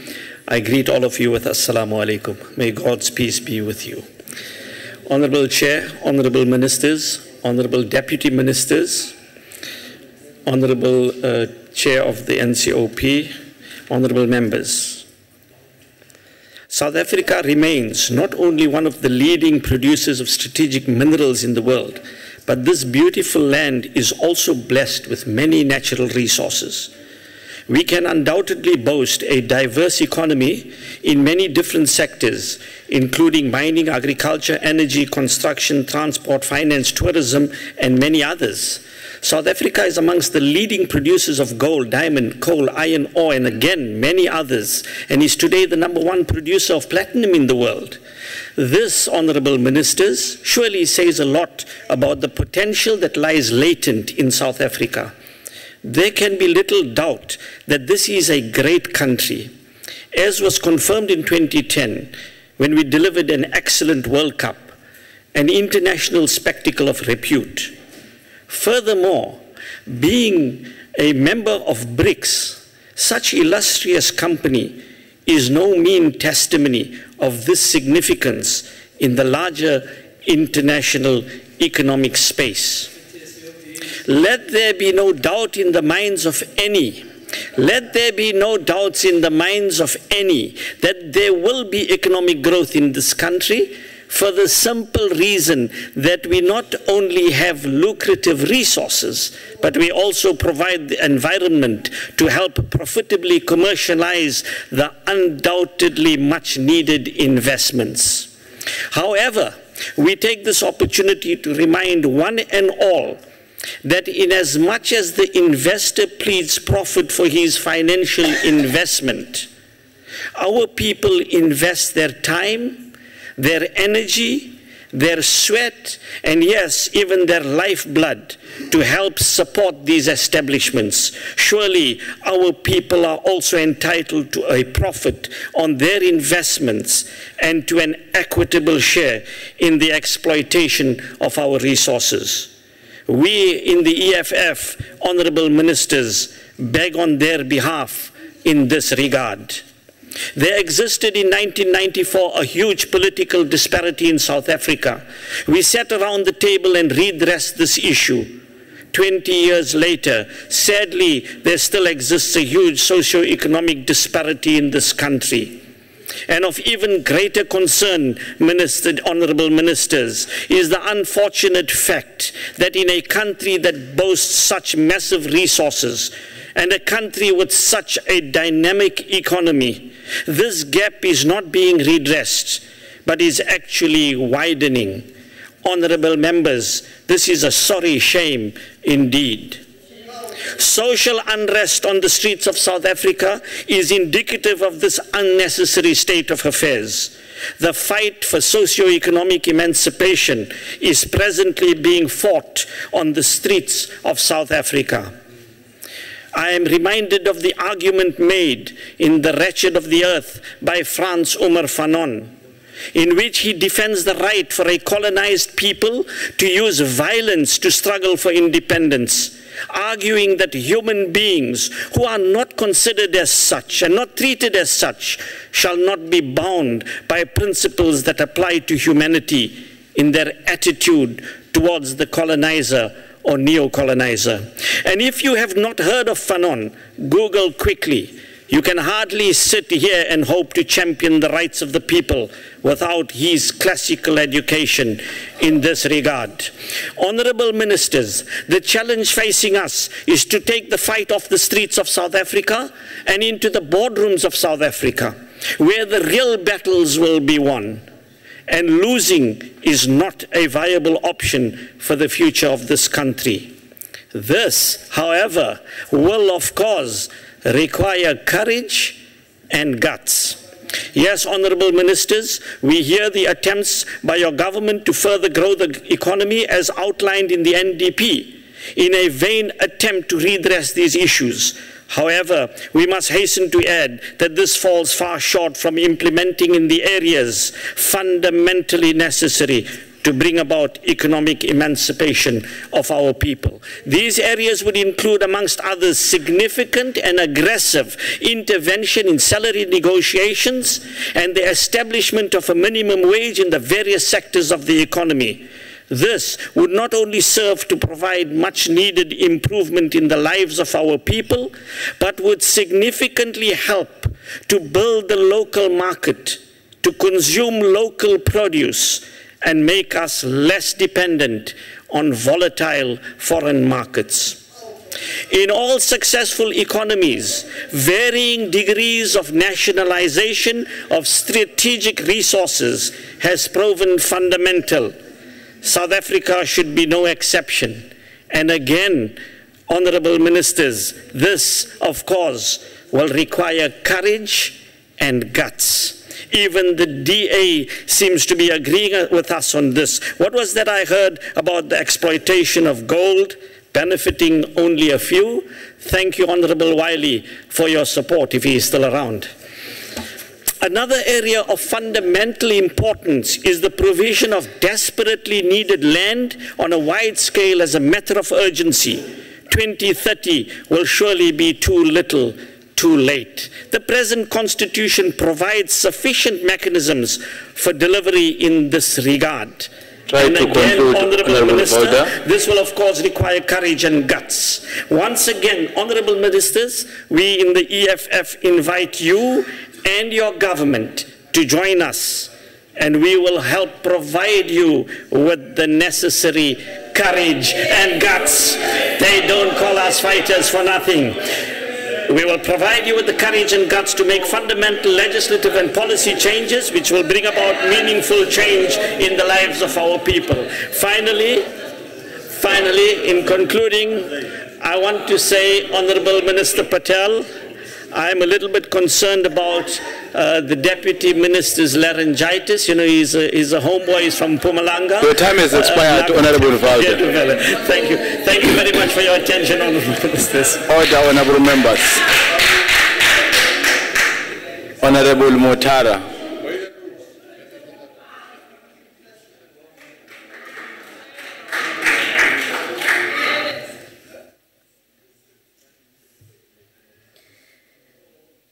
Honorable Chairperson, House Chair, Ministers and Deputy Ministers, special delegates from provinces, representatives of SALGA, members of the House, ladies and gentlemen. Allow me, House Chair, to begin by responding to Honorable van Lingen. Last week we heard, but maybe it's good to repeat, that according to the United Nations World Tourism Organization, countries with the highest tourism figures are USA and France. Both these countries have the most stringent visa application processes. It therefore concludes that visa application processes do not have a direct bearing on tourism figures. And you missed the debate. It was supposed to be home affairs. Today we are dealing with tourism and economic development, but it's fine. We can help you. We meet today after having commemorated Mandela Day, the first without the icon himself. A day in which we are all called upon to give of our time, energy, skills, and resources for the social and somewhat psychological upliftment to those in need. We do this voluntarily and in most instances assist others we may not know and may never have an opportunity to meet again. Perhaps a question we should all ask ourselves is, where will those I met and assisted on Friday be in 2030? My express wish is that they will be on the volunteer trail with us, giving of their time, energy, and resources in the spirit of volunteerism. One can only give from what you have. The redistribution of wealth can only be achieved after wealth is created. You can't distribute what doesn't exist. In the same vein, our responsibility would be to ensure that the economy thrives and grows to include us all, so that we create more volunteers every 18th of July. Why 2030, we ask? Well, put simply, it is the long-term strategic plan adopted by Cabinet, otherwise known as the NDP, which outlines the type of society we wish to create and see in just over 15 years from today. Will we still have to go into townships and assist young men and women who have taken to substance and alcohol abuse and use crime in order to fund these habits? Will we still go into rural areas and speak to communities about government opportunities and plans to create economies around their living spaces? Will we still be restoring homes of those struck by floods or shack fires? The reality is if we do not see the fruition of this plan, in 2030 we will see pretty much the same picture, if not worse, taking into account the ever-increasing youth bulge which remains unemployed. The NDP seeks to address all these and other issues, but can only be realized when every citizen, every business owner, every private institution, education and health facility works towards that goal in their own space. Last year, the Department of Economic Development signed the groundbreaking Youth Accord, which included political parties, and yes, the official opposition was also party to the signing of the accord. What remains now is to hold every signatory to account. How much has the private sector contributed to the creation of an inclusive economy since then? How much of their millions and billions of cash reserves have they released to this end? Let me take this opportunity to congratulate the Competition Commission, which has uncovered dubious practices by huge private companies. The Commission plays a vital role in ensuring consumers get the best value for money at competitive prices, and that we are not forced to pay premium prices because a few group CEOs decided over a round of golf that they would split the spoils. But it will never, rather it must never, be referred to as corruption. Competition is necessary in the private sector, healthy in fact for a thriving economy, but it cannot be to the detriment of consumers. South Africa faces the triple challenge of poverty, unemployment and inequality, of which youth and women continue to bear the brunt of these challenges. We need faster and more inclusive economic growth in order to address these, but this will mean taking more bold and decisive steps towards creating these opportunities. Decisive intervention in infrastructure backlogs must remain a priority.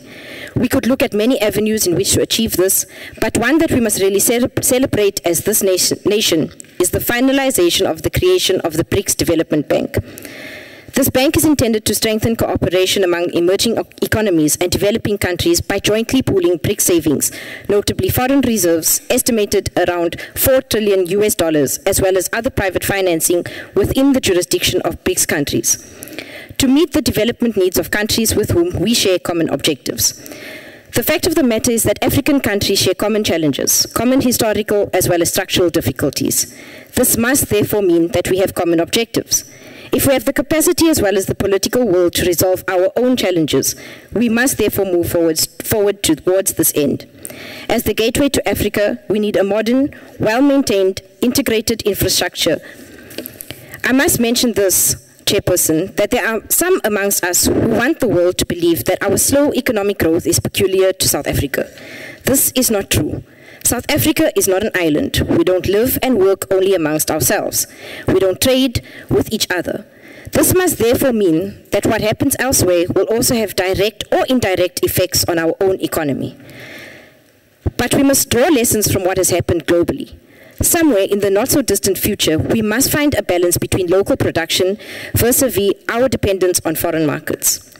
Without fear or favor, we must drive local production, which will translate into looking at various ways in which to achieve this. As the province with the highest contributor to the country's GDP, Gauteng has decided to move towards the modernization of its systems, to revitalize the township economies, and to industrialize the overall economy of the province. This will force us to address the questions around the low skills base, as well as the high volume of human resource that we have. We need to put all these to good use.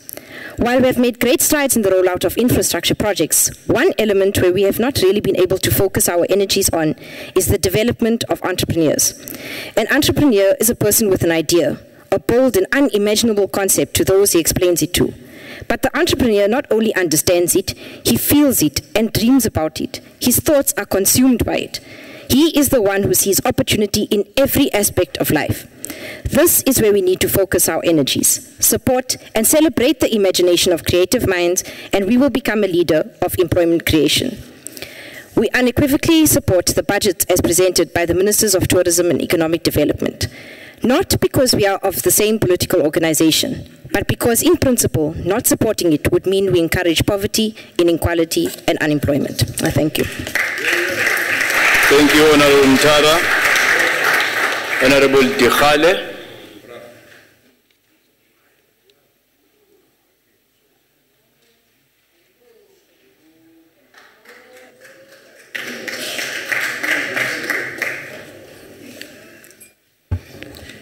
Honorable House Chairperson, Honorable Ministers, Honorable Deputy Ministers, Honorable Members, Special Delegates, ladies and gentlemen.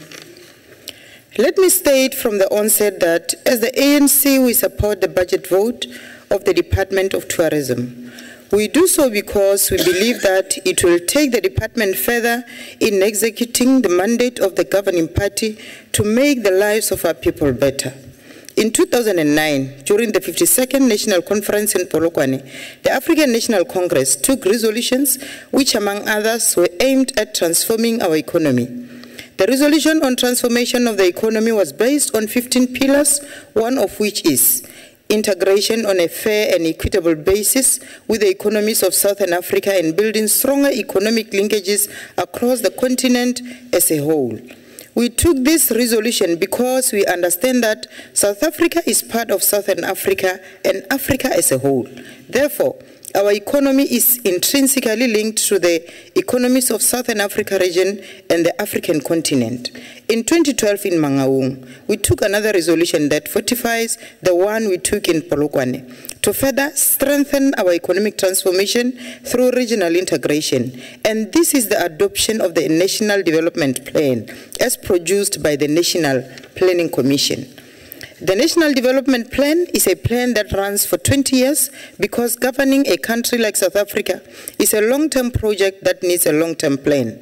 That is why you see even our manifestos not being different from each other. They always improve on one another with regard to objectives and goals that are long-term. And we should not be blamed for that.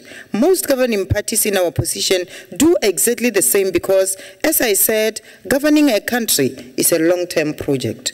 Through the NDP, the ANC-led government aims to increase the interregional trade in Southern Africa from 7% of trade to 25% of trade by 2030. It also aims to increase South Africa's trade with regional neighbors from 5% of our trade to 30% over the same period. For these aims to be achieved, there is no doubt that tourism will have to play a role. This is why the NDP recognizes tourism as one of the main drivers of the country's economy and employment. It envisages the promotion of South Africa as a major tourism destination with unique features to boost tourism numbers and enable tourism to contribute to sustainable economic growth and poverty reduction.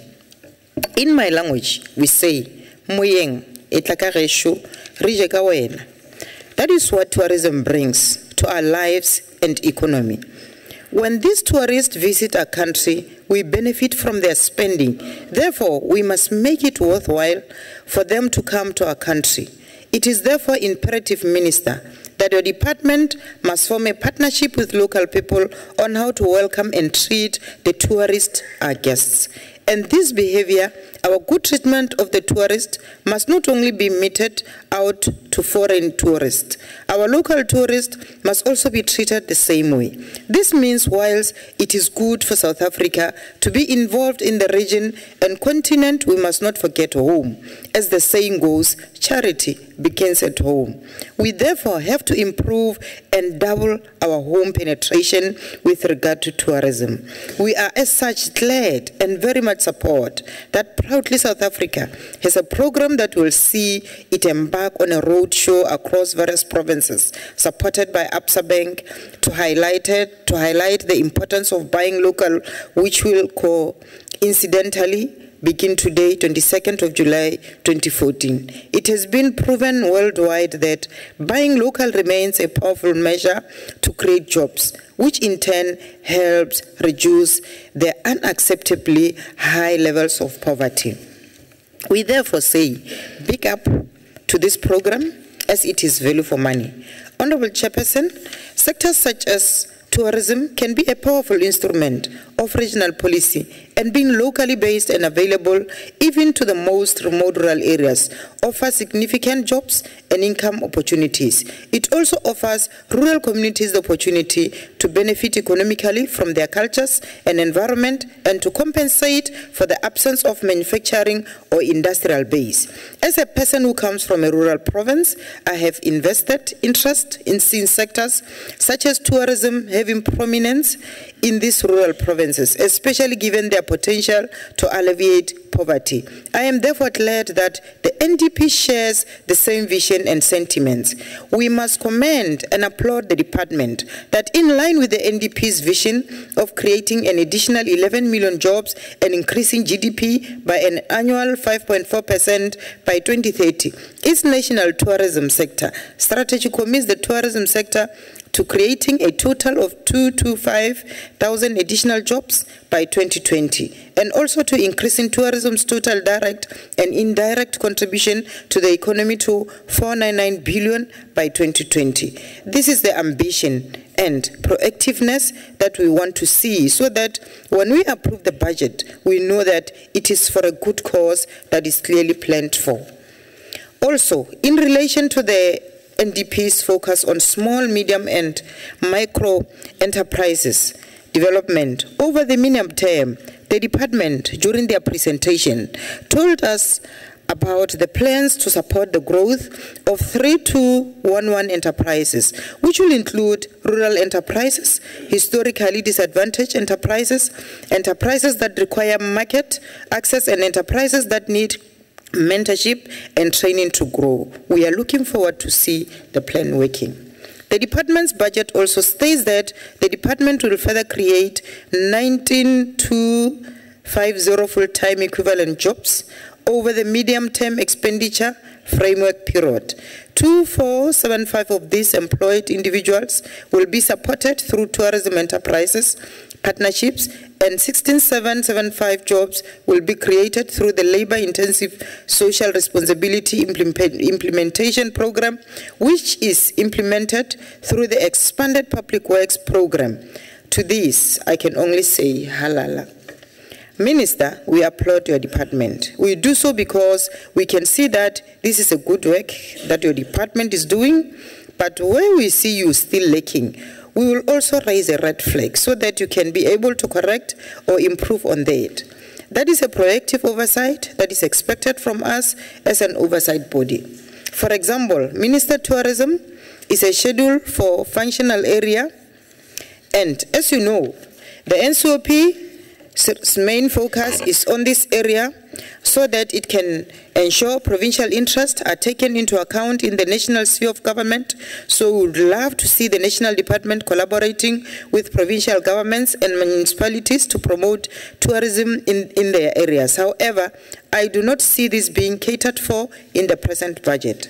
I understand that it is possible that this is catered for under the program Domestic Tourism, but my wish is that it be made a standalone program so that it could be optimally executed.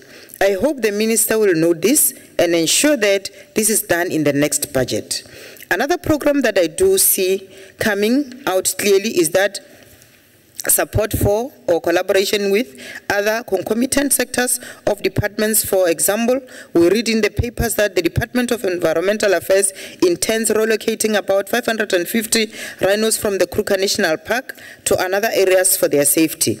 Whilst this is a good idea, however, the unintended consequence of this is that tourism in that area of the Kruger National Park might be affected. As we know, a number of communities around the Kruger National Park have business and other ventures that depend on tourists visiting there. So if tourism slows down their business, we'll also lose out, and this will impact negatively on our objectives of creating an additional 11 million jobs and increasing GDP by an annual 5.4% by 2030 as per the NDP. In conclusion, House Chairperson, I hope the Department of Tourism will engage the Department of Environmental Affairs to see how they can deal with this. In my language, we say, this, Minister, are some of the gaps that I thought you should highlight and hope you can fill in the near future. We don't expect you to be perfect, but we can live with the near perfect budget that you've presented to us. That is why we support your budget. I thank you. Thank you, Honorable Dekhale. Honorable Kaula.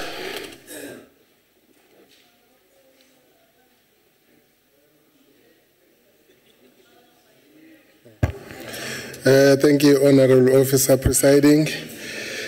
The Honorable Minister of Tourism and the Honorable Minister of Economic Development, Deputy Ministers, the tourism industry is one of the most important cornerstones of the South African economy. The department's report shows that the tourism industry contributed 9.5% towards the country's GDP in 2013. In rands and cents, this was a contribution of 323 billion rands. The country needs to maximize its efforts in growing the tourism/hospitality industry. Be that as it may, the department needs to closely monitor the activities of other spheres of government in their bids to promote tourism development in the country. Value for money in these activities must be closely watched in order to avoid giving money to areas that do not produce. As tourism largely relies on marketing, it is necessary that the department's finances are well managed to ensure that there is a tangible return on investments in the sector. We cannot continue to see the number of tourists decrease in any given year, as this has a direct effect on job creation and poverty alleviation. In 2013, the recorded number of visitors to our country dropped to 5% from a 2012 figure of 10.2%. The decline in visitors must be addressed urgently, both by the department and the South African tourism. The slow pace of transformation in the tourism industry is cited by the department report as another worrying factor. The lack of direct participation by the previously disadvantaged majority in the tourism industry in our country means that there is little development in encouraging its development beyond traditional routes and practices. We must continue to make our country accessible and affordable to our own people, constantly encouraging them to explore not only their own provinces, but other provinces as well. With enough internal tourism, we can push to generate enough volumes of local and international visitors to not only create jobs, but ensure sustainability. The safety of tourists needs to be taken seriously, as this has a direct impact on the number of visitors, specifically foreign, who tour the country. Without this assurance, we'll continue to see decline in numbers in the industry. We need to be proud of the many sites that our country has to offer, and we must be the first to explore it and not heavily rely on foreigners, as the MEC from Limpopo said. We need to invest in the job creation and poverty alleviation through investing in this industry. Let us continually show our support for our country by spending our local money locally. And switching to economic development, the Department of Economic Development is a key driver in bringing about the creation of a healthy and vibrant economy that is conducive to growth, development, and job creation. The desperation of unemployed young South Africans is mounting. 25% unemployment is beyond critical, and the efforts seeking to control the same are clearly not working. The department must take the lead by funding training programs and apprenticeships that are focused on developing skills suitable for today's job market. Unemployment, the highest it has been ever, is still a key challenge to economic growth, and this, together with other challenging social conditions such as HIV/AIDS and poverty, need to be addressed urgently and in a sustainable manner. The IFP fully supports the development of SMMEs and cooperatives, and welcome the programs being rolled out by CIFA and the IDC to ensure that South Africans are enabled to create and build their own sustainable livelihoods through the business and entrepreneurial support they are receiving. We impress upon the department the importance of ensuring that CIFA reaches all South Africans, especially those in rural areas who were hardest hit by apartheid. Moreover, the duplication and overlap of roles and functions with regards to cooperatives amongst the Departments of Economic Development and Trade and Industry and the Department of Small Business Development is a serious concern. Infrastructure and the human development must also be a priority for the department, as the Minister Patel said. It is our expectation that it try to conclude, Honorable Kaul. I'm winding off, Chairperson. It is our expectation that it should ensure that all government departments contribute positively and progressively to the agenda of growth creation. Rural areas must not be left out of the picture, as many policies are designed to mainly benefit the urban population. Thank you, Chairperson. Thank you. Honorable Gaila.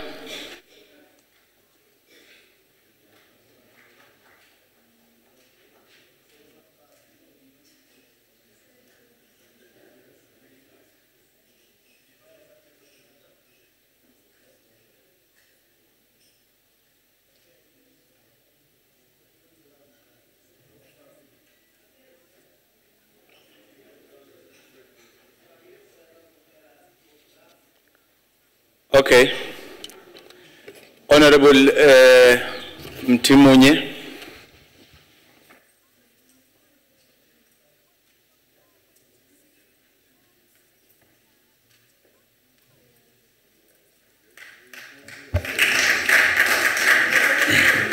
Honorable House Chair, Ministers and Deputy Ministers, fellow members of the House, my fraternal greetings to your good selves. So Honorable Wiley decided to run, but he's got an audacity. Just 3 months after taking an oath of office,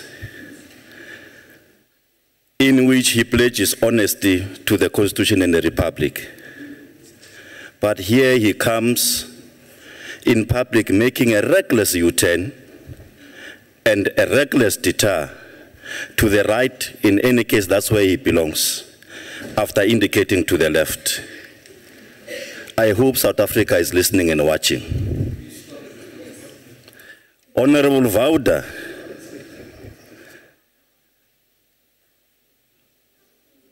whom I have high regard, he also decided to disappear.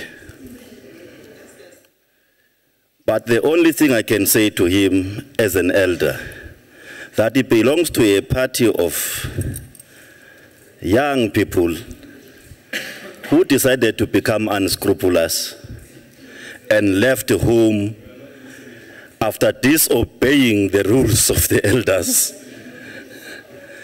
I can only pity them, but my advice to them is that ndodana yolahleko buyele ekhaya ufike uthi kubaba noma ngonile ngicela intethelelo.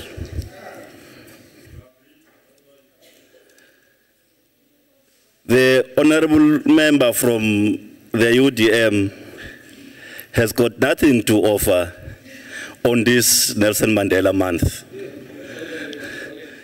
Just 7 months after Mandela departed this world. And his own leader proclaimed uneditorially that he himself is a bosom friend of the late Mandela. We can only pardon you, honorable member. Again, Honorable van Lingen, have an audacity to ascend the podium in this august house, deliberately pledging ignorance to the good story of the government of the ANC since 1994. Even the good story of the Mandela administration they claim to be their hero. What selective amnesia on your part? I can only recommend that you read the document on the second phase of the transition as tabled by the ANC and endorsed by the ANC government.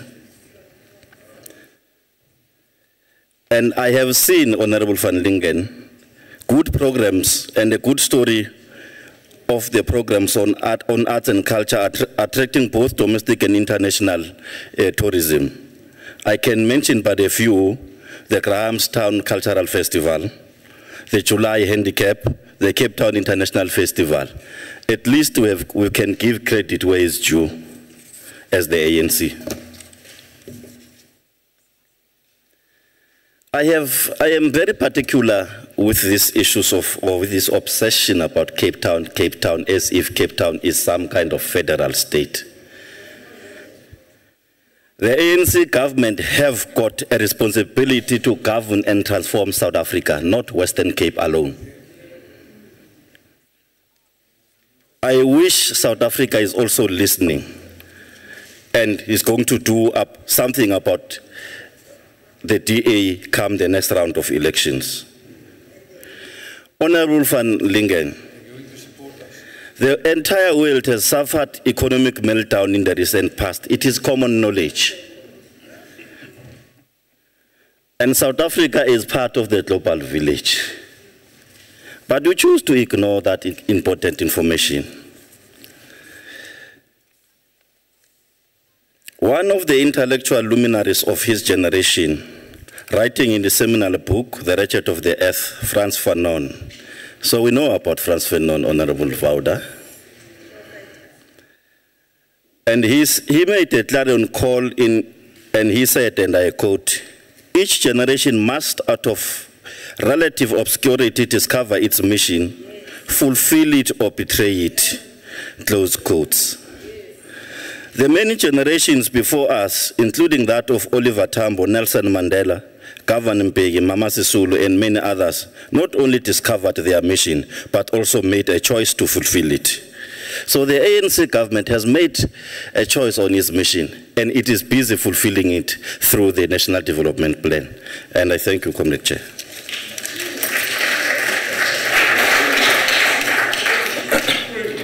Thank you. Sorry, it has been brought to my attention that Honorable Keila has got a fractured leg, so he made an indication that he'll be debating where he's seated. So, Honorable Keila.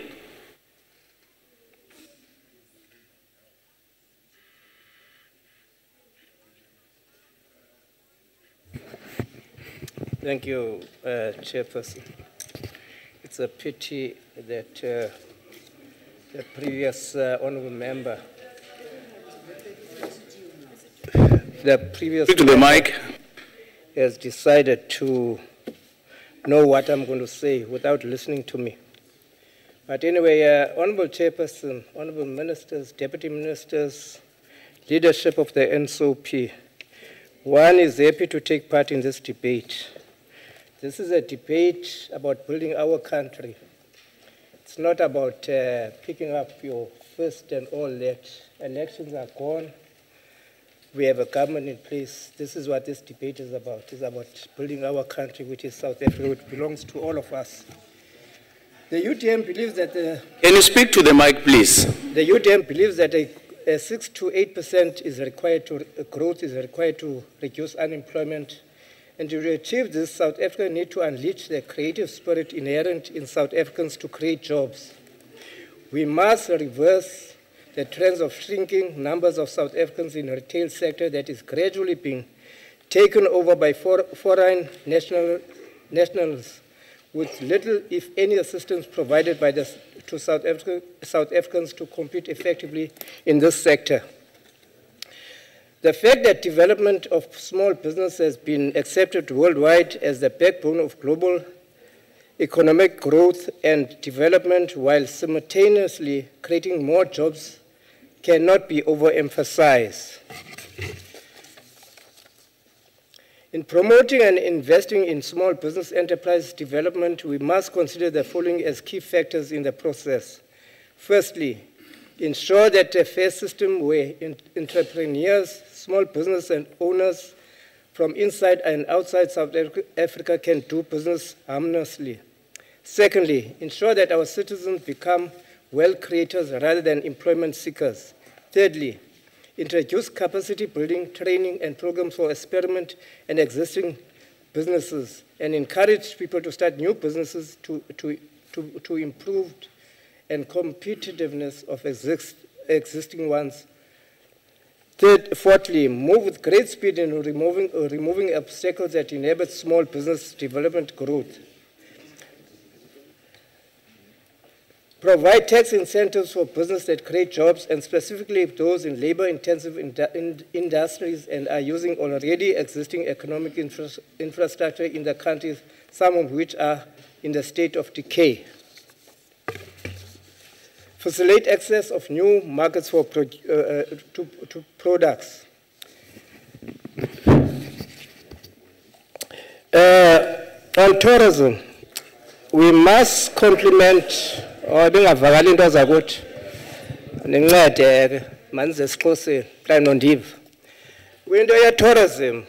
This department has been doing very well on tourism. Nobody can run away from that. But more needs to be done on rural tourism. Now, Deputy Minister of Tourism, Honorable Xasa Makhatebe, ubuya ngapha ngasemakhaya, mhlawumbe nisazi isixhosa, ngapha ngasemakhaya, phaa kwi-Wild Coast, uyofumanisa uba kunzima ubana into ze-tourism zenzeke. Ingxaki ayoyenuke, yi-infrastructure engekhoyo. Sekuziqhatha apha. We're sitting with infrastructure that was not integrated in the broader South Africa. And we therefore then call on the honorable ministers, ministers, because this needs to be addressed. Most of the voters in the Eastern Cape, about over 4 million, are in that Transkei area. And the highest rate of unemployment is so we then request you as ministers, ekugqibeleni ubana ipremier yeprovince uhonorable Maswale ethembisile ubana uzozijonga indlela zasezilalini. Siyamqhobela izandla kuloo nto leyo.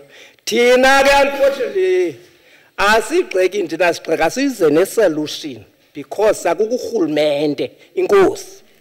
Thank you, Honorable Gayle. Now I'll call the Minister of Tourism, Honorable Anekong.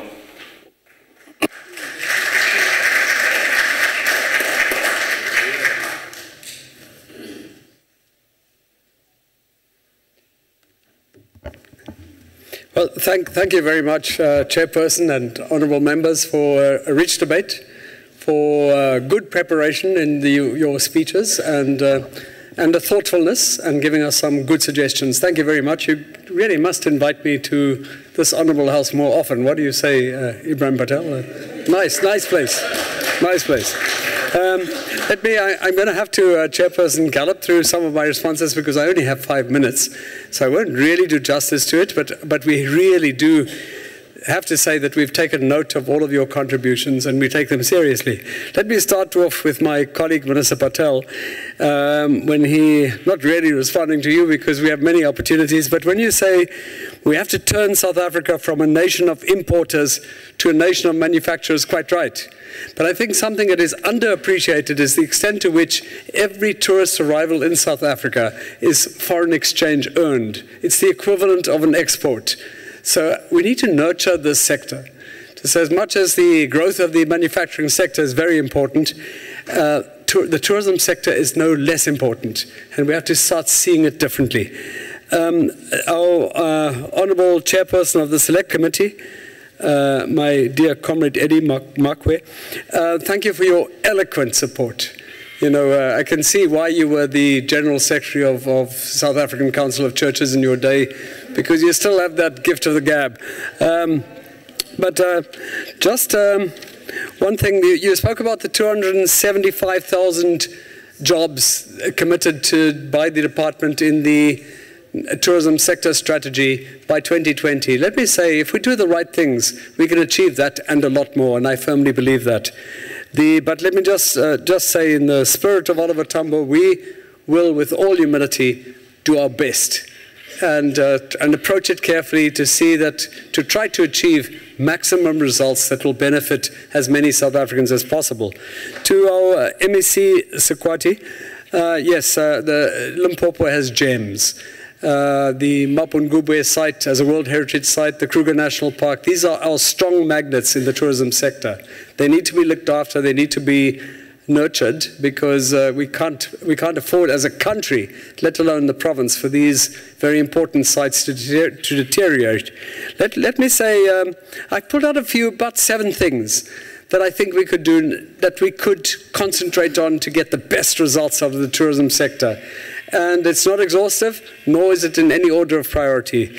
But on the marketing side, we need to continue doing smart things and do even smarter things to market our magnificent, our beautiful country better, to persuade more people to come to visit South Africa, to spend more money in South Africa, to spend more time in South Africa, and to tell everybody when they get home what a memorable experience they've had, so that they attract more people to come to South Africa. That's number 1.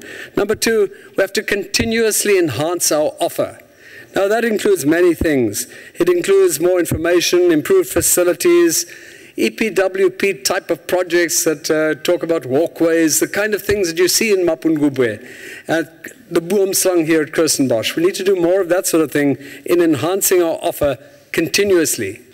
Thirdly, we need to persuade more South Africans to travel and experience our incredible destinations and offerings. So it requires a culture of travel and people wanting to do it. That's 3. Number 4, though, we must make it possible for even the poorest child in South Africa, the child of a mine worker, the child of a farm worker. As you said, MEC, it must be possible for those children to visit some of our museums, theatre, Kruger National Park, our iconic sites, and we must look at models that make it possible. And so I think that is one of our challenges. Number 5, we've got to develop, and we are doing it, but more of it, develop skills in the sector to change the still racially skewed management in the sector. And of course, in developing those skills, we at the same time ensure that our establishments can offer better services, and therefore we improve the offer. Number 6, we must provide assistance, but targeted assistance to existing establishments, as I said in my earlier input, to make them more environmentally friendly, disability friendly, and to promote and support responsible tourism. We've got some great examples. We need to give support to those examples. Haven't got time to elaborate. But number 7, create opportunity for new entrants and community groups, cooperatives, for example, to find their way into the sector, so that the sector becomes more representative and that opportunity is created in the sector. It's not easy. Let me tell you, as you said, my comrade Eddie, land reform is an easy thing to do, but sustainable, successful land reform is a lot more difficult. Creating new income-generating projects in communities is not easy. Then to the Honourable Wiley, on the new visa regulations, I'm not going to say much about that, except that the department will be meeting with our counterpart Department of Home Affairs tomorrow. Clearly, we would not want to in any way undermine their primary task of ensuring the security of our country, and of course to combat child trafficking is paramount. We have to. But we will be entering into discussions that we do things in such a way that everyone benefits. And so I myself will be meeting with the Minister next week. On the flights and routes, notwithstanding some of the challenges, let me say just today, in the newspaper, I see that Emirates has now opened a 4th flight, daily flight to Johannesburg today. And it brings their daily flights to South Africa to 7. 20 years ago, there were 21 airlines flying to South Africa. Today, there are no less than 76 airlines flying to South Africa. But the fact of the matter is, dear honourable members, the tourism is on an upward growth path. So we must be doing some things right. I know we would like to do things better, and we will endeavour to do more, to do it faster, to reach more people, and to do things better. But we are doing some things right. And the facts speak for themselves. On Robben Island is an extremely important site to us. For me, as a former political prisoner, a lot of my heart lies there. I didn't spend my time in Robben Island. I spent my time in the boring Pretoria prison. But the fact of the matter is, Robben Island, there's a special association to Robben Island by former Robben Islanders, and we have to be sensitive to that, including our former president, our current president, and many, many others that are in government. I dare say some of you sitting in this room probably spent a bit of time in that iconic site of ours. We do need to give it more attention. I would agree on that. We can never expect the same number of visitors going to Robben Island as going up up Table Mountain. It just doesn't lend itself to that. But I can assure you I'll be working very closely with my colleague, the Minister of Arts and Culture, to ensure that we do whatever we can to not only preserve, but to enhance this very special offer that we have in our country. To our Councillor Kavanagh, I don't know which parties you all come from, I wanted to call him my comrade, honourable comrade, sorry, Chairperson. But I say some very good suggestions that he came up with. But one thing is for sure, after today, I will never talk about tourism as the new gold again, because tourism is much better than gold. Thank you for that advice. Much better. You're right, gold is a finite resource. Tourism is something that we can, not only can it continue to grow, but in doing it, we're at the same time protecting some of our natural resources and our own heritage, and the many other things that many members express so eloquently. A friendliness of all our people is no small factor. Whether it's the friendliness of the immigration officer, friendliness of the policeman in the vicinity that is able to offer advice and directions, or the friendliness of all South Africans. Let me say, in some of the surveys done of visitors leaving South Africa, say, what will you remember about South Africa? What was good about South Africa? What features very highly is the warmth and friendliness of South Africans. We must value that, we must cherish it. Conclude, Honourable Minister. In conclusion, just to Honourable van Lingen, yes, of course, we appreciate your bid for us to get more money from the fiscus. But for now, our challenge is to use the existing money that we have, to use it well and to use it better. Honourable Voda, courage and guts. A lot of people here with courage and guts who fought the apartheid regime, but we need a bit more than that. We need courage and guts and thoughtfulness, and we need to do things with care. Our economy remains fragile. We need to do the right things, yes, with boldness, but doing the wrong things with boldness doesn't help. Thank you very much. Thank you, Honourable Minister. We call upon the Honourable Minister of Economic Development, Honourable Patel.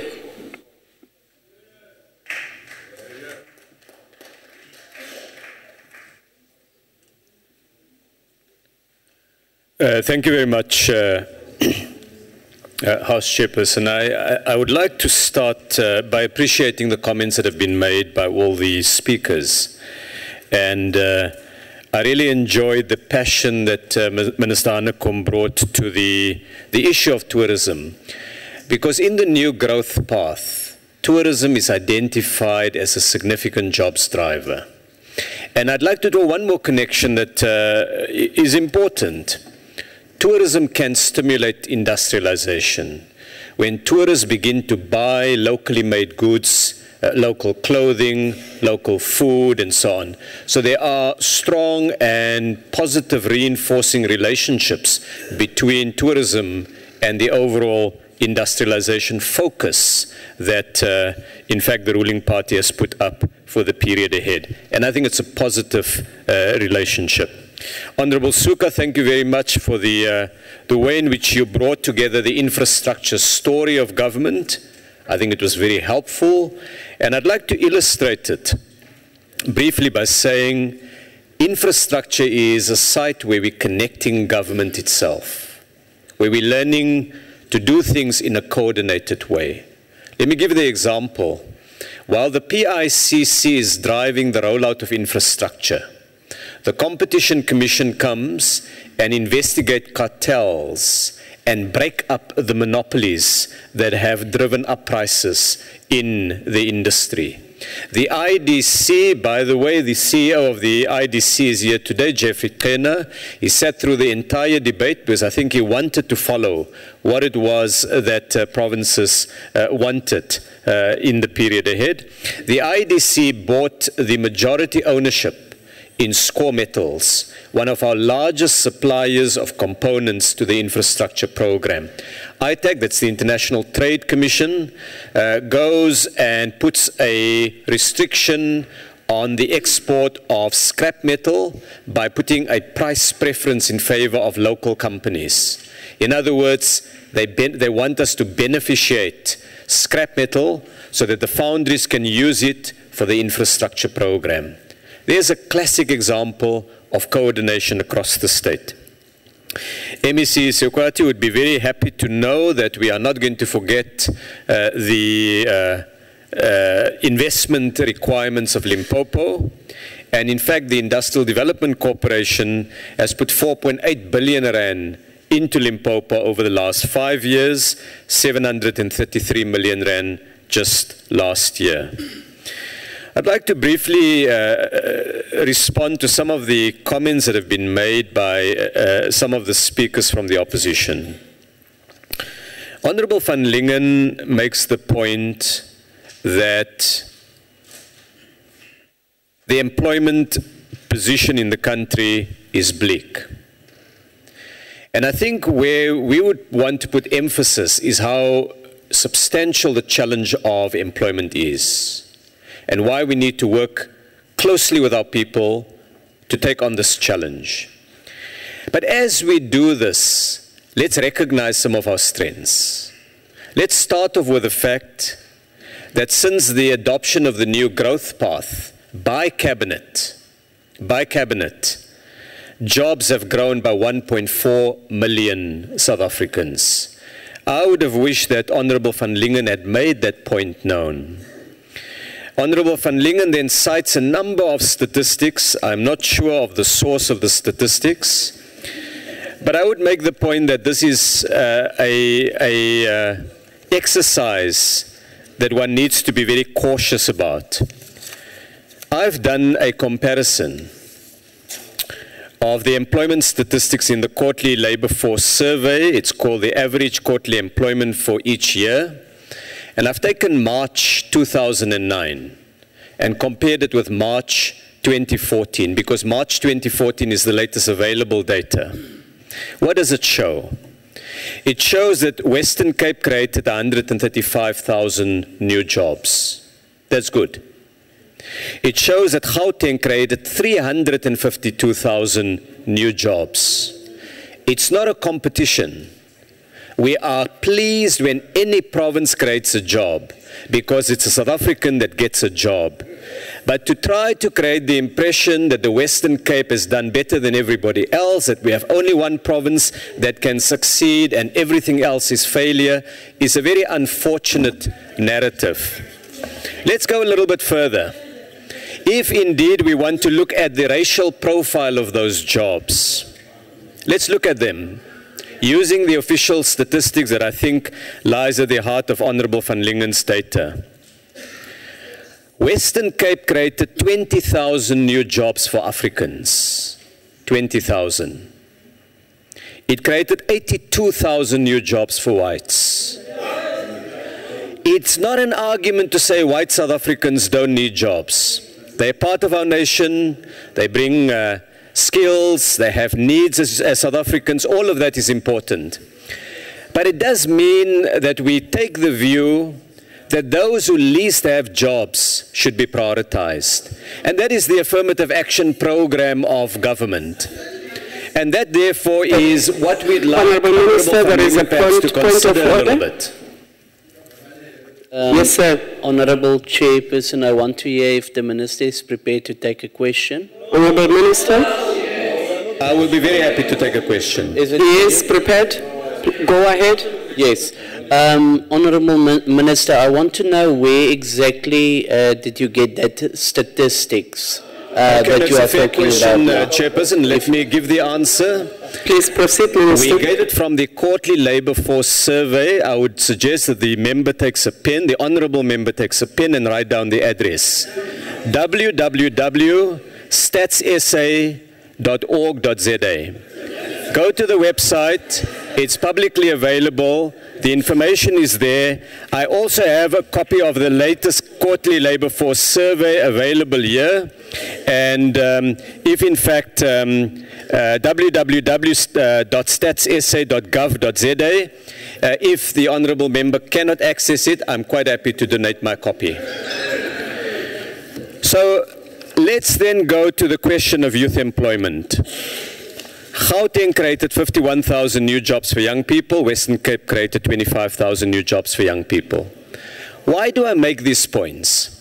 I make these points because we must break the pernicious narrative that emerged earlier this year during the election campaign from the Democratic Alliance that tried to position itself as the only successful way of running a province.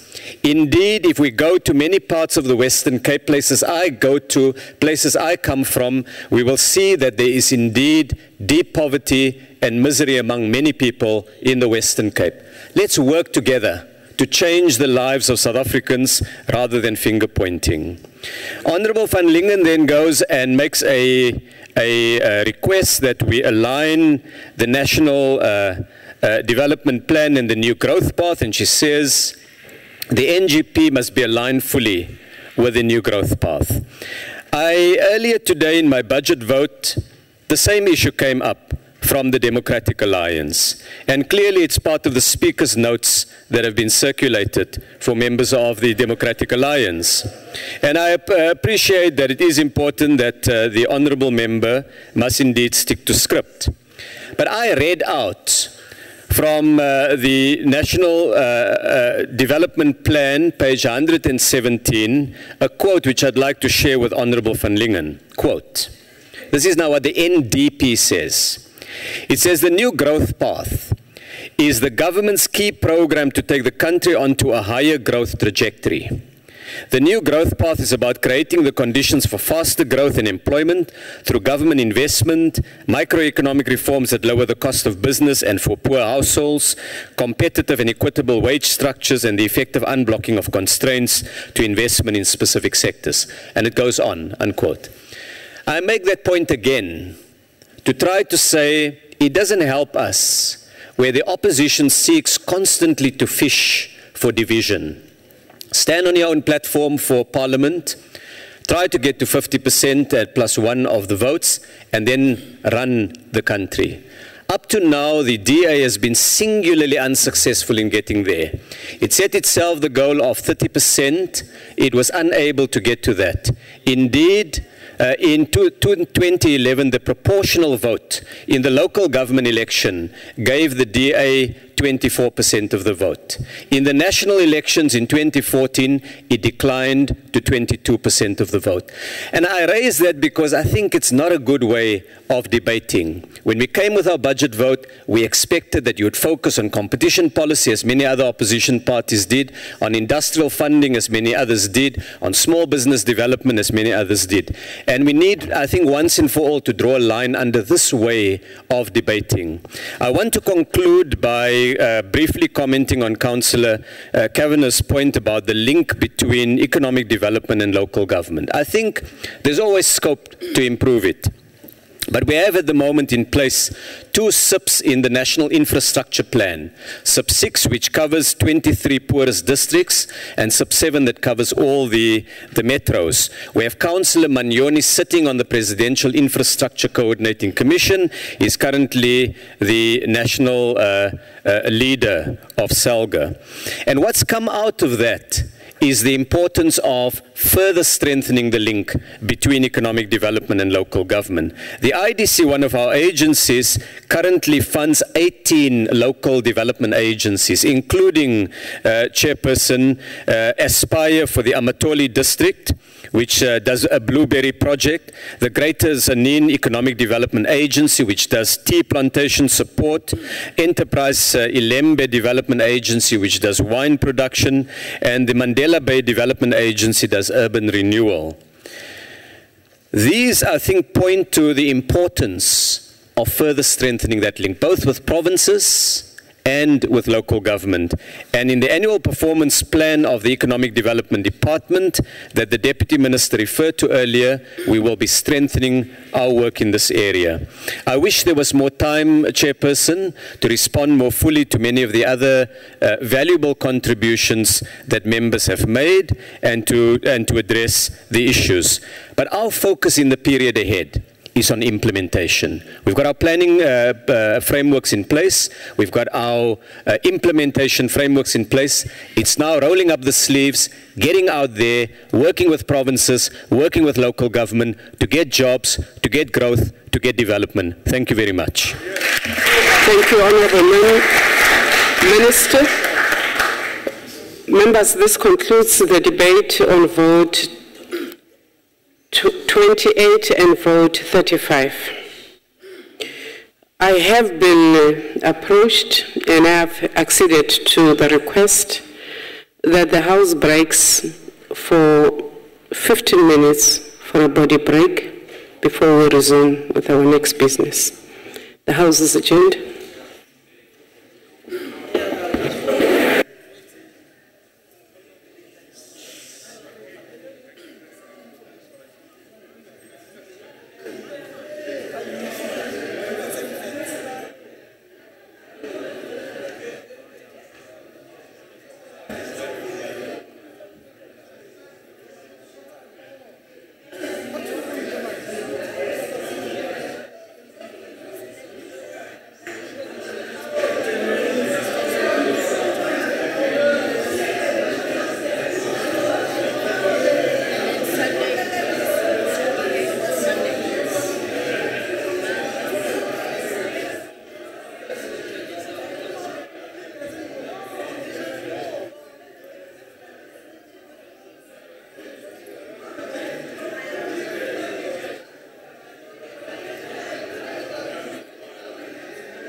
Honourable members, this House is back in session.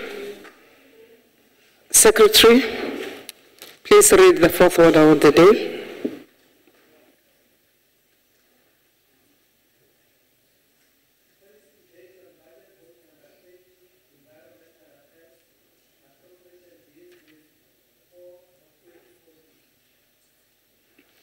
Thank you, sir. I have the honor to call to open the debate the Honourable Minister, Memolewa, the Minister for Environmental Affairs.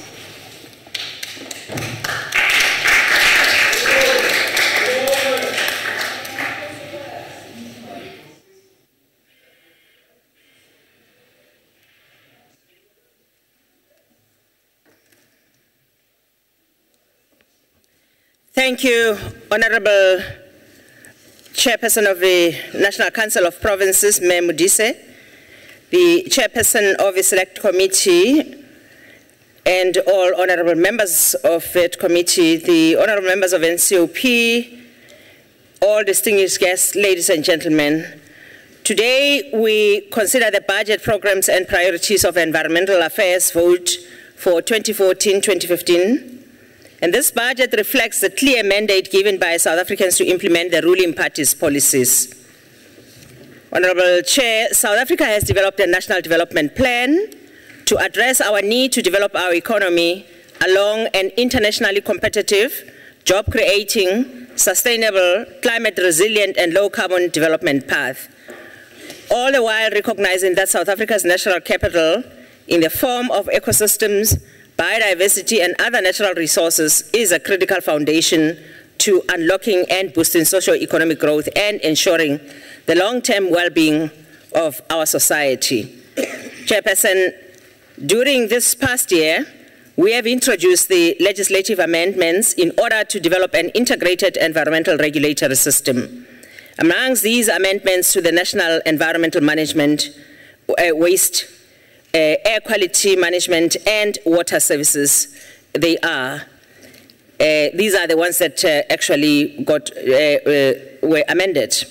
In addition, the National Environmental Management Act now includes environmental authorizations for mining developments, and accordingly, the Minister of Mineral Resources will now issue mining-related environmental impact assessment and waste license authorizations, with the Minister of Environmental Affairs being an appeals authority on mining-related environmental authorizations. We did this, Honourable Chair, in response to the sharp outcry that we've been hearing of the long time during which we actually process this fragmented nature of our systems, and this, we believe, will actually heal or cure that process.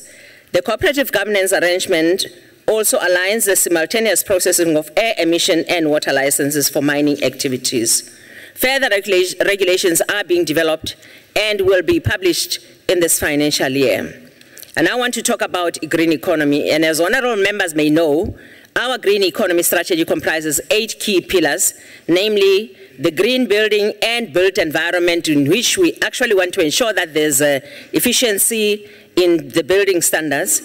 The second pillar is a sustainable transport and infrastructure, in which we all know the changes that have been made in transport to green it, the clean energy and energy efficiency, the resource conservation and management, sustainable waste management, water management, sustainable consumption and production, and agriculture, food production, and forestry. These 8 pillars requires continuous implementation. We've made strides on some of them.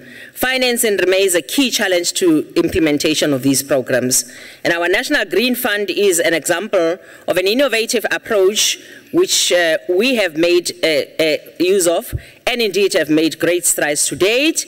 We have 22 multi-year green economy projects and 16 research and technology-related projects valued at 572 million rand, which we have implemented. We are working at growing existing green sectors or industries that at the same time maximize job creation core benefits. Through the expanded public works culture and environmental program, we are working on expanding job creation in the medium term. This program, Honorable Chair, is funded this year to the tune of over the MTF to the tune of over 2 billion rand. It is one single most job creating program of our department and indeed of our government. I now like to address the efforts that we implement towards realizing our constitutional mandate, in this instance dealing with areas where we protect and manage environmental degradation, environmental impacts, and environmental health risks and threats. Honorable Chair, air pollution is recognized as a very serious health hazard. Industry must reduce its emissions. Government must enforce minimum emission standards and monitor air quality. Activist organizations must continue to raise the alarm when necessary. The introduction of new air quality legislation in South Africa is just one of the many instruments we are using to ensure every citizen's right to air quality. We have come a long way, Honorable Chair, in a relatively short space of time, and the result of collaboration between our 3 spheres of government and with key stakeholders and partners are beginning to bear fruits in the area of air quality. The National Environmental Management Air Quality Act, which came into effect in 2010, represents a paradigm shift. It offers an integrated approach to reduce the impact of multiple sources of pollution, instead of focusing only on what comes out of the individual stacks. Priority areas have been declared where pollution is, or rather air pollution is much more than in any other areas in our country, and those areas include the Vaal Triangle, the Highveld, and Waterberg, where ambient air quality standards are currently being exceeded or may be exceeded. We are putting our eye on the ball so that we can deal with those challenges. Through 102 government-owned air quality monitoring stations countrywide, we are continuously monitoring compliance. These stations continuously send data to the South African Air Quality Information Systems managed by South African Weather Services, and enabling members of the public also to monitor air quality in their respective areas. The South African Weather Services plays a significant role in accessing the public to critical weather information that impacts lives, livelihood, and business. The effects of severe weather events across various parts of our country earlier this year were well anticipated by South African Weather Services, alerting disaster management centers. And through this budget, Honorable Chair, we will continue to maintain and enhance these systems, resulting in greater accuracy and reliability. Our National Climate Change Response Policy, which we launched when we were heading towards COP17 a few years ago, is aimed at building social, economic, and environmental resilience to the impacts of climate change and making a fair contribution to the global efforts in order to stabilize the greenhouse gas concentrations. To ensure our country's food, water, energy, and infrastructure security is not negatively impacted by the climate change, we have developed long-term adaptation scenarios to inform adaptation planning and implementation. I'm sure Salga and our municipalities will be glad to ensure that these plans are implemented. The adaptation plan, as we inform our plans going forward, because we've got to adapt as a country. Regarding the waste and chemicals, Honorable Chair, as population expands, we know that the generation of waste is unavoidable, a situation which is exacerbated by technological advancement and consumerism.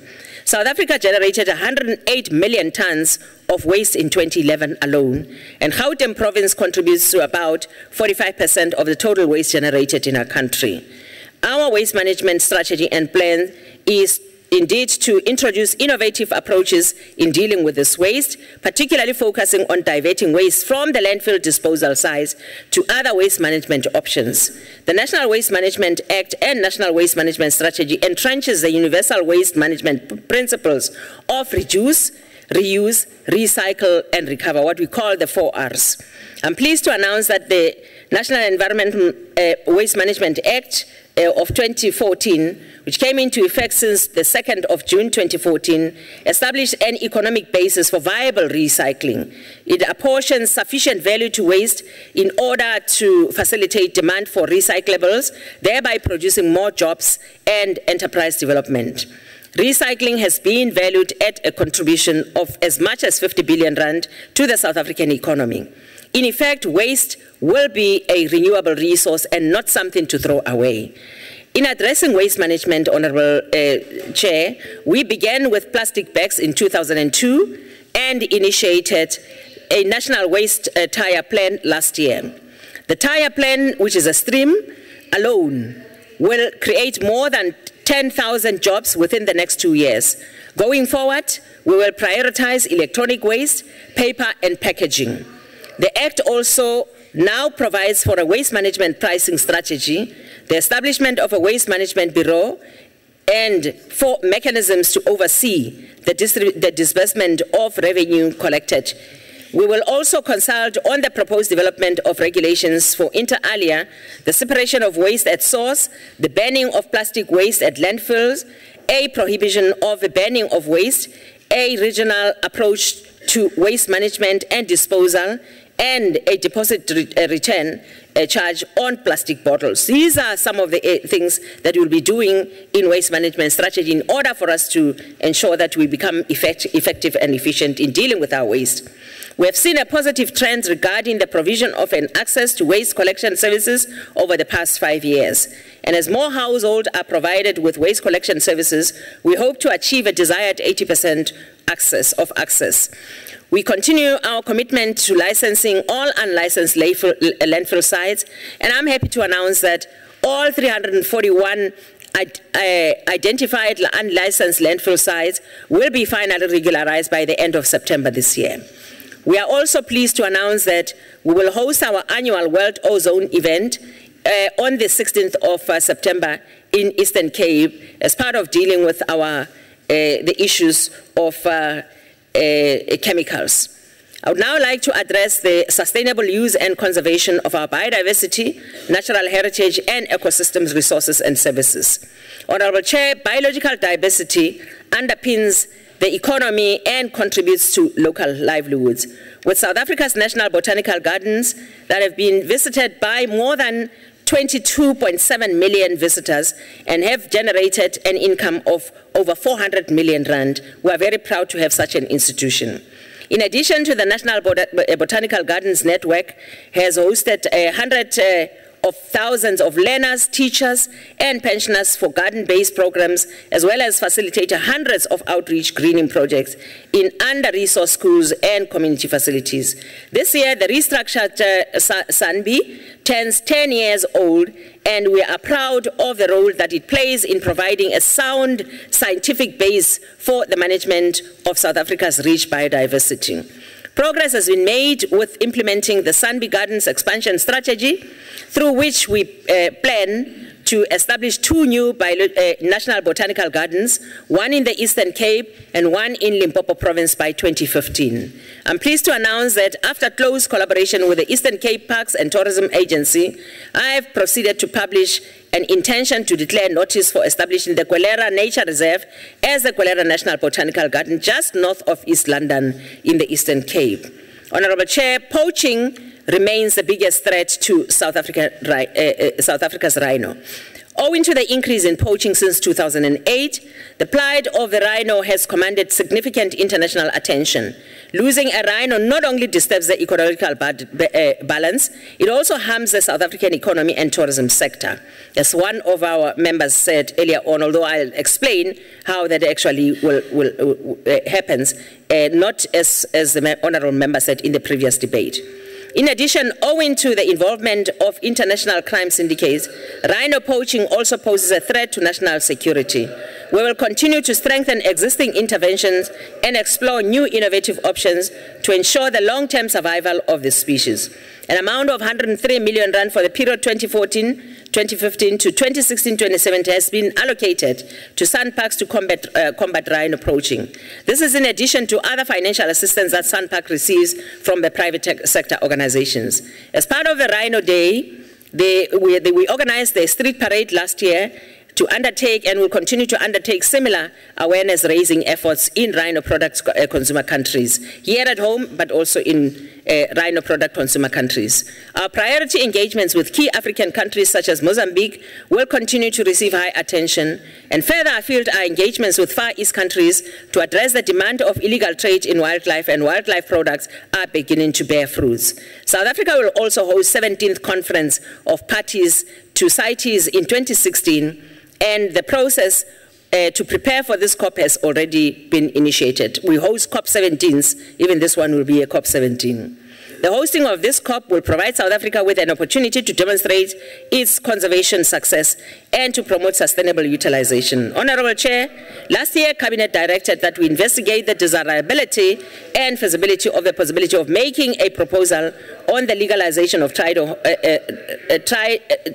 in rhino horn as a potential intervention, in addition to the many current interventions that we are dealing with.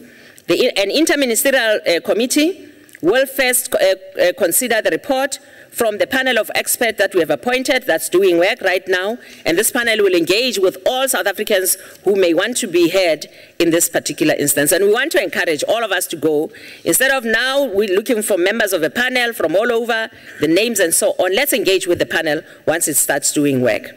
We'd like to urge all stakeholders, therefore, to work with us in ensuring that whatever position we adopt at CITES in 2016 is well researched and addresses a sustainable utilization principle.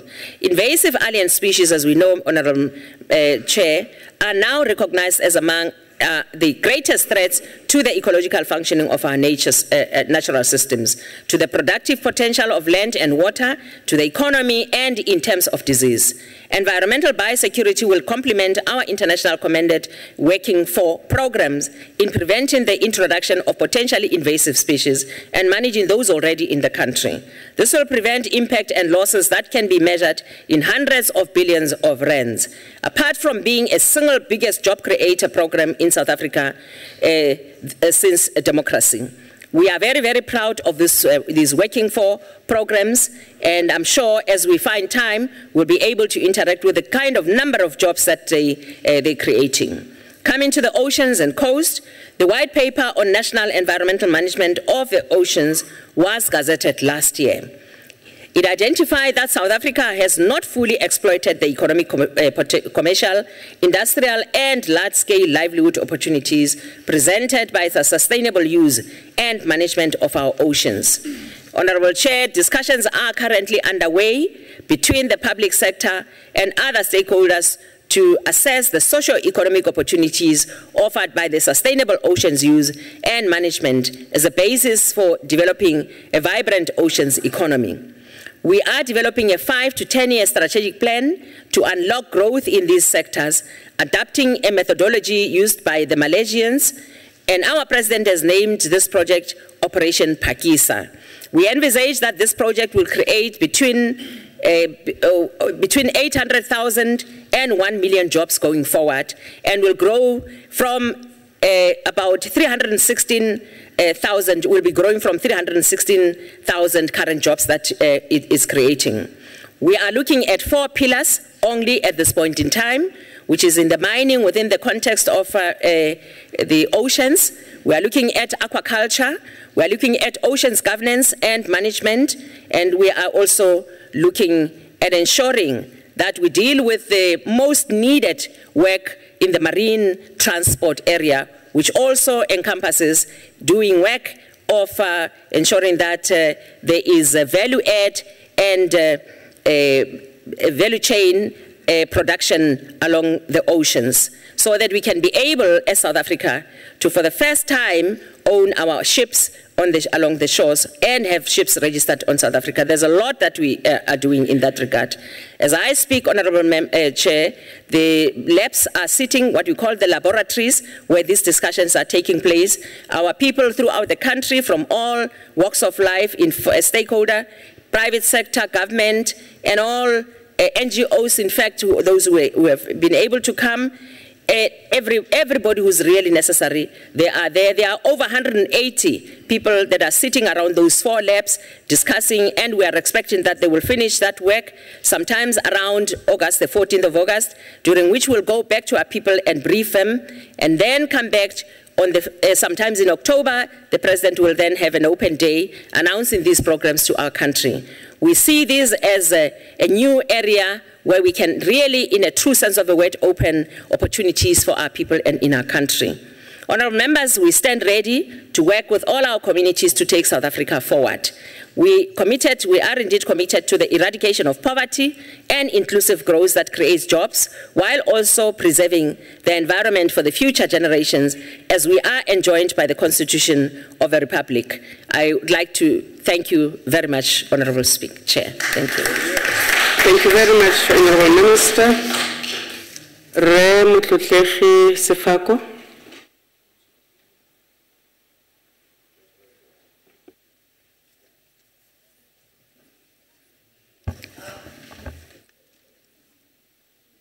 Mutlutlegi Modula Stilo, Motlatsa Modula Stilo,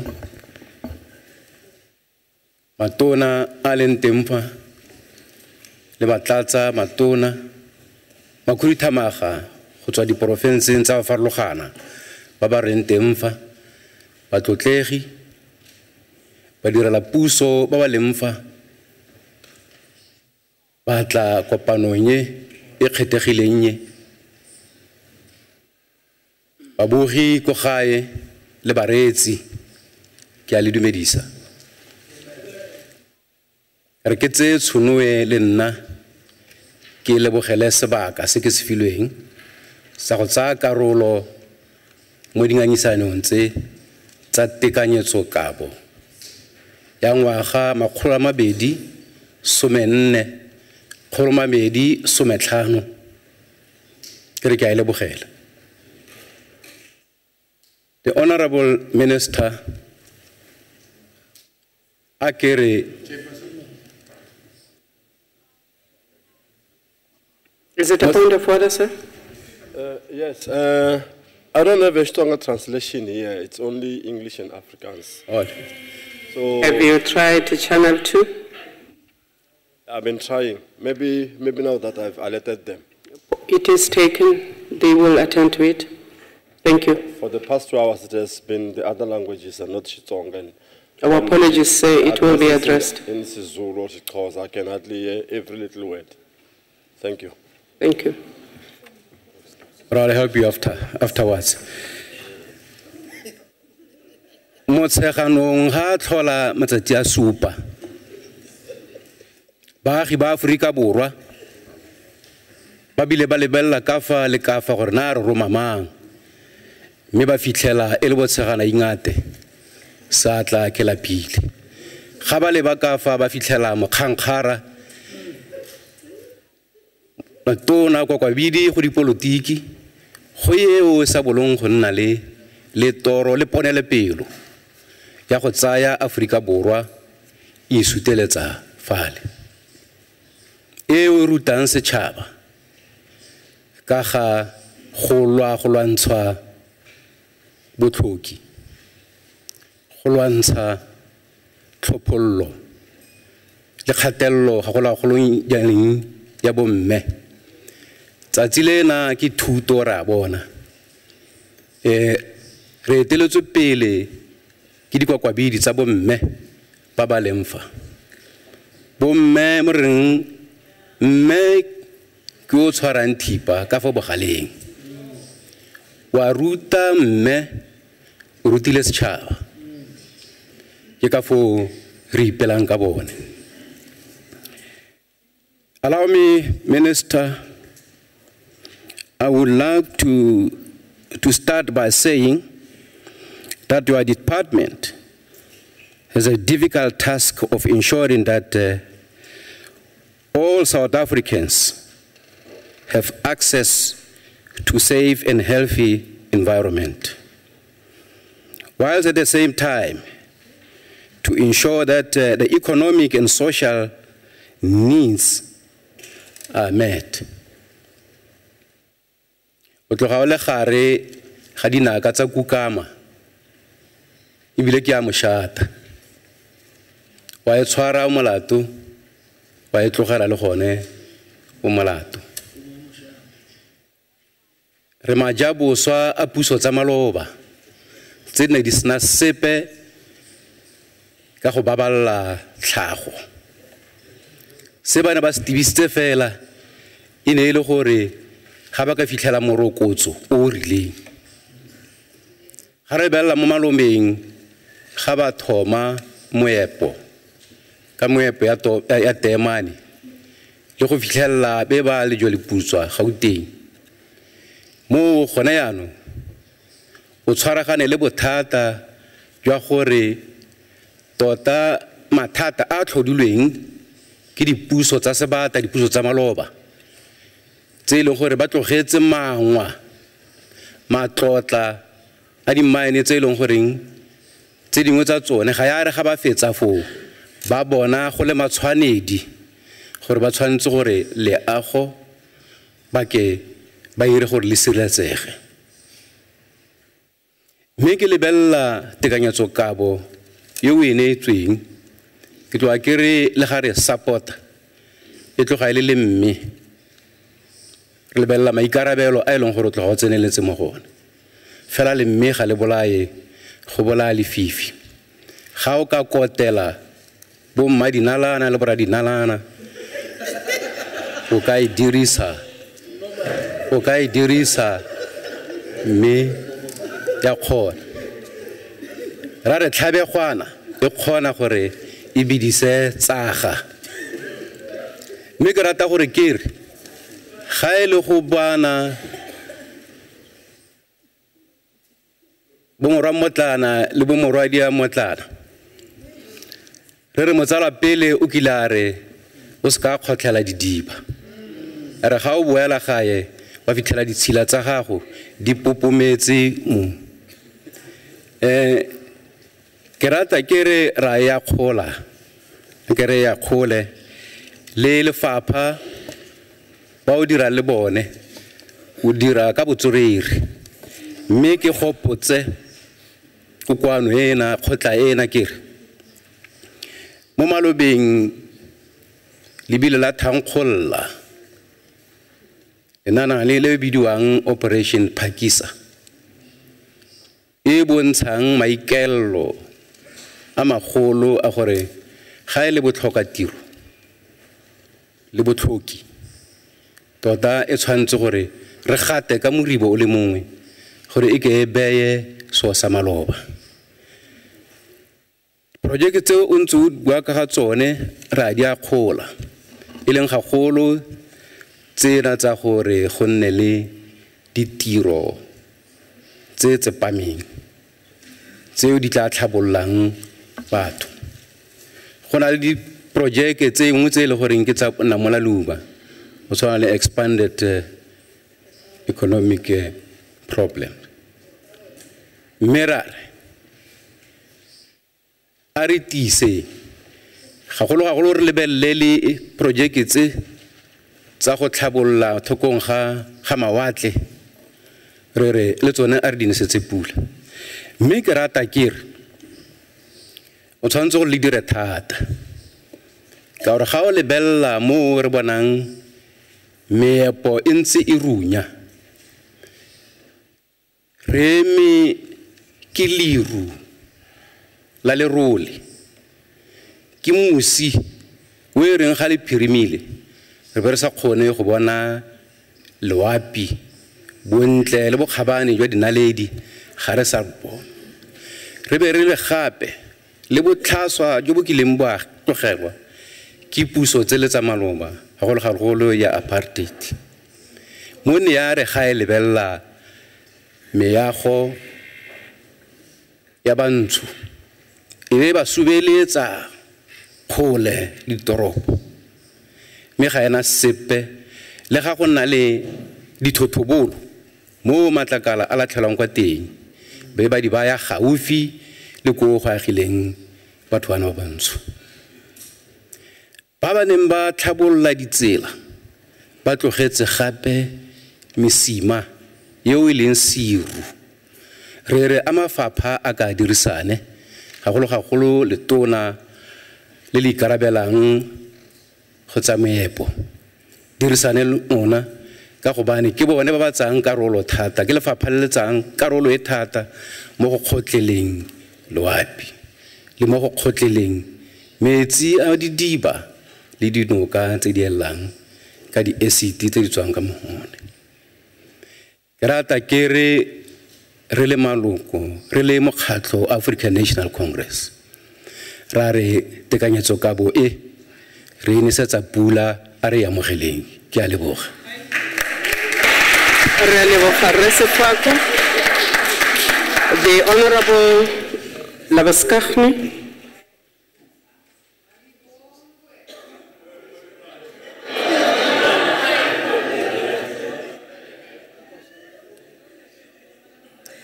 Honorable Chairperson, Honorable Minister, and fellow members. I'm standing here today with mixed feelings. According to Section 24B of our Constitution, all South Africans has a constitutional right to an environment that is not harmful to their health or well-being and to have the environment protected. That is also the mandate of the Department of Environmental Affairs. The National Development Plan envisions an environmentally sustainable, climate change resilient and low-carbon economy. It further highlights the need to sustain ecosystems, mitigate the effects of climate change, and manage the transition towards a low-carbon economy effectively. The Department, in answer to the constitutional mandate and the NDP's vision, states in their mandate, page 698 of the budget 2014, that, I quote, "The challenges of deteriorating environmental quality due to pollution, waste management and natural resources degradation, destruction and depletion must be effectively addressed." The reasons for my mixed feelings and great concerns stem from the fact that the budget as presented to us cannot effectively address the mandate as set out. Neither can it fulfill the constitutional mandate or the NDP's criteria. How is it possible to emphasize essential aspects such as climate change, air pollution, coastal management, the weather services, chemical and waste management, to mention only a few, in the department's mandate when they are all characterized with significant budget cuts?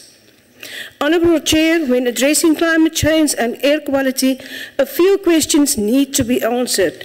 Will South Africa be able to ensure an effective response to the impact of climate change by building adaptive capacity? Will we be able to stabilize greenhouse gas concentrations? Will we be able to meet our national and international obligations by developing a national monitoring and evaluation system for climate change by 2015 or 16 with a budget cut of 19 million rand in real rand terms? Honourable Minister, it is hard to believe that it is possible, seeing that the draft SA greenhouse gas, the GHG, emissions inventory report recently published indicates an emission increase of 25% over the past 10 years. A summary of this report further highlights the sectors driving the emission trends as power generation, industry, road transportation, iron, steel, cement and ferroalloy production, solid waste disposal, and agriculture, forestry and land use. The monitoring of air quality priority areas, for example, the Vaal and Highveld areas, as well as the draft vehicle emission strategy, are noted as programs to be implemented to minimize and stabilize greenhouse gas concentrations in the atmosphere. Honourable Chair, great was my surprise not to be able to find a single reference to any plan and or budget to address emissions caused by Eskom coal-fired power stations. Although the GHG indicated power generation as the sector with the highest contribution to greenhouse emissions in South Africa. A standard answer to questions raised on this are that the Department of Energy is responsible for alternative and green economy energy generation and that Eskom is only an agency. The ANC government keeps on throwing millions of rand into coal-fired power stations run by Eskom. Very little has been done to encourage or to incentivize alternative and green energy initiatives. The results are power outages and financial rescue packages to Eskom, both to the detriment of the South African economy and sustainable livelihoods. The simple matter of the fact is that the Department of Environmental Affairs should be the driving force and principal role player in finding a sustainable solution to this dilemma. A proactive government would have seen it as a priority and allocate an applicable budget to it over a long-term period. Honourable Chair, in South Africa, we depend on the South African Weather Services for a series of information that guides the agriculture sector, ensure an aviation safety and prevent loss of human life, South Africa's ability to make science-based policy decisions and scenario planning relating to climate change, as well as the country's ability to formulate baseline and monitor emissions versus set targets. A 20 million rand budget cut for the year 2014-15 and a further cut to the same amount for 2015-16 on top of being underfunded in the previous year would definitely impact negatively on the South African Weather Services operations and impede its ability to fill its mandate as required by the South African Weather Services Act, Act number 8 of 2001, as amended. Opportunities exist for significant new job creation in the green economy and the recycling sector, provided that an enabling environment is created. The DA believes that incentivizing investments in green economic sectors, providing leadership in the economy, showcasing best practices and supporting research and innovation would stimulate a job-creating green economy. It is well known that in the absence of a large-scale recycling infrastructure, enabling waste separation, waste diversion, recycling and recovery, as well as a lack of policy and a regulatory framework to promote waste management hierarchy, led to a limited economic potential of the waste management sector. A cut of 5 million rand to the general waste and municipal support budget then just makes no sense. Currently, very little waste being recycled. It's rather being set alight and contributes to pollution as the GHG indicates. Recycling must be done to effectively decrease the content of landfill sites. Improved regulations and partnerships between producers and municipalities would enable small, medium and micro enterprises that focus on collection and recycling to contribute to reducing unemployment, poverty and income inequality. The budget cuts of about 100 million to the environmental programs and chemical waste chemical and waste management is thus further proof that the ANC government say and what they do are two opposites. No reasons were provided to substantiate these reductions. Honourable Chair, biodiversity and conservation in South Africa is of utmost importance. A balanced and holistic approach to biodiversity protection and conservation is needed to ensure our country's biological resources and ecosystems for human well-being and sustainable development. Aspects such as the implementation of biodiversity and mining guidelines, curbing rhino, elephant, abalone, and cycad poachings, as well as determining national norms and standards for damage-causing animals, are important for diversity management and conservation. We call on the Honourable Moleva to claim a rightful place as a competent authority for mining licenses. We call on the Department to take a zero-tolerance approach on poaching, to establish specialised environmental courts, and we call for a minimum 10-year penalty for level 1 poachers. We need to adopt a macro-spatial planning approach that considers the carrying capacity of land and cluster land use. Honourable Chair, the implications of these budget cuts are simple. If not carefully reconsidered and prioritised, all generations represented in this ANC government will be held responsible for not being able to ensure a sustainable environment, not only for us, but also for our children and the generations to come. We will be known for the decisions we take. We only have one earth and one life. How we manage and balance it will affect future life on earth. I call on the ANC government to handle environmental affairs with the same passion and determination as the Freedom Charter. As without a safe and a sustainable environment, coming generations would not reap the benefit of their freedom. I thank you. Thank you, Honourable Member. The Honourable Singh.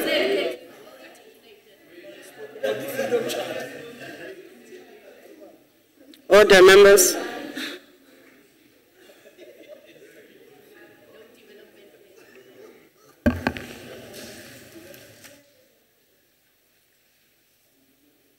Honourable Chairperson of National Council of Provinces, Honourable Minister of Environmental Affairs, Honourable Ministers present, Honourable MECs present, Honourable Members, Members of Salga, ladies and gentlemen in the gallery, it's indeed a great pleasure for me to participate in this debate on the Budget Vote 30 of the Department of Environmental Affairs. Madam Honourable Chair, Honourable Lubuskakni was easily criticising government for its initiatives and didn't come up with some solutions to the problems that she highlighted. What I'd like to say is that the DA needs to come up with solutions and not only highlight the problems. How can we convey to the department, with the budget that we have, that they can do their best with the budget allocated to them for this financial year?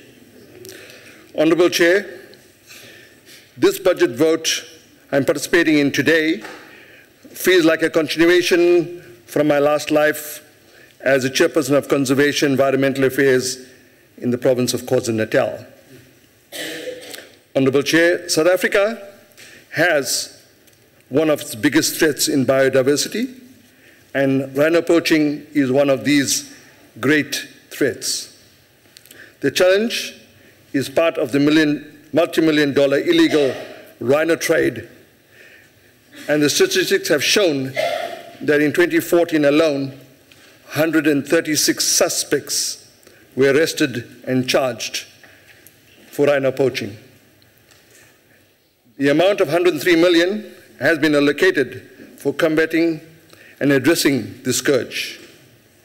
Chairperson, this year we have lost 558 rhinos to poachers.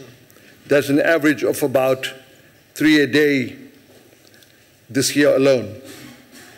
There is no single solution to combating this crime on this innocent rhino. This species forms part of our heritage, attracting tourism and job creation. Tourists are attracted to our country because of the beautiful game reserves and our wildlife. Honorable Chair, the butchering of our rhino for their horns have no medicinal value. The people from Asian countries believe that the rhino horn would help infertility. It's a myth. The trafficking of rhino horns to the borders of our country has come to a crisis situation. That is, in the near future, rhinos will be an extinct species and will only be seen on pictures, and our future generations will not have the luxury of seeing them in the wild as we do now. We have to act swiftly to protect this or accept blame for the extinction.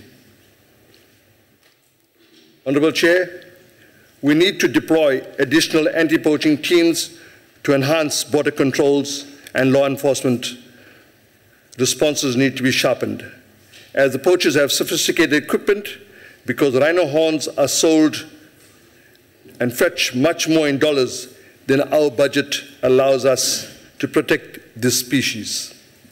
Honorable Chair, in KwaZulu-Natal, Ezemvelo has put up many initiatives to combat rhino poaching.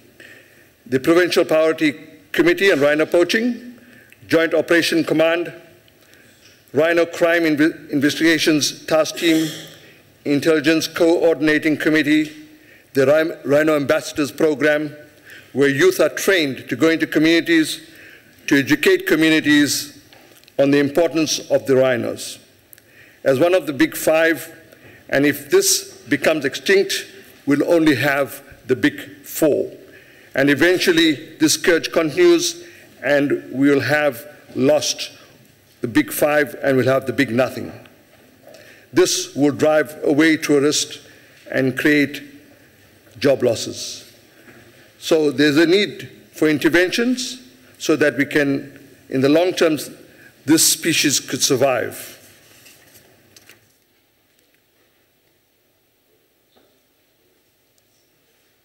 Madam Chairperson, Honorable Chair, I believe if there was any ministerial value in the horn, I'm sure our local Nyangas would have discovered it.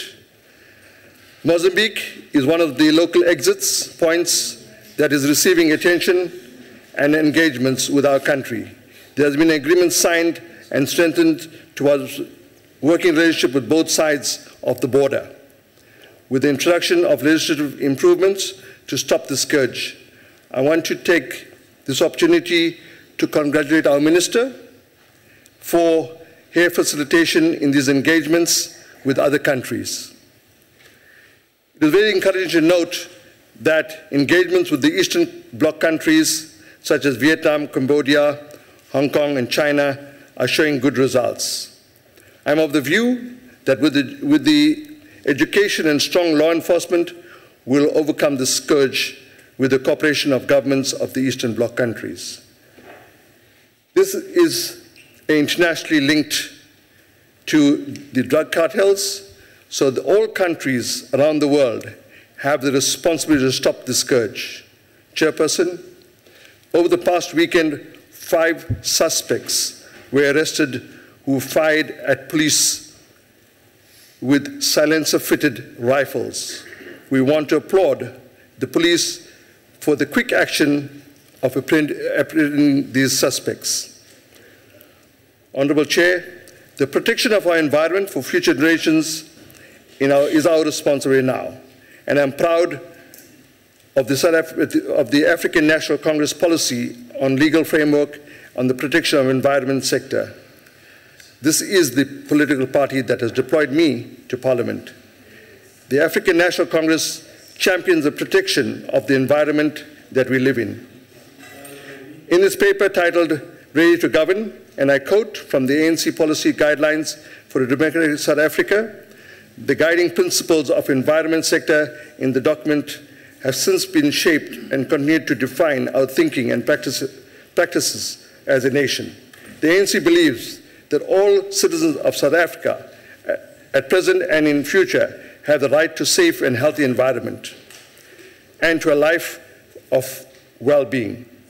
It is this noble goal and protection of the conservation of the environment that we have found concrete expression in our Constitution, Section 24, which the African National Congress was a major sponsor of, which states that all South Africans have a constitutional right,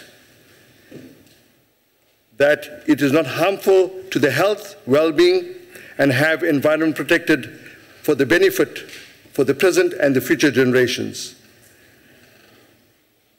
The ANC has also, in all its conferences, including the last conference held in Mangaung in 2012, given enough and ample time to discuss ways and means of protecting and conserving our environment. How best South Africa adopt and develop a strategy for our green economy as it takes measures to mitigate and adapt a climate change impact exacerbated of greenhouse gases, the GHG emissions in the atmosphere. This came as a clear understanding by the ANC of the terrible consequences that continued emissions of GHGs in the atmosphere and have on various sectors of the economy, including agriculture, and the resultant devastating effect on most valuables in South Africa. This is one of the devastation that apartheid has left when it built landfill sites close to non-white communities, close to townships. Honorable Chair, our President, in the State of the Nation address, has called on South Africans last Friday, the 18th July 2014, our great icon Madiba's birthday, to do a national cleanup campaign as he recognizes the importance of a clean environment, a belief that has found concrete expression in our Constitution, as illustrated above, and in all other relevant environmental legislation that descends from our Constitution. Chairperson, you would know that the Department of Environment Affairs came as a consequence of the ANC belief in the protection and the conservation of our environment. Chair,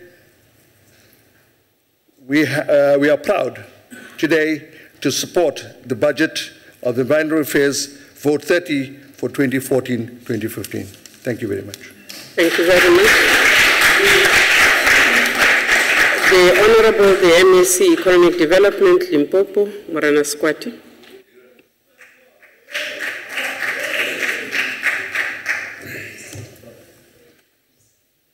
Thank you, Chairperson of the NCOP, Minister Edna Molewa, who is here, Deputy Ministers,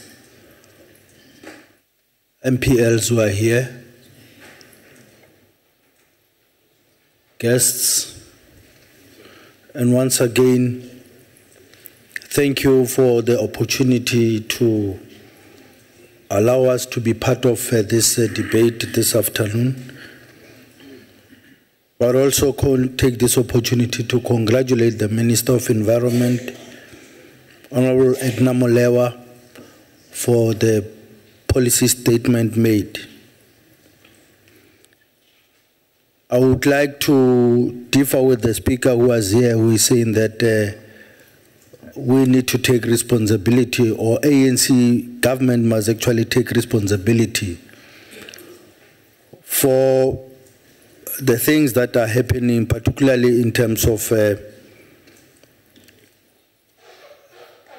the poaching and other things that might be negative towards biodiversity.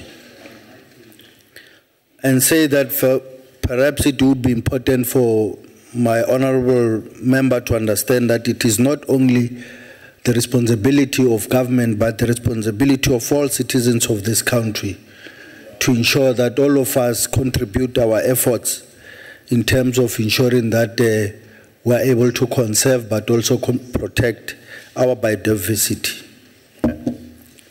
Therefore, it is not only government responsibility, but all of us must make sure that we are able to participate in that. Because it is only our efforts put together that can be able to ensure that as a country and as a people we are able to overcome the environmental degradation.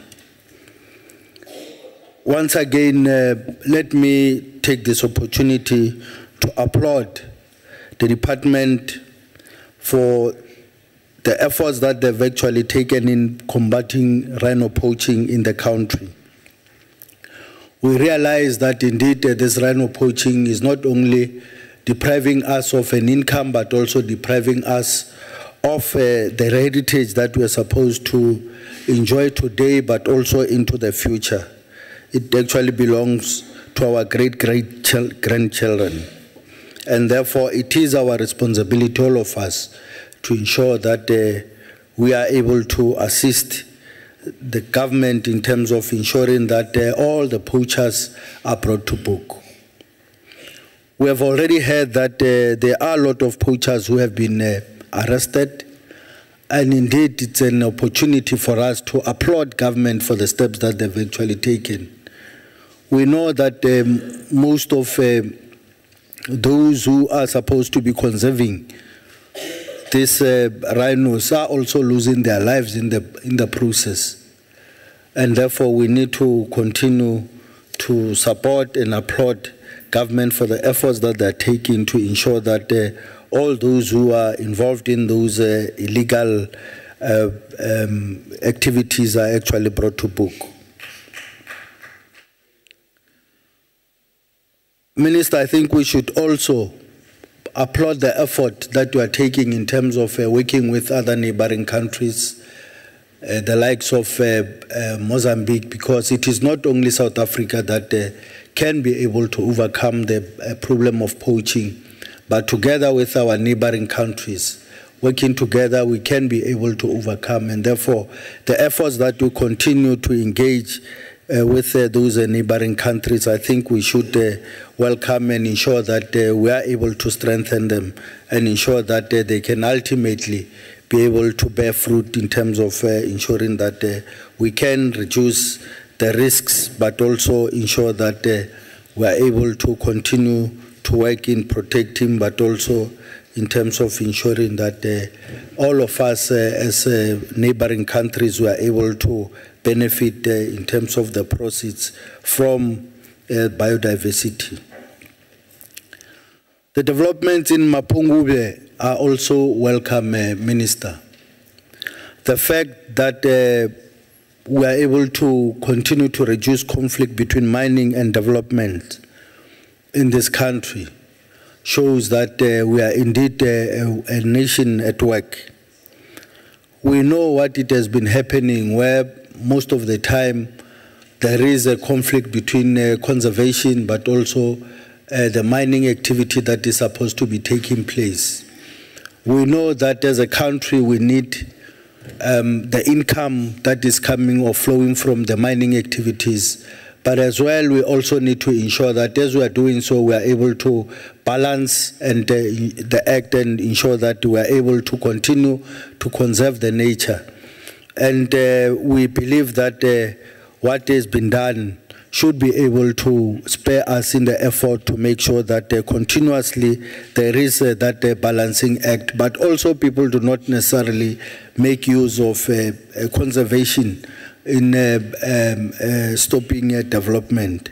But indeed, we need to ensure that that balancing act continue to be there. The efforts that has been taken by the department is supported by Limpopo province, particularly the one of establishing a botanical garden in the province in Vembe district.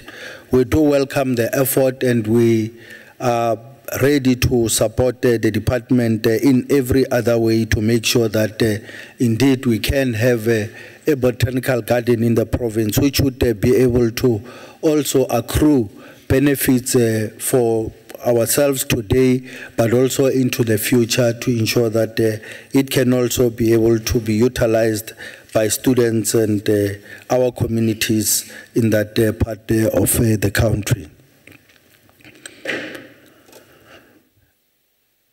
The efforts that are also made by the department are welcome in terms of the air quality monitoring, but also ensuring that we are able to deal with the hotspots in the country.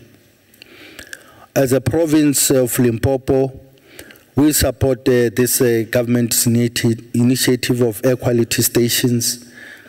And in the past year, as a province, we have launched one Palabora air quality monitoring station, which is used to collect data, but also to ensure that we are able to engage a younger generation in the learning processes.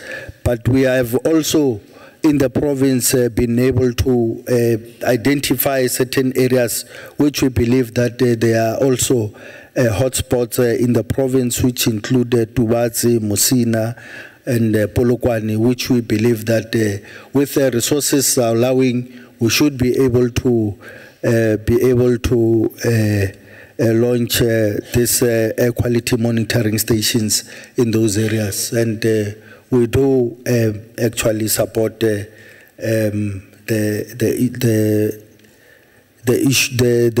effort that you are taking in ensuring that our people have got access to quality air, but also they are actually protected from the health hazards that might be coming from the air pollution. We do support the efforts of the department, and within that context, I would like to take this opportunity to thank the department, but also to say that as a province, we do support the budget vote. I thank you. Thank you very much. The Honorable Chief Whip of the Western Cape, Morena Wiley. Chairperson, thank you very much. And thank you for this opportunity to take part in the budget debate of the Honourable Minister of Environmental Affairs. I rise to congratulate you, Madam Minister, on your appointment as the Minister of Environmental Affairs and to convey to you the good wishes of the Western Cape Provincial Government, and specifically from the Provincial Minister of Environmental Affairs and Development Planning, Mr. Anton Pradel, who could unfortunately not be here today. Please accept his apologies in his absence. The Provincial Department of Environmental Affairs and his entity, the Cape Nature, are constitutionally tasked, and also through specific legislation, to ensure that our beautiful landscapes, seascapes, and natural environment are preserved for future generations. How we do this depends on how we administer legislation in terms of our decision-making. The Department has the responsibility to administer national and provincial environmental and planning legislation, to make wise judgments and to inform decisions, to sustain and nurture the natural environment, whilst ensuring that we contribute to the reduction of poverty through a virtuous cycle of growth and development. Cape Nature is tasked to ensure that the biodiversity, which includes the Cape Floral Kingdom, the most diverse of the 6 plant kingdoms in the world, that occurs almost entirely within the Western Cape boundaries, will continue to receive its highest protection. The South African economy is facing a number of challenges due to the recovery and uneven global economy. We are all affected by this. As in the Western Cape government, we need to respond to these transitions and economic uncertainty to ensure that we build a more sustainable environment for future generations.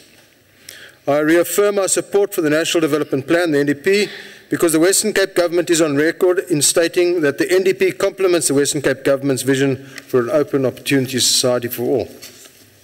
Honourable Chairperson, the NDP speaks to transforming human settlements, the urban space economy, and an integrated and inclusive rural economy. We will be aligning to this through the implementation of our reviewed Provincial Spatial Development Framework, the implementation of the Planning Law Reform, which is Pluma and the Lupa, and our built Environment Support Program, the BESP, and our municipal support programs. The Department and our entity, Cape Nature, will also be aligning to the NDP around environmental sustainability, with exciting new programs to be undertaken in terms of environmental impact management, coastal and estuary management.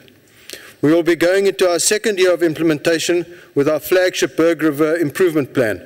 Furthermore, the integrated catchment management approach adopted by Cape Nature will continue to ensure the sustainability of the water supply in the Western Cape. Implementation of the NDP cannot be given effect to without a clear framework of accountability.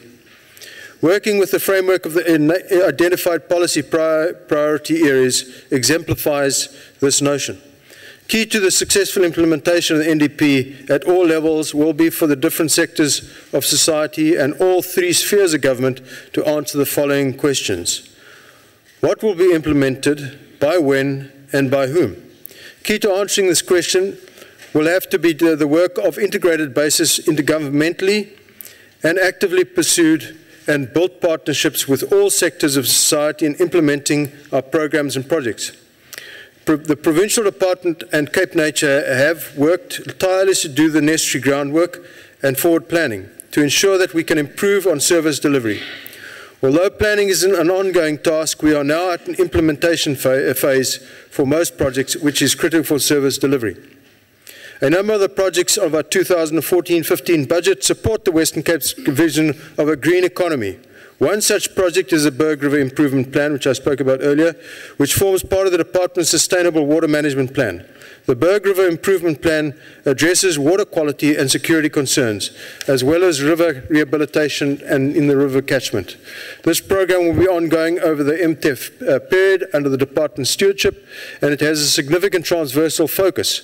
A number of national departments and provincial departments are involved, as well as municipalities of Stellenbosch, Drakensberg and Berg River.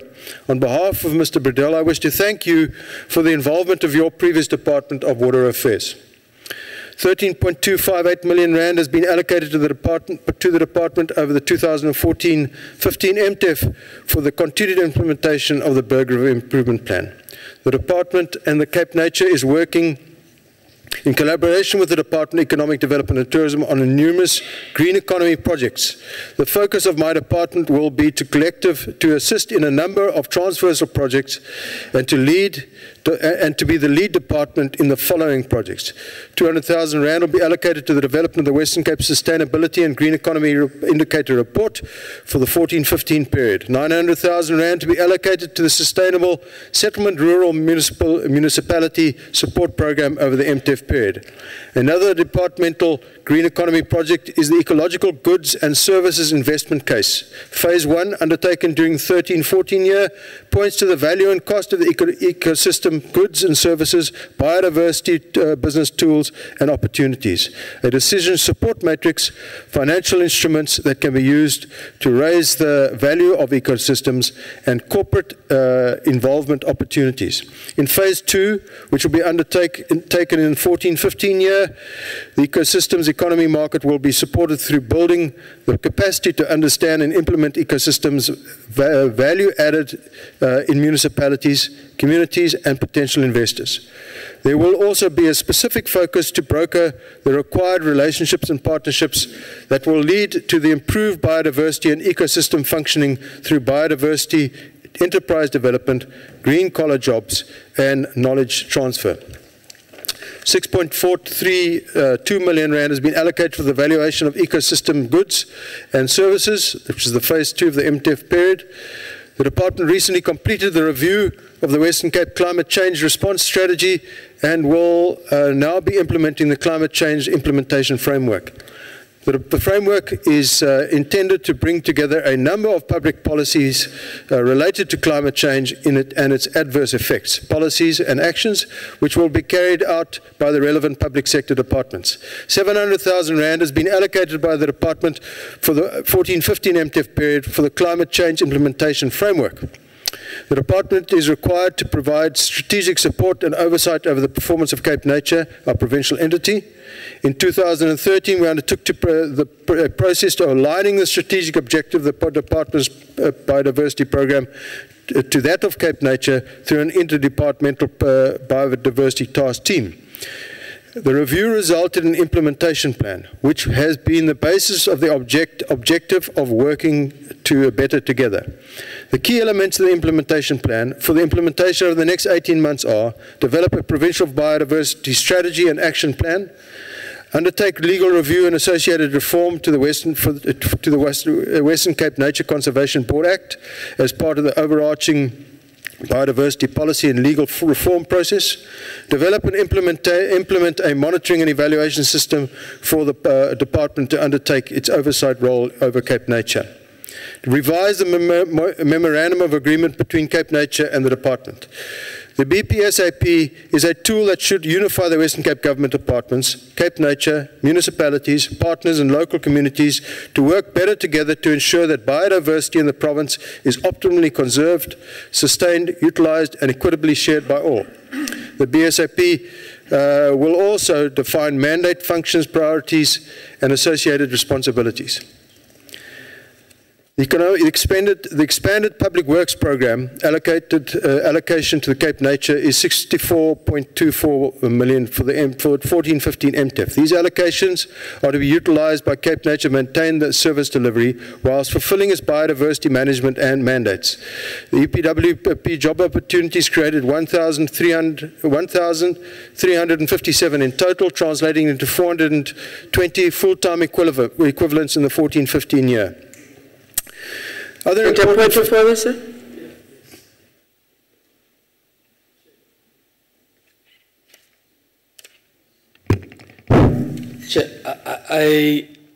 Chair, just a point of clarity and a point of order. If the member is an MEC and a spokesperson for the government, because there is a principle of separation of powers, Chair. And if the chair could come back to us, because what we're hearing is a budget speech of the MEC of the Western Cape government. Indeed, we will come back to the House. Proceed, Honourable Wiley. Yeah, Chairperson, I'm going to use the rest of my time to address this particular matter. The previous speaker talked about collective responsibility.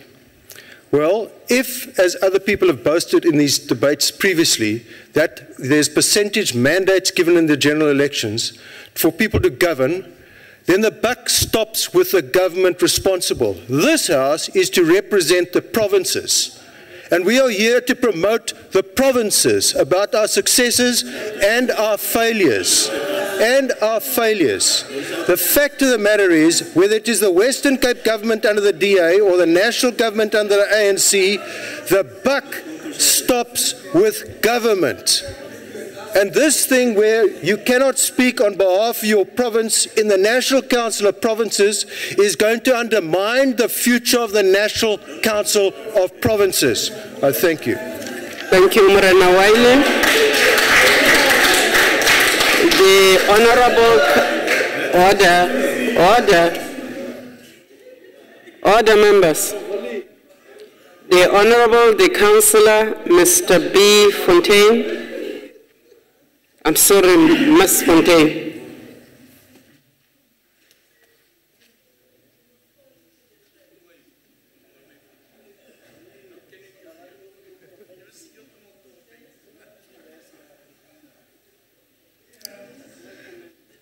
Thank you.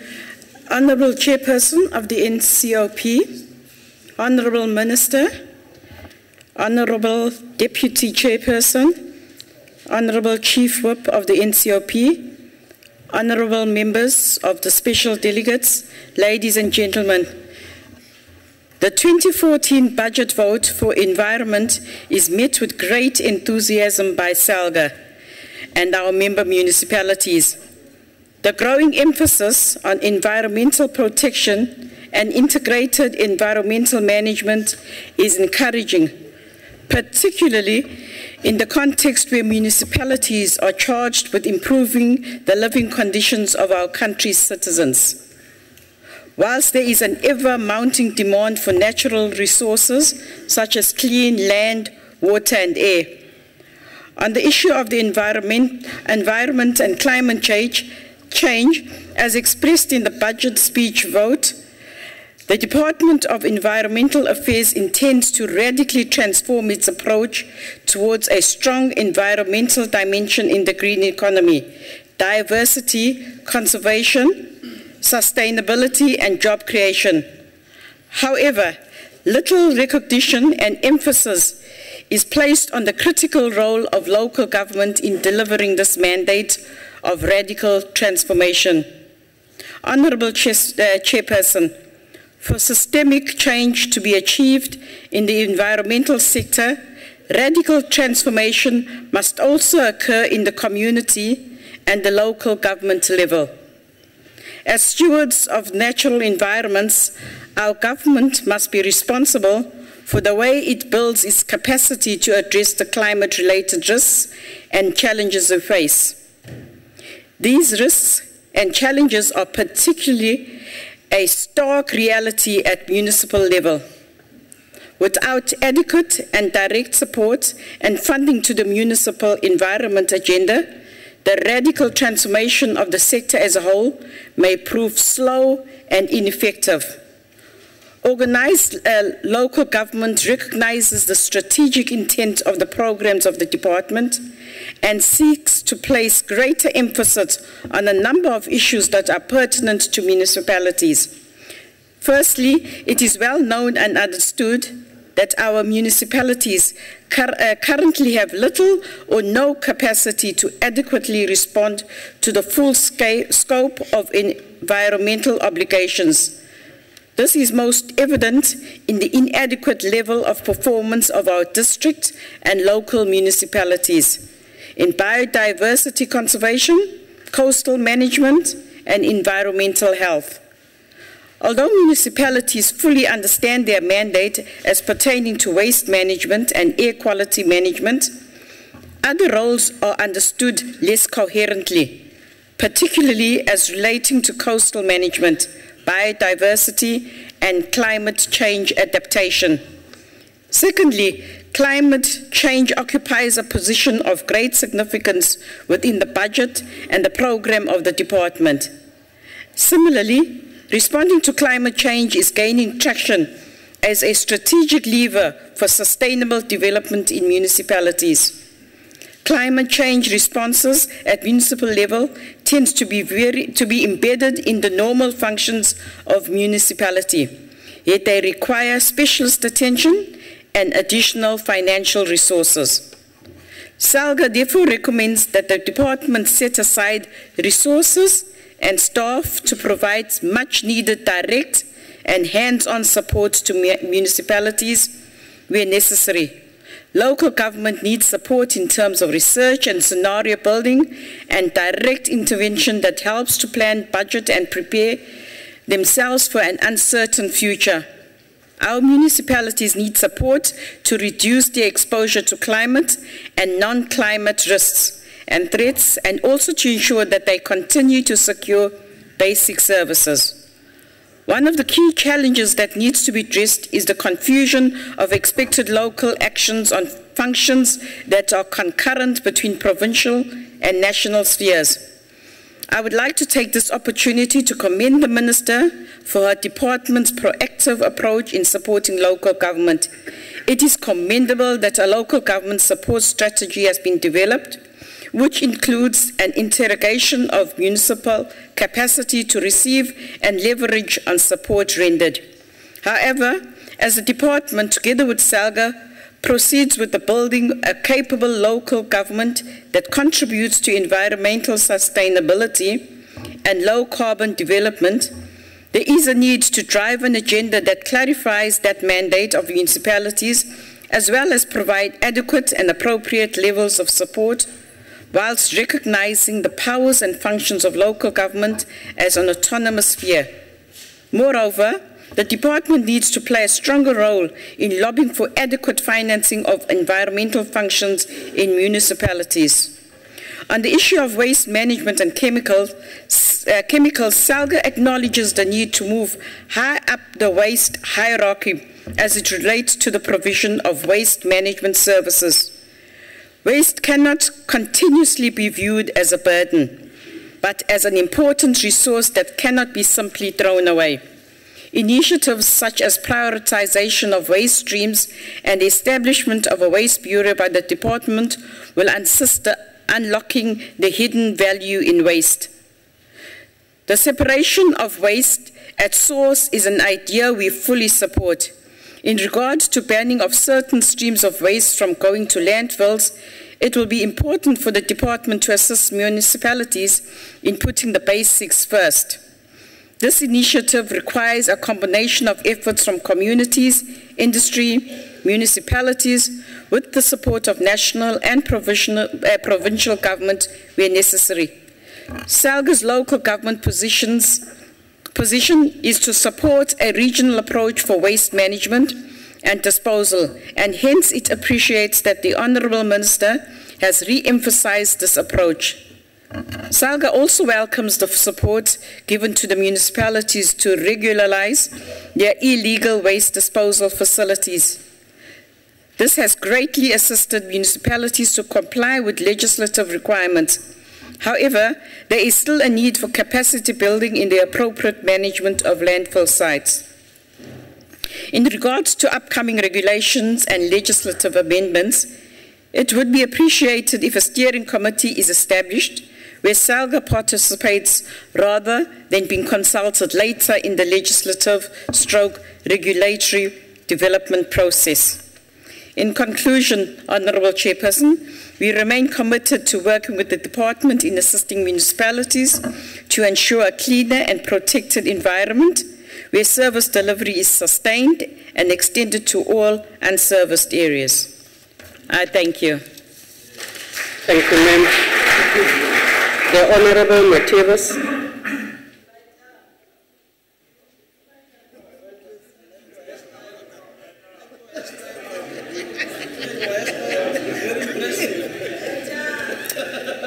Ek wil van hierdie geleentheid gebruik maak om die huis in geheel te kan groet. Dit is so seer om vandag te kan sien die manier hoe die ANC saam met die DA werk. Die vraag is dat hierdie ANC waarvoor Chris Hani sy lewe afgeleid het? Honourable Chairperson, the President, with his researchers, hinted that they will go ahead with the rock fracturing, despite the devastating effect it has on the environment. We have seen all over the world, especially in the East, the effect it has on the geomorphology of nearby areas. Environmental specialists have warned us about the danger of such an alternative source of energy, but government continue to ignore the calls from scientists. If we have to go green in South Africa, and if we are serious on matters on environmental concern, we must not compromise the well-being of its geomorphology. It has been proven to have... It has been proven to have an effect, especially on our water, which is a scarce commodity in South Africa. Water which has become a luxury as opposed to a basic need all over the world. The only proven alternative energy we can utilize is solar energy, which is most definitely suited for South African environment. Because of our vast demographic landscape, government should therefore expand its budget to solar energy, which has no negative effect on the environment, which will contribute to employment in South Africa. Solutions. The most effective and natural way to preserve the environment is to encourage the planting of trees. As laughable as it sounds, it's the only proven scientific way of doing it. Secondly, we must invest in solar energy, especially in the Karoo area. We must further capacitate and encourage local builders and local municipalities to use this form of energy for the sake of the environment. Honourable Chairperson, the objective of this department is to protect our natural resources. But this department is failing the black oppressed people of South Africa. My question is If the white monopoly capital has a total control over natural resources, how does the government protect our natural resources? White monopoly capital has shifted issues of environment to rhino on poaching. Thus they do defer attention from real issues like mining, etc. Legislature is there to protect us.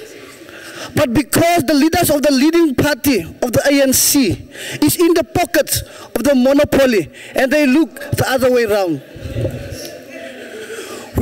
we must monitor each and every mine subjectively and effectively and make evaluations independently. After 20 years of democracy, the economy of this country is still in the hands of the white minority. Chairperson, is this a good story to tell for the South Africans? I thank you. Thank you, sir. Infonisho Ukaula. Order.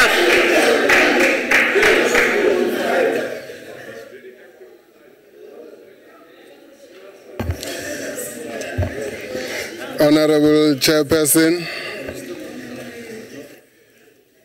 Honorable MEC, the efforts of the Department of Environmental Affairs in managing matters of the environment of our country are noted. The department is mandated with ensuring that the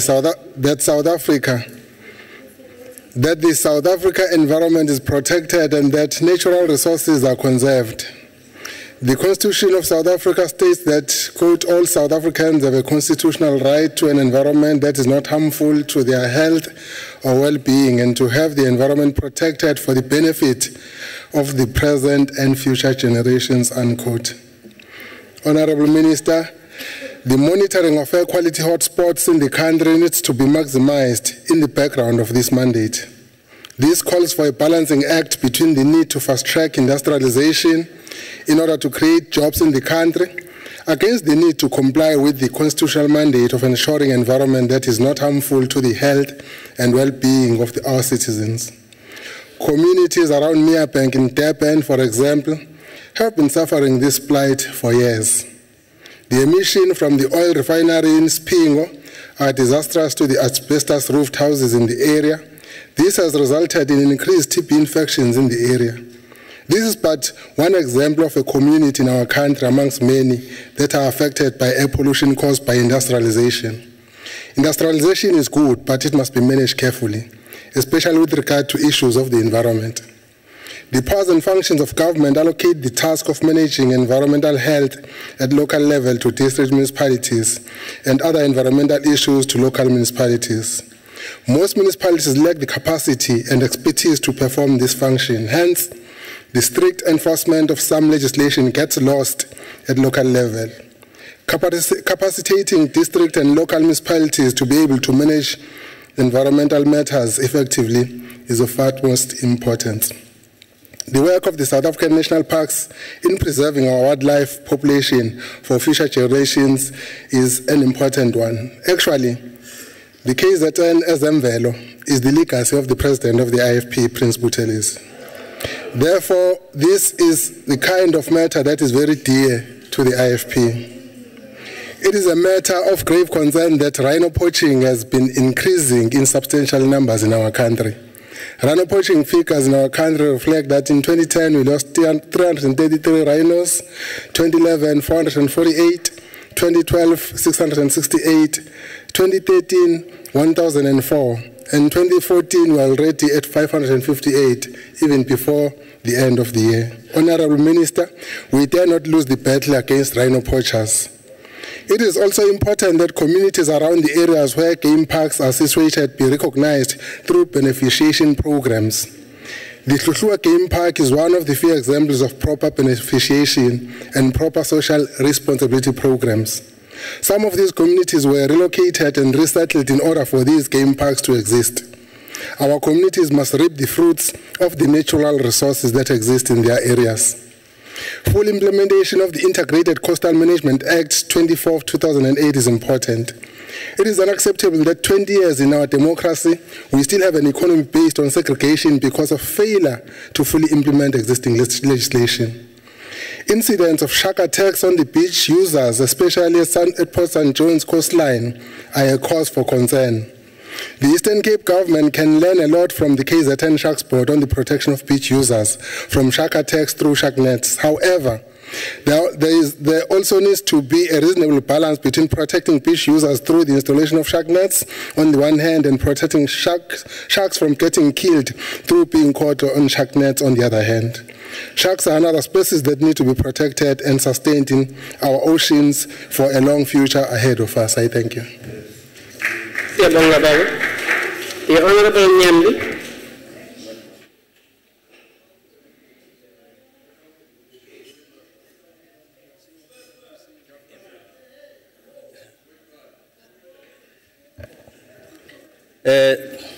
Thank you, Chairperson, Honorable Ministers, Deputy Ministers, Honorable Members, fellow South Africans. We learned that honesty is virtue.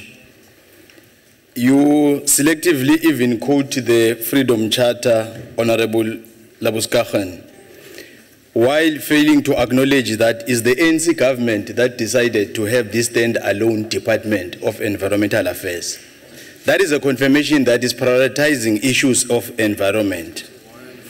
As for the other party, I must indicate that I'm a proud member of ANC. ANC is not against any race. ANC is not against any tribe. It stands for building a non-racial, non-sexist, democratic, prosperous South Africa. So if you think ANC will oppose any race or any tribe, you are mistaken. Let me be upfront, Honorable Minister, to indicate that, Honorable Chairperson, that the ANC support the budget vote.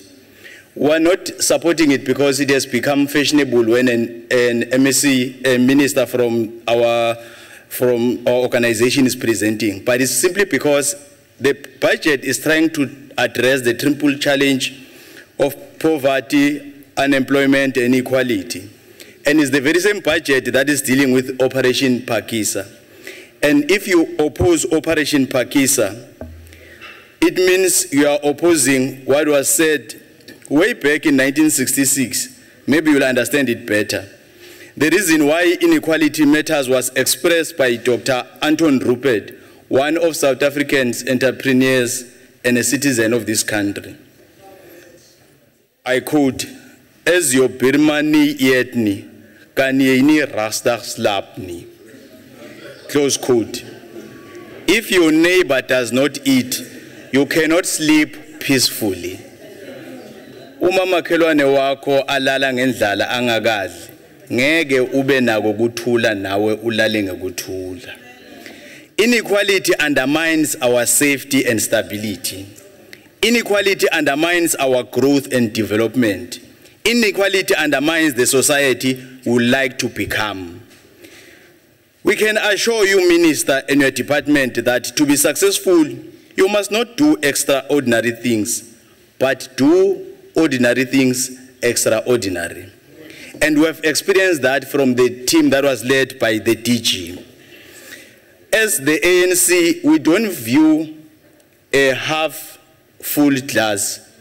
We are not saying we view a half-empty glass. We view it as a half-full one because we are very positive. Even Honorable Deputy Minister Nel will be surprised because you came and tried to assist us as NCOP to define our role as per the mandate of the Constitution. Yet today you see here people coming undermine the very same workshop that tried to empower us to play our role. The legend whom this month was remembering, Tata Nelson Mandela, once commented during the conference on national environmental policy in 1995 that, I quote, "Environmental damage in our country resulting from years of neglect is massive. As we set on the course of bettering the lives of the people, we need to find ways to harness the positive links between development and the environment so that each objective promotes the other. and we need policies targeted at specific environmental problems, close quote. The legend is no more, and yet today we are engaged in a similar debate, wherein the department presents to us a vote that seeks to better our country, its people, and the environment with which they live. One of the ways through we can show appreciation of the legendary life led by Madiba is to remain true to his cause by ensuring that the environmental policy considers, among other things, the reasonable rights of people to live in an acceptable environment, balancing the rights of present and future generations. Moreover, of importance is the need to establish equilibrium between the demand for natural resources and their availability, and the need for sustained economic development, and lastly, the maintenance of renewable natural resources. One of the principles of our democratic state is to build on the values of equality, human dignity, and freedom. The Bill of Rights protects fundamental human rights from infringement by all means. It is no error that the Constitution provides for all South Africans to live in an environment that is not harmful to their health or well-being. This contrary to the fallacy that the opposition seem to propagate for as they continue to display their ignorance in their debates. The Department of Environmental Affairs is mandated to ensure the protection of environment and conservation of natural resources, balanced with sustainable development and equitable distribution of benefits derived from national resources. Climate change and air equality management improve air and atmospheric quality, lead and support, inform and monitor effective international as well as provisional responses to climate change. Air pollution continues to pose as a serious health hazard, and every effort must be made to protect people's right to air quality. The industry must reduce emission through the minimum emission standards. We hope that the department will continue in its initiative to realize this goal. We cannot talk about conserving the environment without focusing on the creation and preservation of jobs, as these are interlinked. I refer to jobs that meet long-standing demands and goals of the labor movement, such as adequate wages, safe working conditions, and worker rights, and including the right to organize labor unions. These definitions emphasize that green jobs are crucial for preserving the environment and must also provide decent work, advance the economy, and promote social equity. Climate change regulation may have varying implications on the economy of the country, particularly with regards to creation of jobs. For an example, the substitution of jobs such as shifting from waste burning to recycling, as well as the transformation of current jobs as day-to-day skills and work methods must become green. In essence, all these initiatives should create jobs that reduce them. Our interest is that as countries shift towards the creation of green jobs, economic sectors must also expand. It is for this reason that we call the department to mitigate the impact on youth and those unemployed generally. We look forward to an administration that will be able to provide leadership and be able to facilitate effective cooperative governance, providing environmental education and awareness. Honorable Minister, we can assure you that as ANC, when we met the department led by the DG, we dealt with the issue of vacancy rate in the department. And we told them that we are going to criticize in a constructive way and will do effective oversight, but we'll also give credit where it's due. And we're not convinced that we can have a department that will perform to its optimal level if we still have the challenge of vacancy rate. Chairperson, allow me to remember the words of the late Tata Nelson Mandela. I quote, "Education is the most powerful weapon we can use to change the world," close quote. We are going to be patient with the opposition. We are going to do our utmost best to make sure that you become educated and understand what ANC is for. ANC is not a racial organization. ANC is not undermining people in terms of color, creed, race, whatever you name it. You can't come here and project ANC for what is not. Allow us as ANC leaders to tell you what ANC stands for. I thank you, Chairperson. Thank you, sir. The Honorable, the Minister, Memulewa.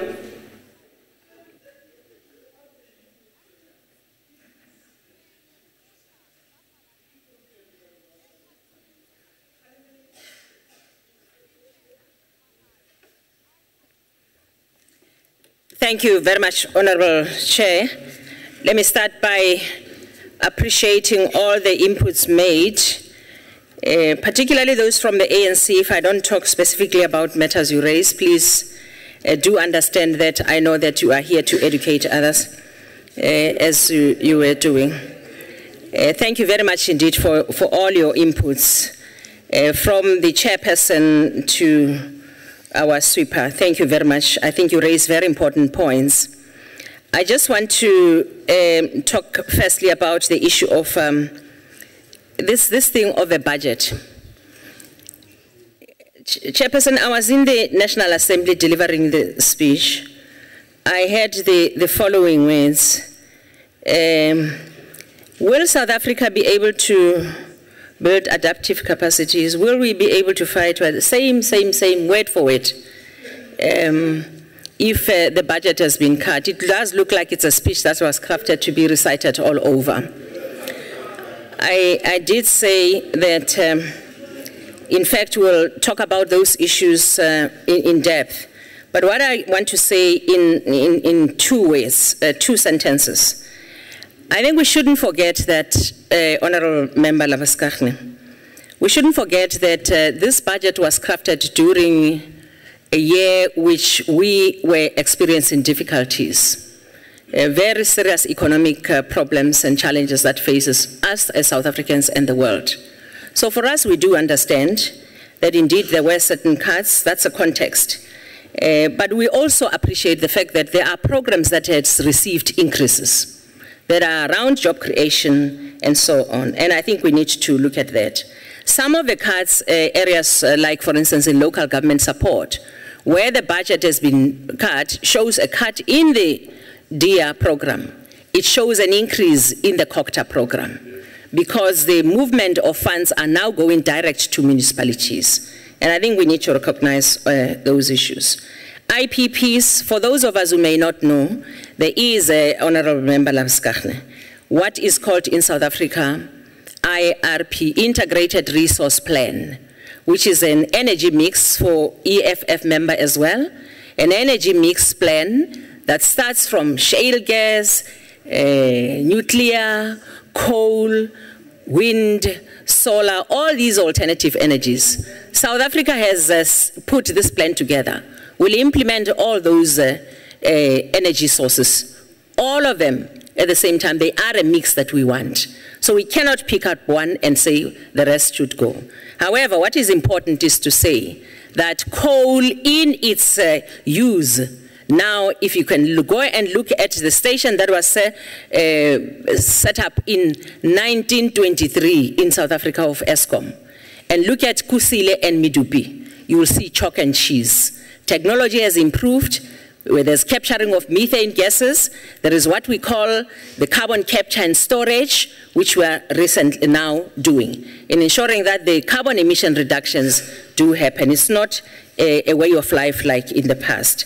Thank you very much for reminding all of us about the fact that the African National Congress really introduced environmental function in their entirety for the first time in 1994. That's why we're able to talk as we're doing right now. I think that what we are showcasing and what we're really continuing to talk about is a good story. Good story to tell that continues from only 1994, since the existence of this country.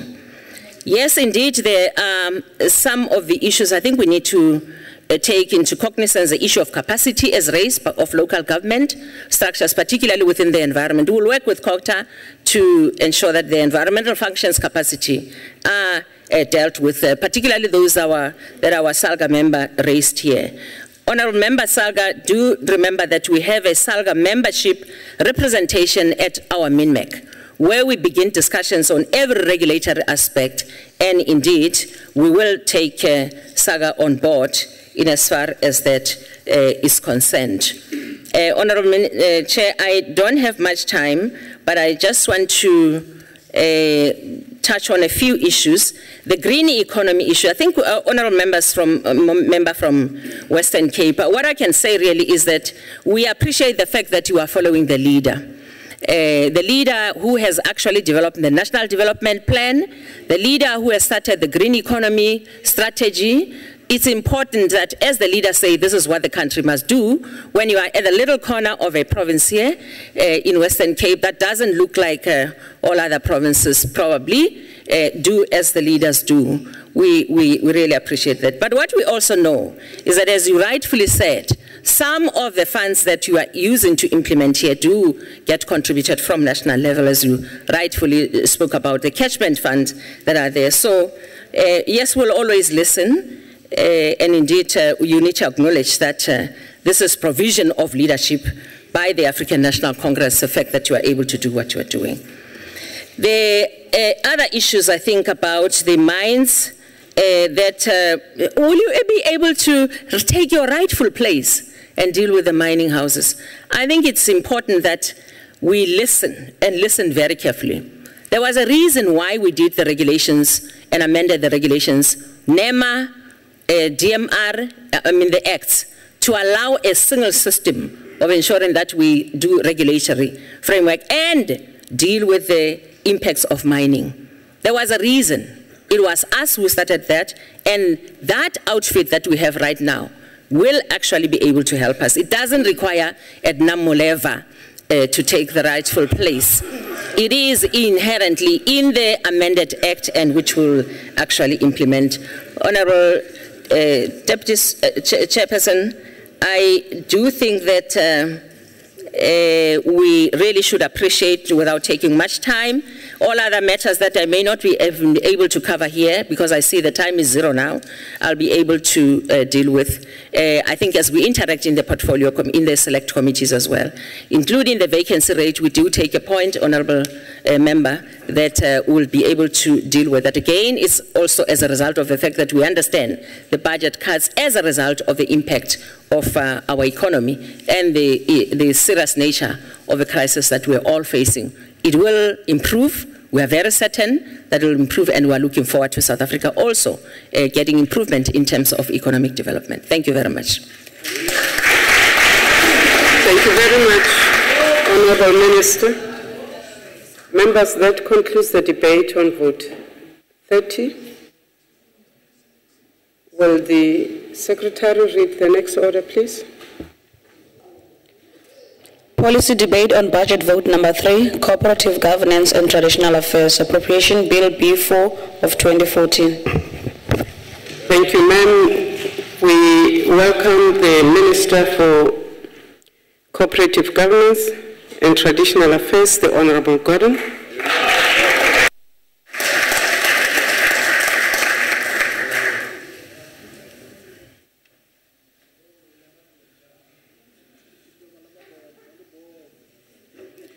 Honourable Chairperson, Minister Molewa, Deputy Ministers of Cooperative Governance and Traditional Affairs, the Director General and Management of COGTA,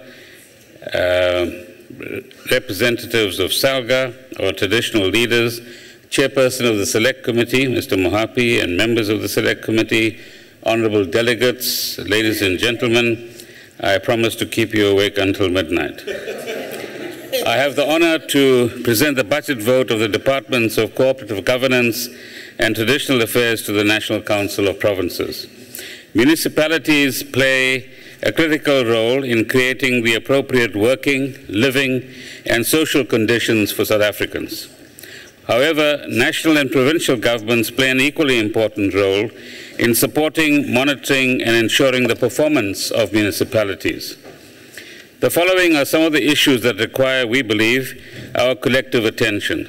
The special role of the NCOP in the intergovernmental system in our Constitution, the role of national government and provinces in supporting and monitoring the performance of municipalities, the present performance of the intergovernmental fiscal system, the key responsibilities of municipalities in the period ahead and the approach of national government to this, the harmonization of traditional structures and municipalities, and an activist role, we suggest respectfully, for the NCOP in holding municipalities to account for the performance of their tasks.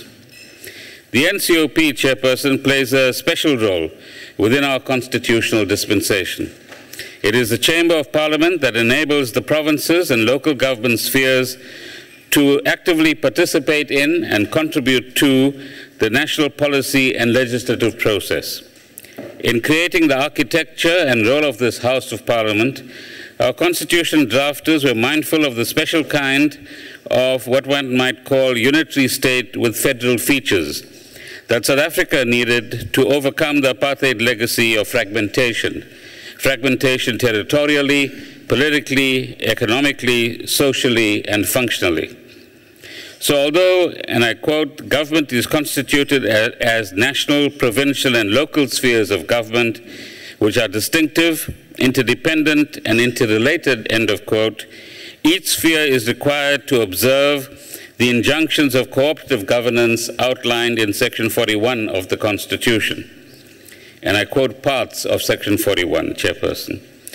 All spheres of government and all organs of state within each sphere must secure the well-being of the people of the Republic, provide effective, transparent, and accountable and coherent government for the Republic as a whole, respect the constitutional status, institutions, powers, and functions of government in other spheres, and cooperate with one another in mutual trust and good faith by firstly assisting and supporting one another, secondly informing one another and consulting one another on matters of common interest,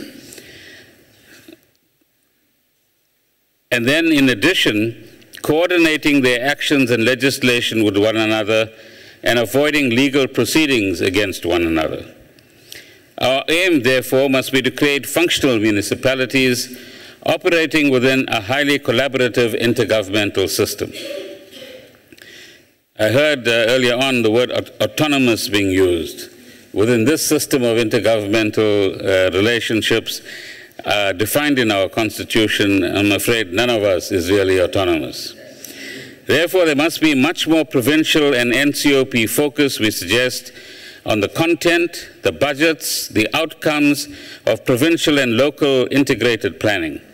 In addition, there must be strong oversight over the coordinated, spatially informed investments of these critical services for the better quality of life for our communities. Our approach to governance enjoins each sphere of government, Chairperson, to coordinate and perform its functions in collaboration with the other spheres. This is so in order to provide coherent government for the country as a whole. The NDP, the National Development Plan, has identified a need for greater stability and cohesion within and across the three spheres of government, and also between government and the people. To achieve this, we need to considerably improve service delivery across all spheres of government in the face of huge capacity and resource constraints. Therefore, a key element to be improved is the system of intergovernmental relations. While we all agree that local government is the only site where delivery takes place, we fail to collaborate, I suggest, adequately with local government to make it work better, more effectively, and more smartly. The 20-year review of government also notes that one of the challenges in managing the intergovernmental system has been the unevenness in the capacity of provincial and municipal administrations to deliver on their executive obligations. New ideas and practices, we suggest, are needed to effectively implement coherent planning and efficient service delivery for local government. Indeed, a new foundation for collaboration amongst the three spheres of government must be created, without which municipalities cannot achieve their developmental objectives. What then are the responsibilities of municipalities 14 years after the establishment of democratic local government? Municipalities are required to structure and manage their administration and budgeting and planning processes to give priority to the basic needs of the community and to promote the social and economic development of the community. In doing so, they must strive to achieve the goals set out in the Constitution, to provide democratic and accountable government for local communities, to ensure the provision of services to communities in a sustainable manner, to promote social and economic development, to promote a safe and healthy environment, and finally, to encourage the involvement of communities and community organizations in matters of local government. We further indicated that we understand our tasks to take South Africa forward into the next phase of transformation as follows.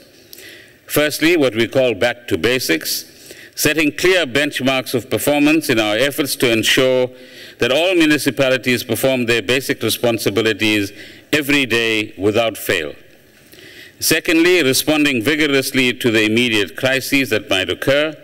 Thirdly, understanding and responding to the structural challenges that our country faces, in particular in local government. Fourthly, continuing to build resilient local government institutions. And fifthly, collectively constructing more rigorous systems of intergovernmental relations, planning, and delivery. Our program for the further transformation and effectiveness of municipalities will be based on the above. However, on the occasion of the National Assembly budget vote, we outlined a set of what we call non-negotiables that municipalities must deliver. Put people and their concerns first. Create conditions for decent living for every citizen in this country. Look for opportunities to increase economic activity and widen the revenue base of municipalities. Cut wastage, spend public funds prudently, ensure good governance, maintain infrastructure and budget for this maintenance, maintain constant contact with communities, ensure no failures in services or restore such failures with urgency. Hire competent staff and use the Community Works program to create job opportunities and use the program to improve the area in which the municipality governs. Local government is still in its nascent stage, Chairperson, and still developing. The South African intergovernmental system has been in place for the past 18 years, while democratic local government has been in place for 14 years.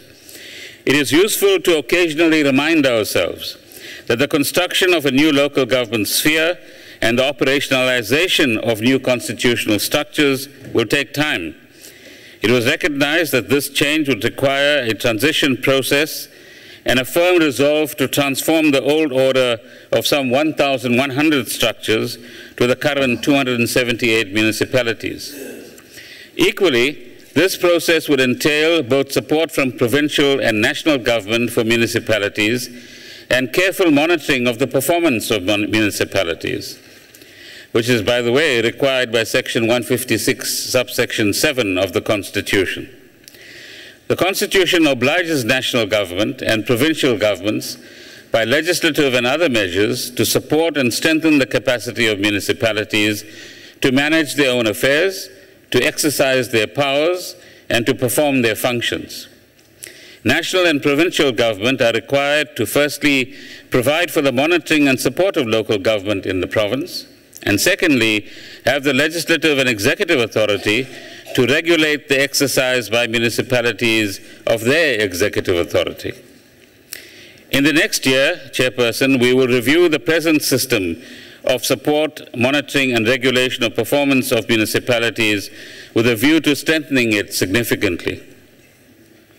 Central to the ability of municipalities to execute their mandate is the availability and effective use of financial resources with the necessary accountability to the public and to Parliament, including this House. Local government has two instruments through which it is financed, namely Firstly, the transfers of national fiscus, both conditional and unconditional, and secondly, through the revenue it generates of its own accord. The conditional and unconditional transfers are allocated through a formula-based mechanism to ensure that the allocations are objective and transparent. In the fiscal year 2014-15, the local government equitable share will amount to 44.5 billion rands, and for 15-16, 50 billion rands. National government also funds municipalities to build infrastructure through other grants, including the Municipal Infrastructure Grant to the extent of 14.6 billion in the current fiscal year, the Urban Settlements Development Grant, 10.3 billion in this fiscal year, and the Integrated National Electrification Program grants 4.4 billion rands.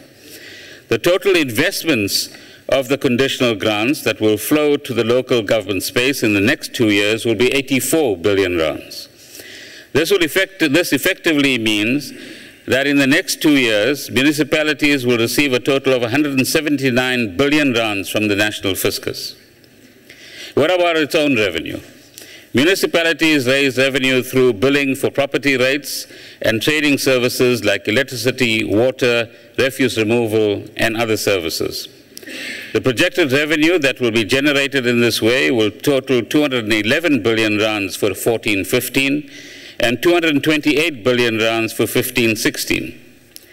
Municipalities are supposed to render functions that are elaborated in Schedules 4B and 5B of the Constitution. While rendering these services, they are supposed to generate revenue through billing of the services rendered or for the services rendered. However, these revenues are not optimally collected by municipalities. The proportion of nationally provided as opposed to locally generated revenue varies in different municipalities.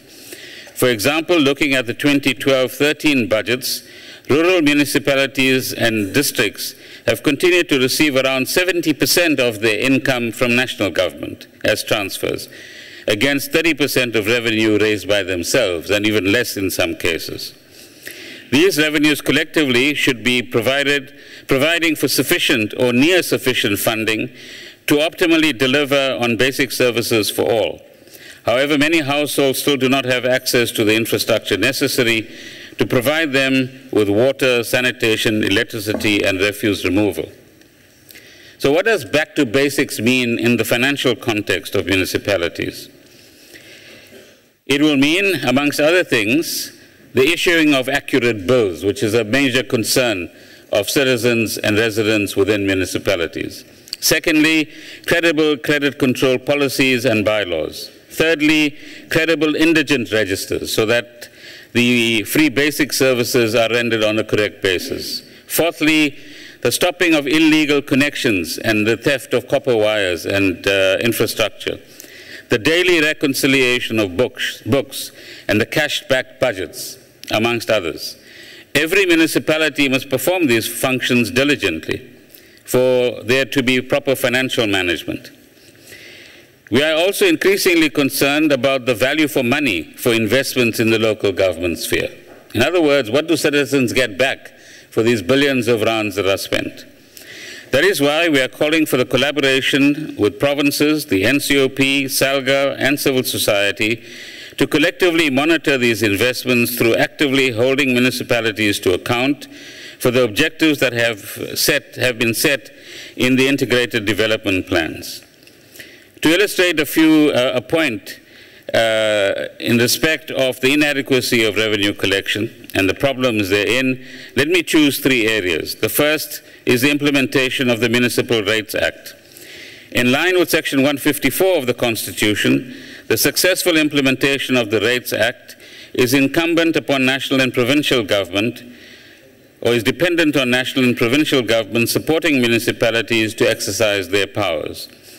To that end, the national and provincial governments must ensure that municipalities exercise their power to levy property rates responsibly and in a manner that strengthens their fiscal capacity.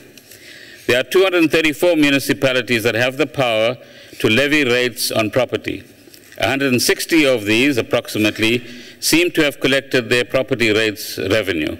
However, there are I think important areas of lapses, significant under-budgeting by municipalities in terms of the rates income that could accrue to them, and delays in finalizing the valuation rolls. We suggest respectfully that the NCOP should monitor the implementation of the Property Rights Act. The second instance is the Municipal Infrastructure Grant. The MIG expenditure over the past 4 financial years has always been around 80% or slightly above. The MIG allocation has been increasing over the years, and the balance unspent has always been an issue of concern. Various support initiatives have been introduced. However, we've still not reached the point of 100% being spent. The MIG amounts that remain unspent over the past 4 financial years amount to 7 billion rands, out of a total of 44 billion rands. Just hold on, Honourable Minister. Is that a point of order, Chief? No, there is no point of order, Honourable Chairperson. I wanted to just check through you if I could address a question to the... At this late hour, surely you have something more creative to do. No, answer is no. Can we take it that the Minister is not prepared to take the question? Can you just allow the Minister to finish presenting his budget? Thanks. So what will we do to improve spending by municipalities? We've established the Municipal Infrastructure Service Agency in 2012, and the MIC expenditure has now improved close to 90%. We are supporting municipalities to complete their sector infrastructure investment and project plans. We are extending our support to address the technical capacity gaps in municipalities and their infrastructure delivery value chains, amongst other things. The third instance is the management of debt owed to municipalities. Census 2011 has indicated that we have about 1.5 million indigent households in South Africa. The total package of free basic services that government provides per month, per household, currently stands at 275 rands and 17 cents, which is constituted by water, 86 rands 45 cents for 6,000 liters, sanitation, 72 rands, energy, 56 rands and 29 cents for 50 kilowatts per hour of energy, and refuse collection, 60 rands and 29 cents. However, the total amount that government is transferring to municipalities annually for indigent households is 4.95 billion rands. Aggregate municipal consumer debt, unfortunately, has reached 93.4 billion rands as of 31st of March 2014. Government's share of this is 4.1 billion rands, households 57 billion rands, commercial or businesses 19.3 billion rands, and other debtors 12.5 billion rands. The main issue, however, Chairperson, is that there is a poor payment culture for municipal services in our society. There are too many illegal connections, inadequate steps are being taken to collect debt by municipalities, and cable theft is a serious issue for us all. There must now be a national effort to persuade and educate South Africans that everybody has to pay their fair share and that non-payment is self-defeating. There must be an active campaign by authorities to stop illegal connections to water and electricity sources. More urgent and tough action on theft of copper infrastructure must be taken, and more diligent collection of debt needs to take place. However, we must also be frank as public representatives. If we lose the trust of citizens, if citizens have the perception that we abuse their money and lavish it upon ourselves, then we lose the moral high ground. We will lack credibility in the eyes of the public. For those among us who undermine this public trust by reckless or greedy actions, there's a clear message. We will lose the confidence of our people. Ours is the task to do the right things to earn public trust. And as Tata Madiba said, and I quote, "We must use time wisely and forever realize that time is always ripe to do the right things." Chairperson, several measures are going to be taken to restore the dignity of traditional leadership and the position of the Khoi and the San. And in the 5 minutes at the end, I will elaborate on that. But let me thank Mr. Mohapi and the Select Committee for their cooperation. And I look forward to the debate and the contributions of the various members. Thank you very much. Thank you very much, Honourable Minister. May I then call on Honourable Moapi to continue the debate?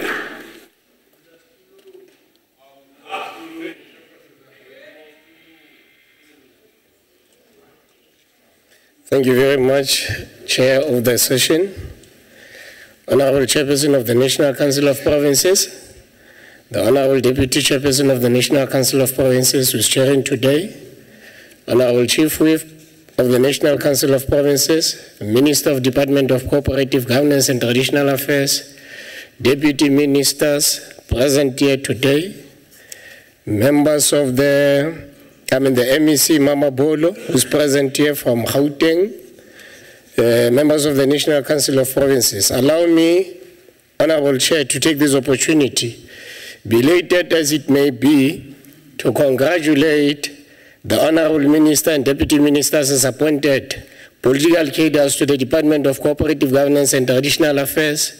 Honourable Minister, let me remind members of this House about what you said in 1998 as the chairperson of the White Paper on Local Government Political Committee. I quote, "The process of transforming the institutions of South African state is premised on the fact that new democratic state has a specific mission, that of meeting the new developmental objectives which will help to create a better life for all. Actually, implementing the policies contained in this paper will take a supreme effort, tremendous resilience, and a constructive participation of all role players. It will require our participation and rolling up of sleeves, are acting like citizens as opposed to mere atomized consumers of municipal services. It will require very specific commitment and effort from national and provincial government, and not in the least from councillors and administrators within local government," close quote. Chairperson, on behalf of the Select Committee of Cooperative Governance and Traditional Affairs, we wish to honor Minister and Deputy Ministers a success in turning the municipalities around on local government strategic objectives in line with the National Development Plan. For the municipalities to be effective, the Minister emphasized the following, of which our Select Committee appreciate and support. 1. Implementation of post-audit action plans. 2. Sound financial management system and necessary controls. 3. Implementation of governance structures. 4. Deployment of competent and suitably qualified individuals. 5. Provisions and delivery of a basket of services to citizens. Honourable Chair, White Paper on Local Government in 1998 acknowledges the fact that apartheid has fundamentally damaged the spatial, social, and economic environments in which people live, work, raise families, and seek to fulfill their aspirations. Local government has a critical role to play in rebuilding local communities and environments as the basis for a democratic, integrated, prosperous, and truly non-racial society. Unlike the apartheid constitution, South African Constitution Act 108 of 1996, in particular, Section 152, subsection 1A to E, read as follows, that as the local government, there's constitutional obligation to provide democratic and accountable local government for all communities. 2, to ensure that provisions of services are provided to communities in a sustainable manner. 3, promotion of social and economic development. 4, promotion of a safe and healthy environment. 5, an encouragement of the involvement of communities and community organizations in matters of local government. Chairperson, our committee, during its engagement with the Department of COGTA, has observed that the department's objectives of ensuring that municipalities provide and maintain 1 million job opportunities are provided and maintained in line with one of the main objectives of the National Development Plan, which is to increase employment by 11 million jobs by the year 2030. The National Development Plan focuses on the need to produce and develop a technical and specialist-related skills in government to overcome the shortage, particularly at the local government level. The ANC government, Honorable Chair, has developed a local government turnaround strategy and embarked on Operation Clean Audit within municipalities. The committee will, as part of its annual oversight, ensure within the intergovernmental relations framework that the executive is accountable on the implementation of turnaround strategy and also the Operation Clean Audit. Operation Clean Audit, Honorable Chair, was further triggered by the poor state of compliance of municipalities or poor audit outcomes. While significant strides have been made in the state of performance of municipalities, very few municipalities, Honorable Minister, have attained clean audit outcomes. His Excellency, the State President, in his State of Nation address, cited 11 municipalities that the Auditor General has listed as standing out for consistent good performance in audits. Expenditure on municipal infrastructure grants and service delivery, acknowledging that much work needs to be done by local government in improving their performance and state of compliance. Honorable Chair, the local government arena is a core phase of service delivery and the area where the overlap between citizens' needs and the government's ability to deliver is most noticeable. However, corruption as an apartheid and post-1994 matter has become a public agenda, and correctly said by the Minister that it also weakened the public confidence, service delivery and local economic development in our municipalities. Local government, Honorable Chair, as a sphere, has a responsibility to ensure that service delivery, which implies that all government sector departments and institutions have to implement their programs at the local government level. Thus, the readiness of this important sphere to complement the work of the government of a developmental state is imperative for a successful service delivery. There have been countrywide reported incidents of violent protests that have led to wanton destruction of municipal property and infrastructure besides individual councillor property. These protests are prevalent in some municipalities in Mpumalanga, particularly in Mkondo, Bushbuck Ridge, Makanzeni, in Lipopo at Malamulele, in Gauteng at Beggersdal, Western Noria and Madibeng in the northwest also.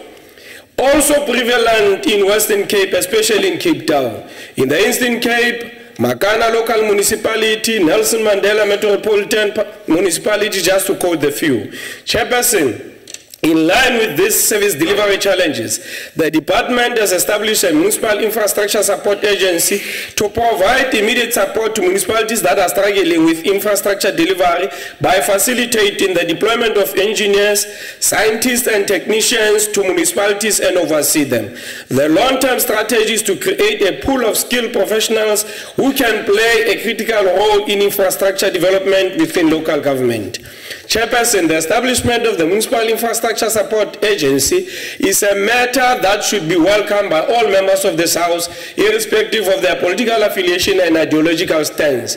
The department's budget vote has included programs like administration, policy research and knowledge management, governance and intergovernmental relations, disaster response management, provincial and municipal government systems, infrastructure and economic development, and lastly, issues of traditional affairs. Chairperson, on corruption, the ANC stated in its 2014 election manifesto that the ANC is committed to a corruption-free society, ethical behavior across society, and a government that is accountable to the people. Corruption is a broad societal problem prevalent in both the public and private sector, requiring the commitment of all actors in society to eradicate it. The conduct of public servants in business must be regulated. Our political representatives must strive also to maintain ethical conduct and must realize the effect of their behavior on the integrity of the political office they hold. Chairperson, the South African Local Government Association held a national summit on the 27th of November 2013 under the theme of local government leading the fight against corruption and maladministration. During the summit, Most of the resolutions dealing with the issue of corruption were dealt with. Among this resolution was the support and establishment of MPACs, which is Municipal Public Accounts Committees in all municipalities, and also build the capacity to effectively execute their roles. As a select committee, we wish to emphasize the importance of enhancing capacity and monitoring MPACs.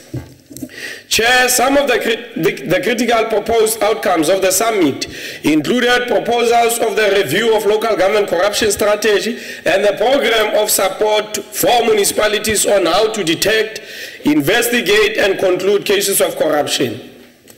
Allow me, Chair, to quote our former late President Nelson Rolihlahla Mandela during the opening of Parliament in 1999. He said, I quote, "Our hope for future depends on our resolution as a nation in dealing with the scourge of corruption. Success will require an acceptance that in many respects we are a sick society. It is perfectly correct to assert that all this was spawned by apartheid," close quote. Chair, through the ANC-led government, a set of comprehensive and progressive policies and legislative frameworks that guide municipalities in setting up procedures, principles, and measures to detect, prevent, and address corruption have been put in place. While noticeable progress has been made, however, many challenges remain. The critical corruption challenge facing our municipalities, including irregularities in supply chain management policies. Chairperson, the National Development Plan recognizes the importance of responsive, accountable, and efficient local government system. As a building block towards the realization of a capable and developmental state, the NDP also stresses a differentiated approach to financing, planning, and support to the local government as a necessary intervention to enable it to attain its developmental goal. On dealing with areas of the department, Chair, allow us on behalf of the committee to state clearly that on matters dealing with the male initiations, the committee welcomed the approach of zero fatalities of initiates and its future commitment in terms of annual performance plan to implement initiation policy after cabinet approval, which will provide legislative requirement for registration of all initiation schools and their operational requirements. 2, on matters relating to governance and public participation, the committee welcomed departmental plan to support provinces and municipalities to strengthen their governance and coordinating capabilities, for example, strengthening the functionality of ward committees. Unfortunately, your time is up, Chair. Chair, public participation should be a continuous municipal program. Honorable Mohapi, your time is up, Chair. Allow us, Chair, on behalf of the committee, to convey our support for the budget vote. Thank you very much. Honorable Mama Bola, can you continue the debate?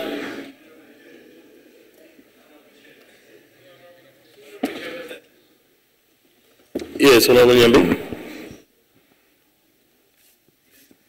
Chair, is it parliamentary for the Honorable Member of the Democratic Alliance, Honorable Julius, is busy reading a newspaper in this House?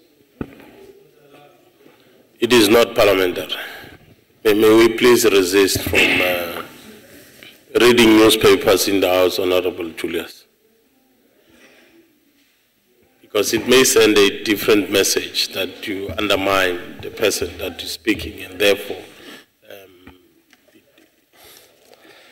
I apologize, Chairperson, if the member saw me reading from that far. I don't know if does he have binoculars there or something. Honorable Julius, the fact that you are not denying that, can you please stop doing it? Thank you very much. Honorable Mamabul. Honorable Deputy Chairperson of the NCOP, Honorable Minister and Deputy Ministers of Cooperative Governance and Traditional Affairs, Chairperson of the Select Committee, Chief Whip of the NCOP, DG, and honorable members. You may recall I was in this house on this podium last week, and it's always a pleasure to be back. It is an honor for me to participate in this debate this evening in the week immediately following the world celebration of the living and inspiring memory of our icon, Tata Nelson Mandela.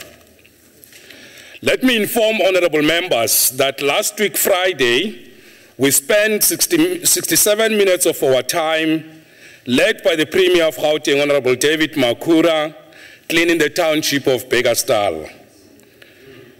Inspired by the spirit and love for Nelson Mandela, we were fully united and were joined by the people of Beggastal, councillors, ward committee members, community leaders, that's marking a new turnaround in relations between the community and government in Beggastal. Minister, at the risk of sounding like a praise singer, let me take this opportunity to tell the truth and to start by congratulating you on your appointment as Minister of Cooperative Governance and Traditional Affairs. Your appointment into this position opens a new chapter, a new turning point, a new beginning for continued turnaround of COGTA. Minister, it is an established fact, certainly a fact beyond any shade of doubt, that you possess a remarkable wealth of experience, especially in the public sector. You successfully presided over the renewal and transformation of the South African Revenue Services. Today, SARS is one of the leading, if not the best performing government institution in our country. You led our country as Minister of Finance, successfully helping us as a nation, young democracy, to survive the first severe world economic recession following that of the 90s. It was for the first time as a democratic government that we faced such a severe and complex challenge. Under your leadership and guidance, the country navigated and weathered the storm.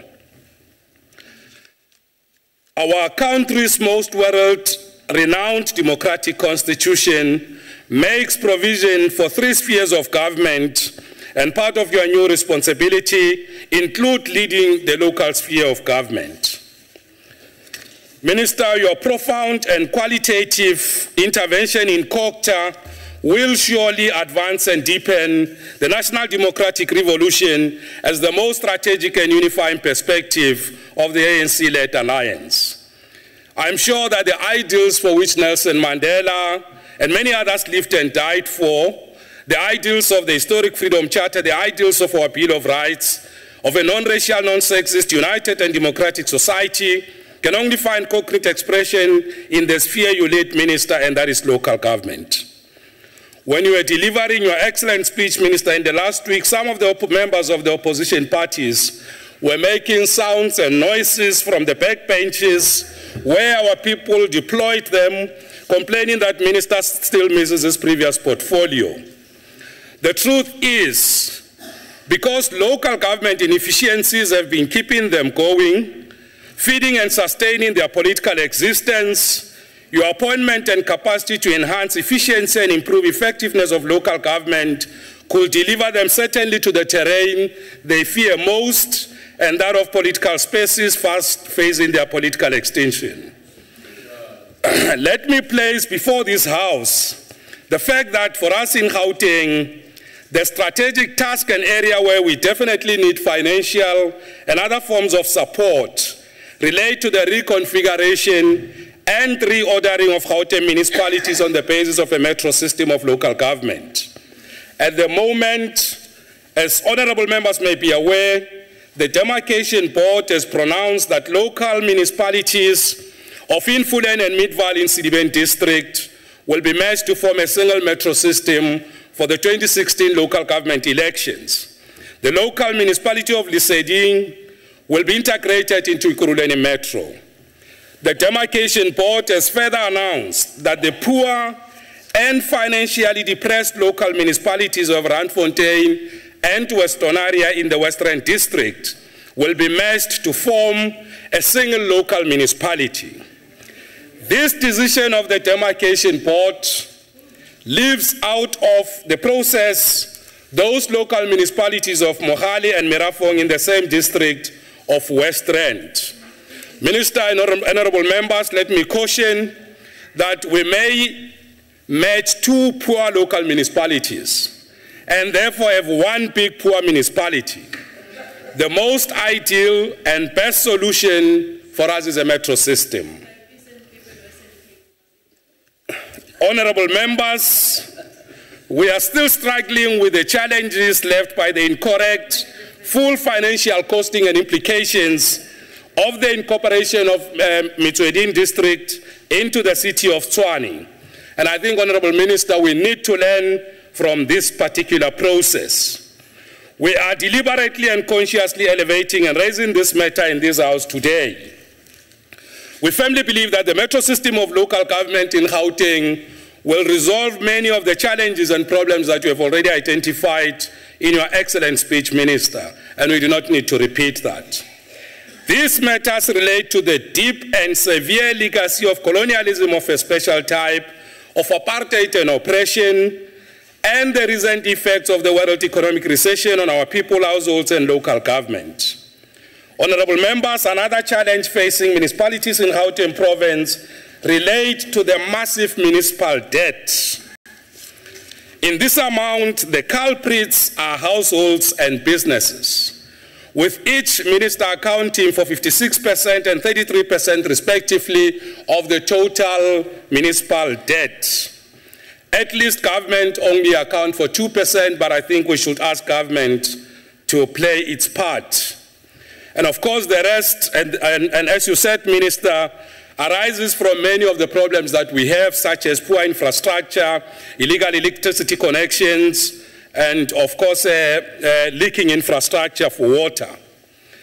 The key question here, accounting for this big, huge debt, is about revenue collection. And this is based on disputes relating to accuracy, credibility, and reliability of the billing system data. As honorable members and minister may be aware, the problem of the billing system is more pronounced in the city of Johannesburg.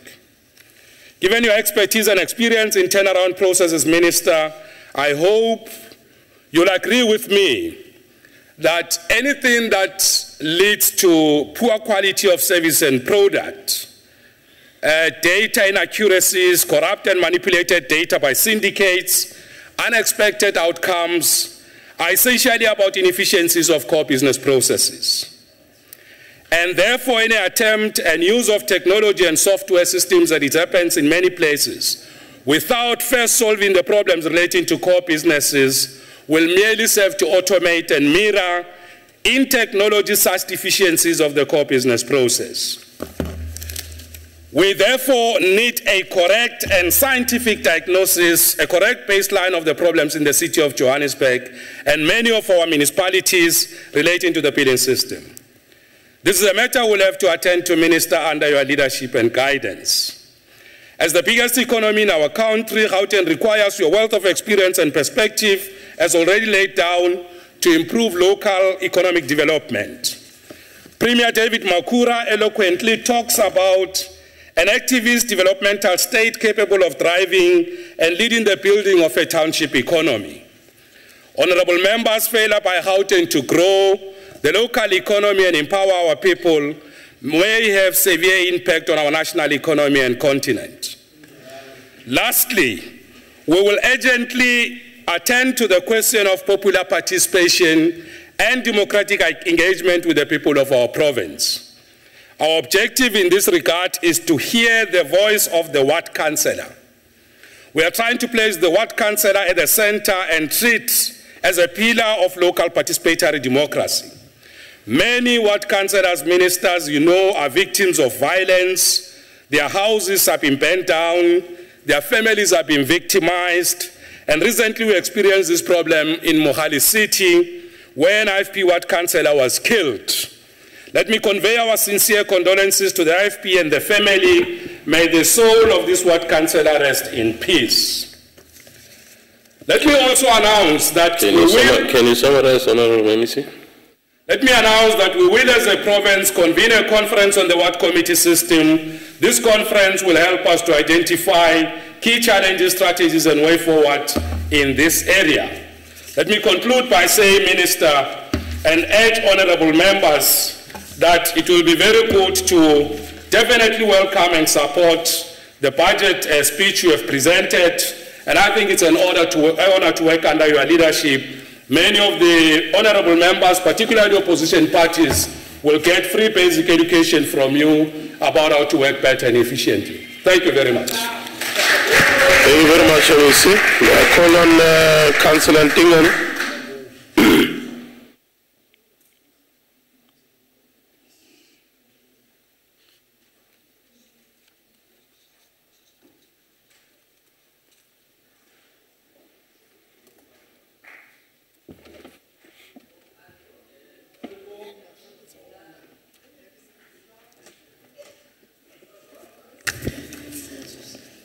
Honorable Chairperson of the NCOP, the Honorable Minister and your two deputies, Minister Mulewa is here as well, the Honorable Deputy Chairperson of the NCOP presiding now, the Honorable Chief Whip of the NCOP, Honorable members and special delegates, ladies and gentlemen. Mr. Minister, you said local government was just about 18 years and 14 years as a democratic local government. In other words, local government is still a teenager, a very young teenager, and a maiden. And I must say, you've bowled this maiden over. Chairperson, allow me, on behalf of organized local government, to express a sincere appreciation and gratitude to the Minister and his two deputies for the clarity of vision on how we are going to collectively move local government forward. For our part, Minister, SALGA intends to be part of the solution and complement and collaborate with government to strengthen our municipalities and transform our municipal spaces into vibrant cities, towns, and villages we all aspire to. On developmental local government and transformation, including urbanization, Chair, local government, I'm sure we are all aware that local government has come a long way since its democratic establishment in 2014 years on, and a firm foundation has been laid, which we should reflect, celebrate, and build on as we lead up to the 2016 local government elections. Indeed, there are many groundbreaking initiatives that have far-reaching transformative societal impact, which municipalities have pioneered recently, as we highlighted in the response to the State of the Nation address of the President.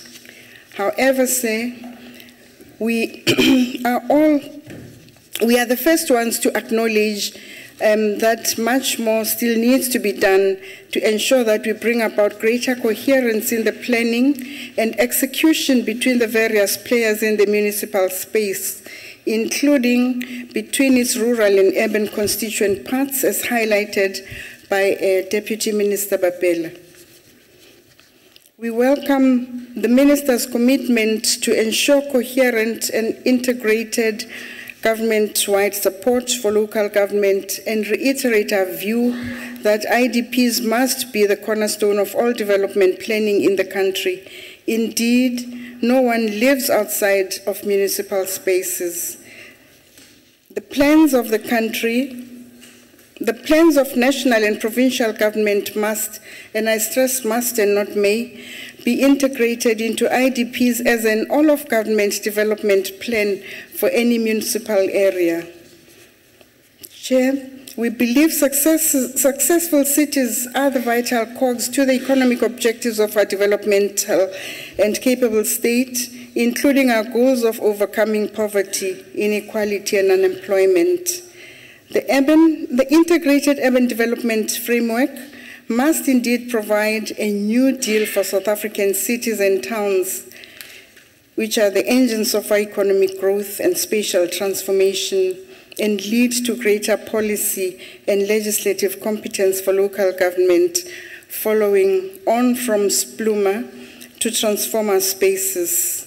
The support of the different organs of state as articulated in the constitutional vision of cooperative governance, is critical in this quest. One must hasten also to say that South Africa has emerged from the throes of apartheid very, very wounded, and we are still smarting from the welts inflicted by that evil system. In particular, the finalization of the full assignment of the housing function as the first in the built environment chain to the 6 metros must be expedited without further delay, as we highlighted in response to Honorable Minister Sisulu's vote. Equally important is further devolution to other metros and secondary and smaller cities on a graduated basis. Transport must be next in line in a clear and coherent devolution strategy for local government. Let us equip our cities with the necessary institutional reforms and ensure routine investments in built environment do in fact reverse the spatial legacies of apartheid. And on key challenges and intergovernmental support for local government, we say that while we acknowledge successes, we must confront the key challenges which continue to bedevil many of our municipalities, particularly on financial management and expenditure, planning and delivery of basic services. Certainly, back-to-back basics is called for. Back to basics is called for in many key areas of the governance value chain. And intolerance for malfeasance and non-compliance is a useful starting point, including consequences, particularly for deliberate and unacceptable mismanagement and poor or even non-existent leadership. Simplifying expectations and incentivizing performance are welcome proposals in this drive. We would like to work with the ministry on its practical realization. Having said that, it is important to appreciate the macro socio-economic and external factors that contribute to the present distress in many municipalities.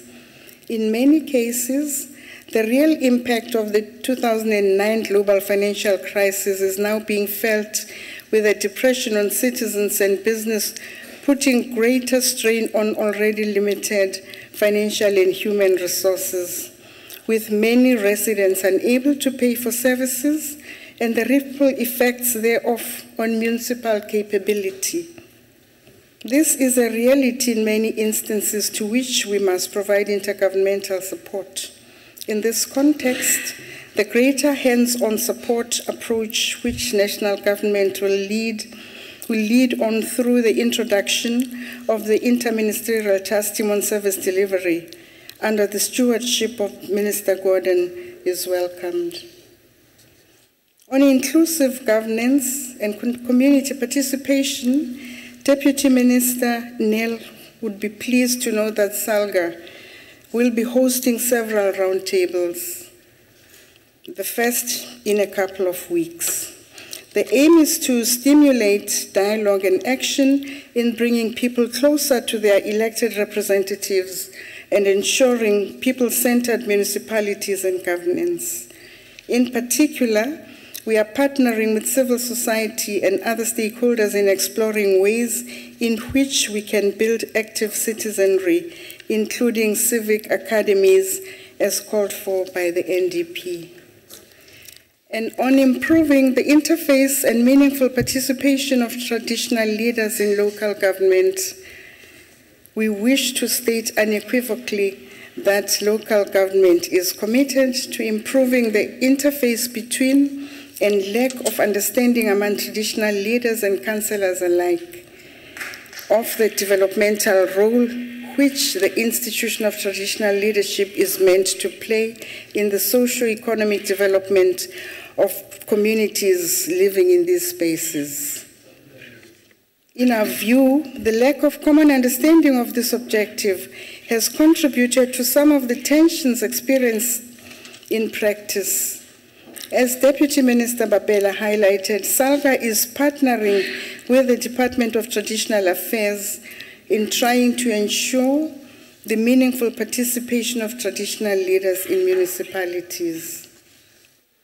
However, it is also apparent that many of the challenges experienced are as a result of the inadequacies of current legislation in this area. The significance and need for the Traditional Affairs Bill is therefore ever more imperative. And we would like to urge the Ministry to expedite this bill as soon as possible for consideration in this domain. We believe this bill is an opportunity to bring legislative certainty to the many grey areas that currently beset and undermine the potential value add of traditional leaders in the governance system as a whole and local government in particular. And in conclusion, sir, notwithstanding some of the challenges faced by municipalities, we should not forget that we all live, work, pray, play, and whatever verb, we do that in municipalities. And the services we enjoy are for the most part provided by local government. Minister, let us talk about and build on the successes and innovations local government has pioneered and achieved. Are you concluding, Councillor? I'm concluding, sir. On the other side of the coin, we must consolidate the gains made to date by addressing some of the fundamental constraints hampering municipalities in a quest to effect transformative development.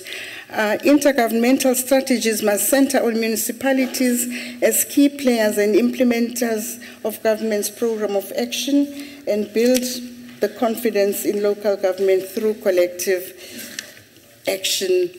Chair, to this end, SALGA is committed to working with our partners in government and private sector to ensure integrated service delivery and that the developmental vision of local government is realized. In 5 years' time, we must have a powerful story to tell, one of integrated and sustainable delivery, transformation, and real positive impact on the lives of our communities. I thank you, sir. Thank you very much, Councillor. I wish to remind you again, honorable members. See, I've been trying to be quite strict with time. At the minute you start now wanting to indicate to me that it's time up and all that, now I use my discretion. And I'll allow the member to finish his or her speech. So don't want to intimidate me during the deliberation. Honorable Deputy Minister Papela.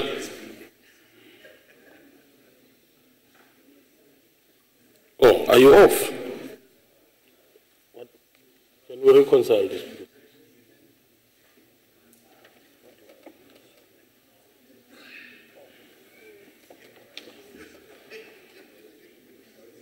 Honorable Mhlanga, can you continue?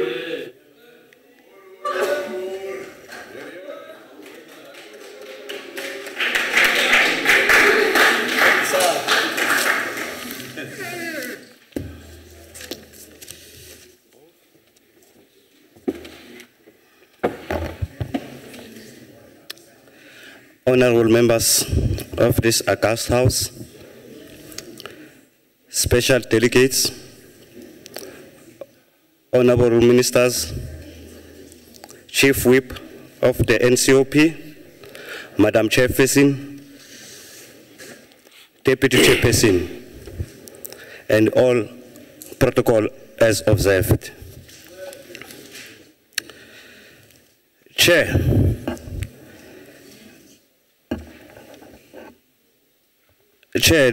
there is no political democracy democracy can survive and flourish if the masses of our people remains in poverty.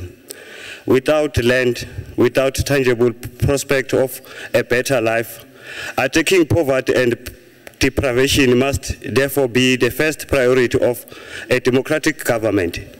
The National Development Plan, released in June 2011, set out South Africa's achievements and its shortcomings since 1994. In many areas, the country has made remarkable progress since the dawn of democracy. The adoption of the Constitution, the establishment of institutions of democracy, the building of a non-racial and non-sexist public service, and the transformation of many other institutions created the foundation for a new nation. The health of the public finance was restored.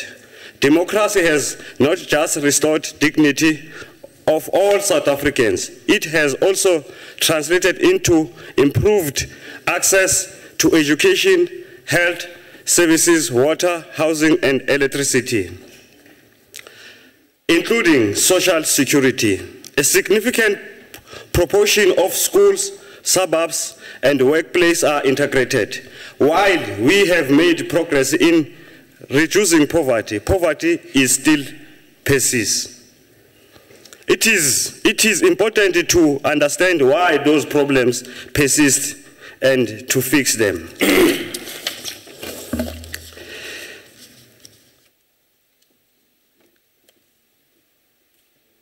In terms of our Constitution, Chapter 10, Section 159, as it was flagged by our minister. I won't go into details. It gives powers and directives to the public administration and the public service institutions to execute their work as mandated by the Constitution. I will just quote one of the principle which we as this government must, of course, be working and be guided by.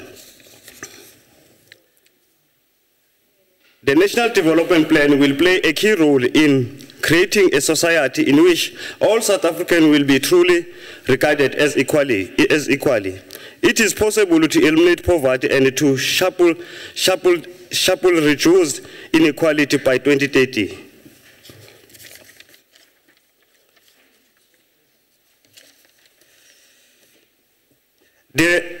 By 2020, for us to achieve this,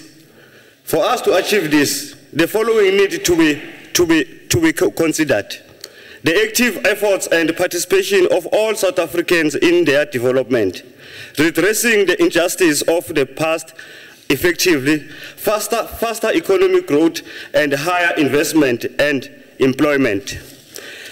The standard of education for the black learners is of poor quality. Infrastructure is poorly located and under-maintained. Spiritual development is excluding poor people. It is therefore for these reasons that the Spiritual Development Plan, as adopted by our government of the ANC, should be used to overcome the inequalities of land and ownership.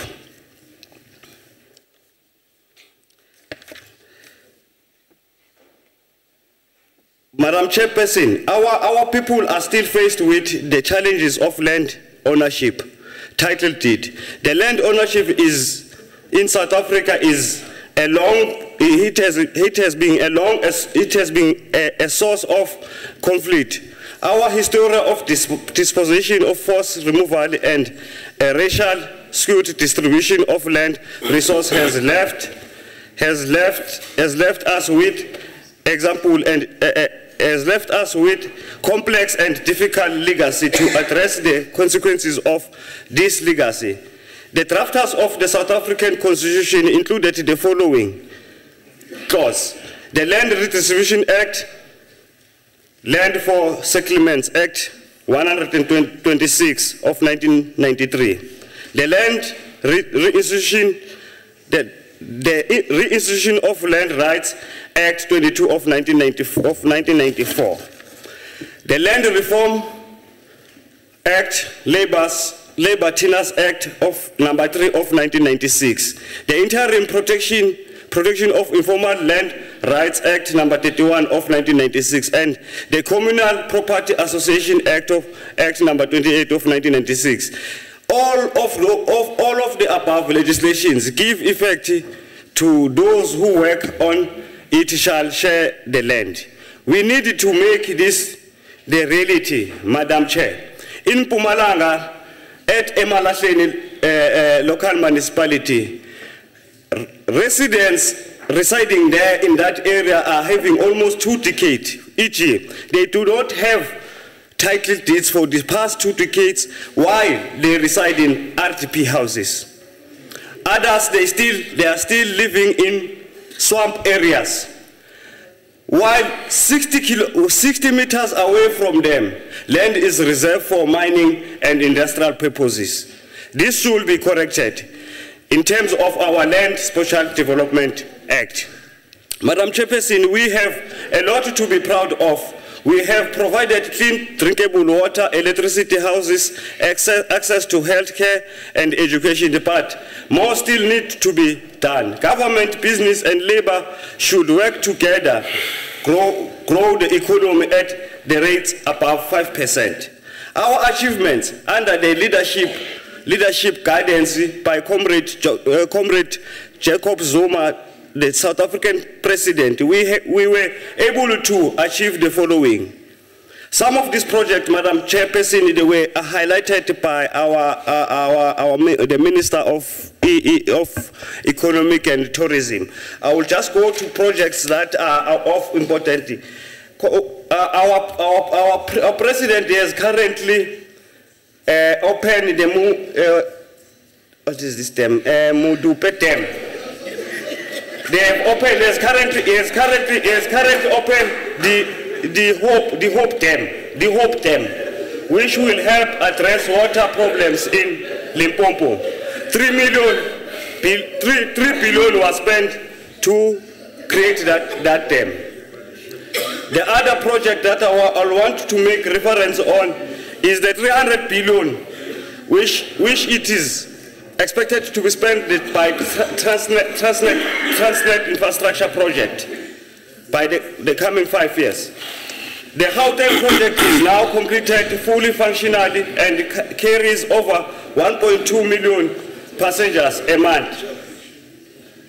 700 kilometer pipeline from Durban to Gauteng, moving fuel below cabling liters of fuels a year. Honorable Member, in summary, also time is up now. Thank you. Madam Chairperson,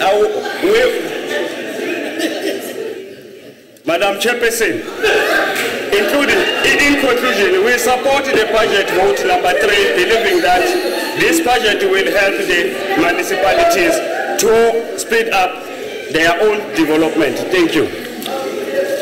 Thank you very much, Honorable Member.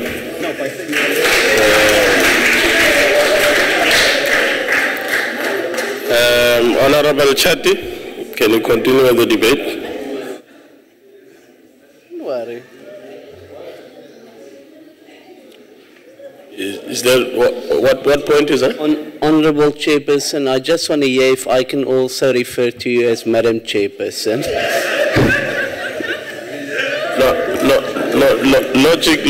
Logic told me that the reference was made to the Chairperson Thandi Modise. So that's how I understood it. It's in that spirit. Thank you very much. Honorable Chetty. Good evening, Honorable Acting Chair, Chairperson of the NCOP, Minister and Deputy Minister of COCTA, Honorable members and invited guests. I have noticed that in your opening address, Honorable Minister Godhan, whilst glancing towards the public gallery, you must have realized that Mr. Thijs Blom, the MMC of Financial Services from the Breda Valley Municipality, who was conspicuous by his absence at the President's Sona, but as a consolation has been invited here today and welcome Councillor Blom. I raise this point as you and your department are well aware that inasmuch as your party squanders taxpayers' money on full-page color adverts professing to be championing the cause of the downtrodden, underprivileged, gender equality, 50-50 representation, and plight of the people with disabilities, rather ironically, and as it has now become synonymous with your party, Honourable Minister, you talk the good talk, but fail miserably to walk the good walk. Mr. Blom was an invited guest at the President's Sona, but your government failed to offer the dignity that you so profess for persons living with disabilities. You failed to accede to this humble request to allow him access to park his vehicle inside Parliament's precinct due to his disability, citing that was merely an oversight. Yes, Honourable Minister, I am a delegate from KZN, and I'm sure that my fellow colleagues... Just hold it, Honourable Chatti. Sorry, what point is it? Honourable Chair, I'm trying to follow the debate by the Honourable Member on the podium now. What is the significance of this, Councillor Blom? I really don't understand. What is the point that you're raising? Are you asking a question or is it a point of order? It's actually a question, Chair. Are you prepared to take a question, Honourable Chatti? No, Chair, but you can ask the Minister why Mr. Blom was here. He'll get it from his comrade. Yes, Honourable Minister, I am a delegate from KZN, and I'm sure that my fellow colleagues, two of whom are also living with disabilities, one visually impaired and the other physically, will concur that the insensitive and undignified manner in which Mr. Blom was treated is both unacceptable and totally disrespectful to people living with disabilities. Government's failure to have provided the necessary assistance to accommodate Mr. Blom due to his disability. Honourable Chatti, now I understand the point that was raised. Because the subject matter, as compared to the issues that were raised, there's no relevance. Can we refocus on the subject matter for discussion? Thank you, Chair. Honourable Minister, many issues that were raised and discussed during the Fourth Parliament have yet to be resolved. Amongst these include matters that are crucial to the functioning of municipalities, which are at the forefront of service delivery.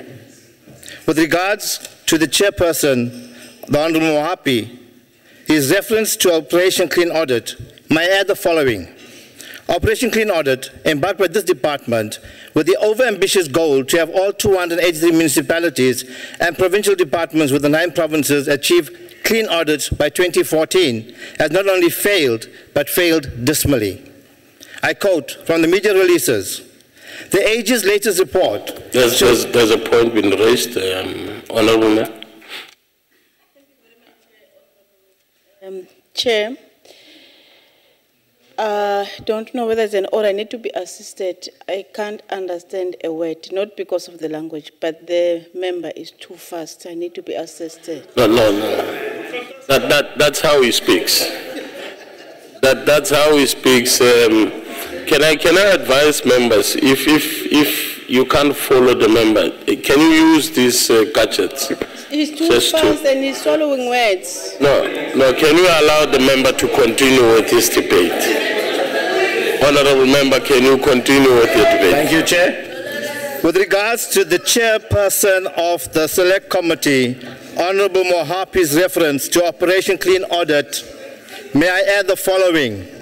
Operation Clean Audit, embarked by this department with the over-ambitious goal to have all 283 municipalities and provincial departments within 9 provinces achieve clean audits by 2014, has not only failed, but failed dismally.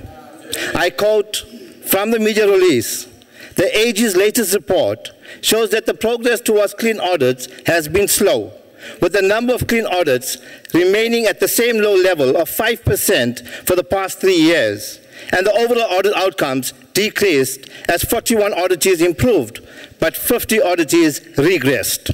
With reference to the disputes and claims as per the annual performance plans, we have been informed that of the 1,244 claims, the Commission has finalized only 700 cases from 2011-2012 to date, and aspires to process and finalize a further 320 in the 2014-2015 year.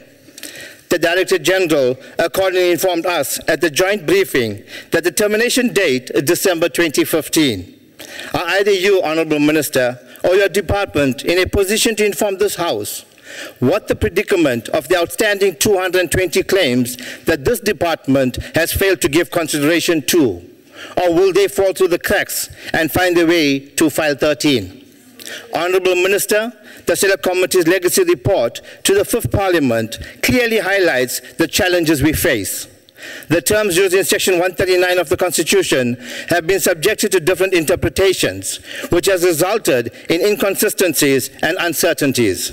There is a need for conceptual clarity as these interpretations have been problematic. Interventions, it has been argued, are sometimes used to settle political scores. At this very juncture, Honourable Minister, I would ask of you, if you, as yet, have made a decision to inform this House as to what your position is on the state of the Madibeng municipality in the Northwest Province. Honourable Minister, you are well aware that the Select Committee are in possession of conflicting reports and recommendations from both the ANC MEC, who requested the municipality be placed under Section 139(1)(b), and your predecessor, who holds a contradicting opinion that the intervention should not be approved. Honourable Minister, the differing opinions of a very serious nature, in view of the fact that the proposed current intervention of the Madibeng local municipality is neither the first nor the second, but indeed the third such request. The 2009 and 2011 interventions both did not yield positive results. Honourable Zivande. Chair, I would like you to rule on the point of order, Chair, that this statement on Madibeng is inconsistent with the report that is coming to the House. And the member, being an active member of that committee, knows that that's not the decision of the committee.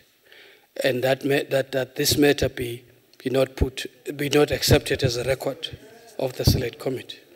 Because it will come to the House, Chair, is scheduled for next week to the plenary, and what is raising is misleading the House, Chair. So there's no member who is allowed to mislead the House knowingly and consciously so, because he participated today in a committee which decided otherwise than what is raised here, Chair. So it is deliberately misleading the House. Okay, no. The issue is that I do not have the benefit of what the committee has dealt with so far. And if it is true, I would rather request the House then to allow me an opportunity to reflect on that report, if it is true that the member is a member of the Select Committee and through the processes of the interventions now is raising issues of a report that still will be presented in actual fact to the House for a decision to be taken. And if there is such a matter, I would request the member to refrain from reflecting on a report that would still be coming forth to the House. But in the main, I would request the House to give me an opportunity to satisfy myself with what is being brought to my attention. Thank you very much. Continue. Thank you, Chair. May I continue, Chair?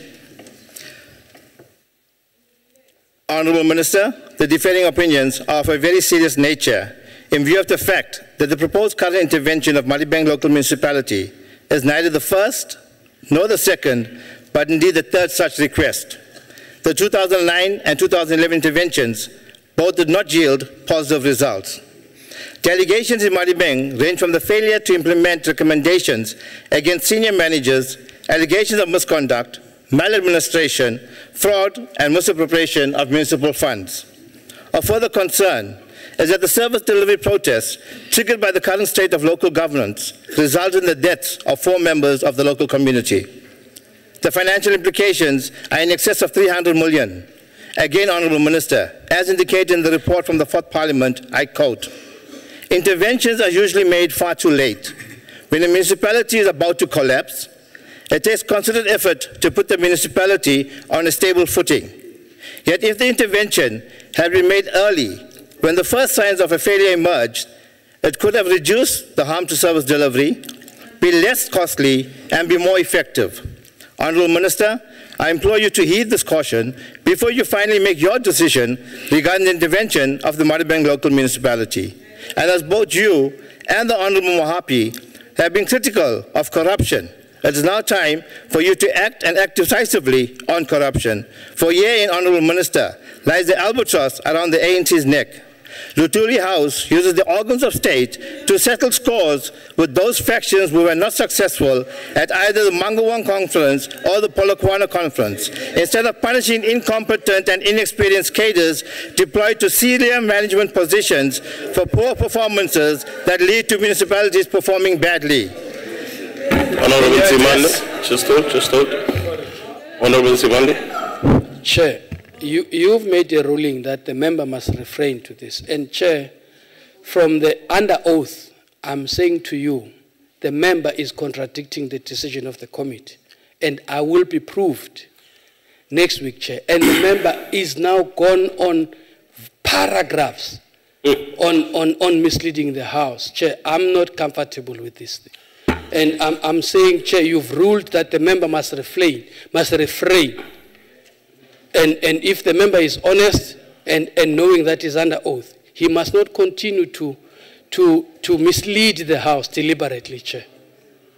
Honourable Chetty, may I bring the following rule to your attention. Rule of anticipation 49.2. I won't even go to 1. And I want to read it out so that we don't continue making this mistake. It says that in determining whether an address to the council is out of order on the ground of anticipation, the officer presiding must consider whether it is probable that the matter anticipated will be discussed in the council within a reasonable time. And earlier on I said, if you are a member of the committee, you were part of the interventions in whatever area, and you are sure that the matter will be brought to the House for a determination, please do not raise it, because you'll be contravening that rule of anticipation. Because you are fully aware, I'm not aware. I do not have the benefit of the report, and there is an objection. And I would love to make a ruling on that objection, but don't make my life difficult by ruling on a matter that I would not have the benefit on. Okay. So please refrain from raising issues that you know very well that will be brought to the House. Okay, thank you, Chair. In your address, Honourable Minister, you did say that municipalities must spend public funds prudently. Indeed, they must. A point in reference is the Mzanduzi municipality that was recently emerged from administration. This council has not only wasted 18 million rand on a perfectly solid road by replacing it with the infamous red brick road, which is already crumbling under the weight of heavy traffic volumes, but it had the audacity to enter into an agreement to stand guarantor for 36 million rand for a soccer team. This very council has failed to ensure that it provides a continuous flow of uninterrupted electricity supply to its residents during this bitter cold freezing winter due to its aging infrastructure, but randomly squanders its council coffers on fruitless and wasteful expenditure. It is therefore of paramount importance that the Fifth Parliament, and more importantly, your department, Honourable Minister, clearly defines and articulates exactly what the terms are for the intervention under Section 139. Furthermore, Honourable Minister, district municipalities have also failed in supporting those poor performing municipalities which fall under its jurisdiction. Honourable Minister, the APP circulated in reference to the expenditure highlights, as at 31st March 2014, economic classification leaves much to be desired. You, Honourable Minister, in your previous deployment as Minister of Finance, will concur that the difference between transfers and subsidies from the final adjustment budget of 55,976,952,000 versus the actual expenditure of 54,171,564,000 is indeed not 2,046,339,000, but correctly 1,805,388,000. The question one asks oneself, Honorable Minister, is this difference of 240 million not indeed the money used for our President's palatial home in Kandla for his chicken run, his fire pole, and his tuck shop? Or is this the work of creative accounting practices by the department to balance its books? You, Honorable Minister, also alluded to the equitable share to municipalities. Sadly, Honorable Minister, some councils do away with indigent policies whilst using the equitable share allocation to balance their fruitless and wasteful expenditure. As the Fifth Parliament, 20 years into democracy, we dare not fail the people, Honorable Minister. We, the DA, will not only offer our constructive criticism, but also provide workable alternatives. We therefore request that your department give serious consideration in adopting the 80-20 report that was compiled independently by the South African Institute of Race Relations as an implementing strategy to assist all municipalities. This report is not only an empowerment tool, but indeed a monitoring tool that will assist failing municipalities in achieving the very clean audits that your department so overambitiously aims to achieve. We further request that your department ensures that the respective MECs in all 9 provinces ensures that their municipalities do adopt and implement the 80-20 report. In concluding, Honorable Minister, I do hope that you will accept the criticism as being constructive and do not repeat the immature and childish behavior that your counterpart, the Honorable Minister of Home Affairs, the Honorable Gigaba, did last week by sticking his tongue out to the opposition in retaliation to criticism.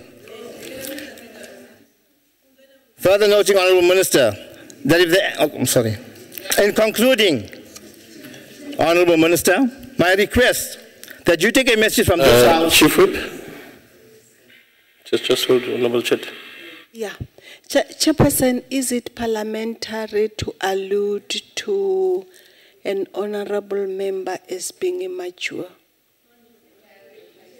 and childish? And I'm not opposed to the substance per se, but the adjectives used about an honorable member. Is it parliament? Yes, no, it isn't parliamentary. I don't even have to go and research or look at the rules. It isn't parliamentary. An honorable member, may you withdraw and refrain from referring to a debate that took part last week, led by a member who would not be able to respond to that. May you withdraw from that. May you withdraw. I withdraw. Okay.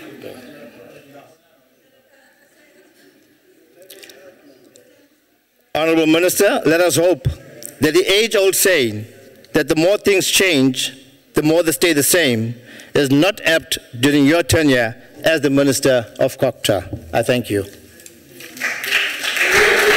Thank you, Honorable Member. Honorable Mukwele.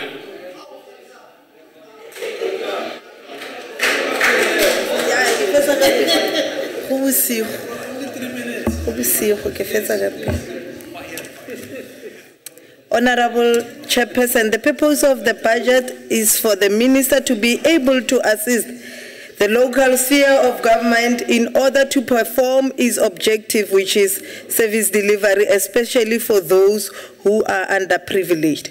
But the Chairperson, this sphere of government is continuously deteriorating as service delivery is only on reports that are written in a very glossy papers, but on implementation is zero.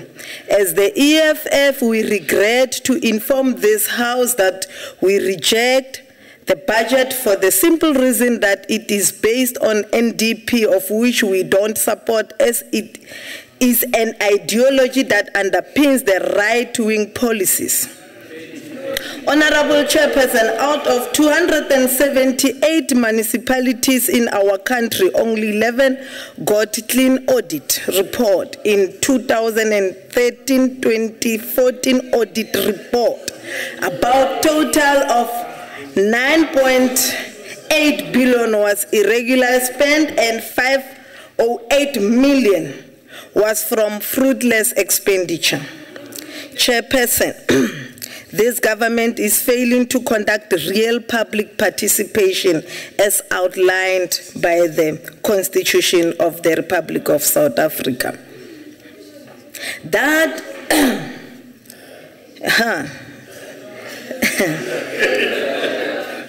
this government, chairperson, is failing to conduct the real public participation.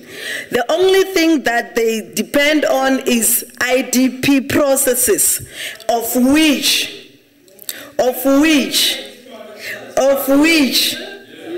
they refer it as public participation. Seo se se diragala mo tsamaisong e modulasetilo ke fela go diragatsa molao ka gore dipatlisiso di re bontsha gore ke fitlhelela palo e kwa tlase ga 2% ya baagi ba mmasepala mongwe le mongwe mo Afrika Borwa. Projects are implemented in wards without proper consultation and planning. For an example, toilets that are built in Tosca, in the Ruth Sekgomotsi Mompati District Municipality in the Northwest, which have been built for more than years without houses. High mast lights in Tlokweng, Sanfontaine, Lerume, Mabiskral in Bojanala District.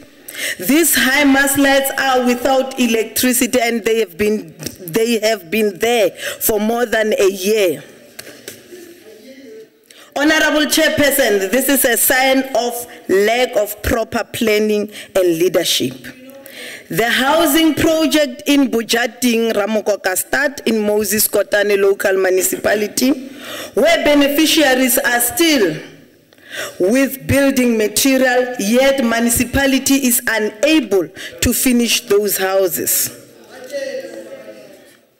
You go to Bloemhof, where our people are dying or are suffering from cholera. What a disgrace. 20 years into democracy is a very bad story to tell about this government. Honorable Chairperson, the exploitation of a ward committee system by municipalities. This is legislated that the system of ward committees is apolitical, but they are used as branches of the ANC. I have a report to attest to that. The MSIG grant allocated to municipalities which are not properly managed and monitored.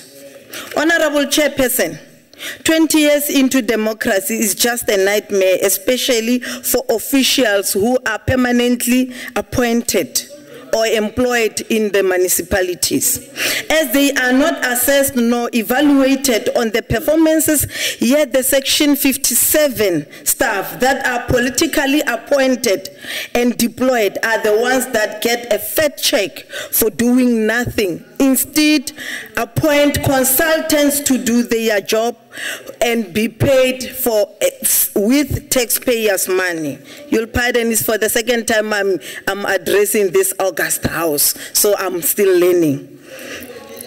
As the EFF, we are saying, accountable, don't worry, I'm just 1 year old.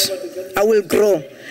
As the EFF, we are saying accountable governance is the one that leads by proper political leadership and professionalism.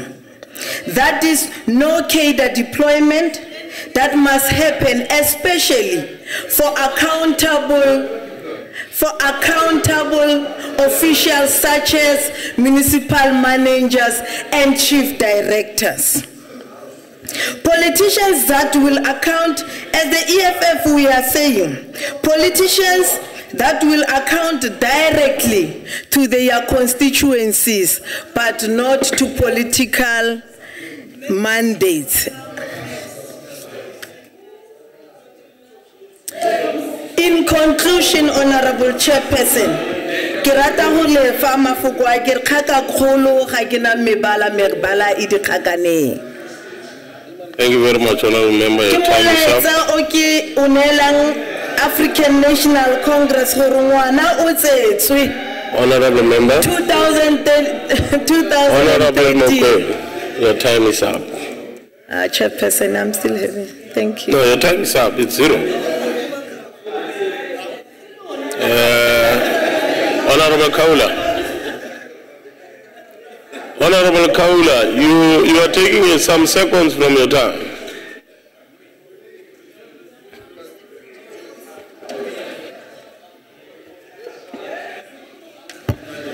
Honorable Chairperson, Deputy Chairperson, Honorable Minister and Deputy Ministers, the budget programs of the department allocate the bulk of its finances to these programs: 1, Governance and Intergovernmental Relations, Program 3, 2, Infrastructure and Economic Development, Program 6, and 3, Disaster Response Management, Program 4. The great concern is that the problems of underspending and irregular expenditure in Program 6, Infrastructure and Economic Development. In 2013-14, this program suffered from underspending on the meek allocations in the municipalities. The department reports that this underspending by municipalities is caused by either the non-availability of the PMUs in some municipalities or the weaknesses in expertise in these units. Irregular expenditure amounting to 276 million for the same year is reported in this program. Some reasons cited include municipalities continually filling even critical posts without due regard to the regulations on minimum competency requirements. Now the question is, how long should the people of South Africa suffer the burdens of improper service delivery just because people in authority do not want to comply with regulations? This program has also suffered rollovers in respect of the other municipalities on the community work program. The fact of the matter is that rollovers and underspending, while communities still lack basic service delivery like water, proper roads, electricity, etc., are a disservice to the community. Program 3, Governance and Intergovernmental Relations, which constitutes about 70.5% of the department's allocation, is also fraught with underspending. For the final year, 2013-14, the program is underspent by 713.7 million. Honorable Minister, underspending of this magnitude is an insult to the needy citizens of South Africa. Traditional Affairs is a Cinderella section of both the department and the government. The program receives only 0.16% of the department's budget. This does not give due diligence and due recognition to the respectable traditional leadership structure of our country. If government is serious about recognizing the important role of traditional leaders that they play and can play, the budget allocation to this structure must also be made meaningful. Common disasters take place in provinces and are usually flood-related disasters, where bridges get washed away, roads, especially in rural areas, get damaged and become unusable. But the response in financial terms from the national government to the provinces takes ages. This causes disruptions to the programs and plans of the provinces when they have to adjust from their own programs in order to attend to these emergencies. The delays by the department in responding to the request for disaster assistance by provinces must be attended to.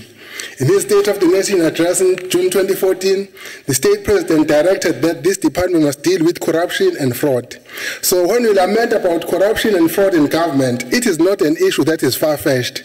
Even the #1 office in the country is concerned about this sketch. This will be properly addressed the day the powers that be stop awarding jobs for favors, but merit appointments become the order of the day. And lastly, Honorable Minister, as a person who has served in local government, I just want to commend you for touching on very important core issues that affect our local government today. You spoke about financial management protocols, you spoke about value for money, you spoke about implementation of the Property Rates Act, you spoke about management of the debt owed to municipalities, and you spoke about earning of public trust by public representatives through doing the right things. Thank you very much for mentioning those. I hope they bear fruit. Thank you. Thank you very much, Honorable Member. Honorable Wana.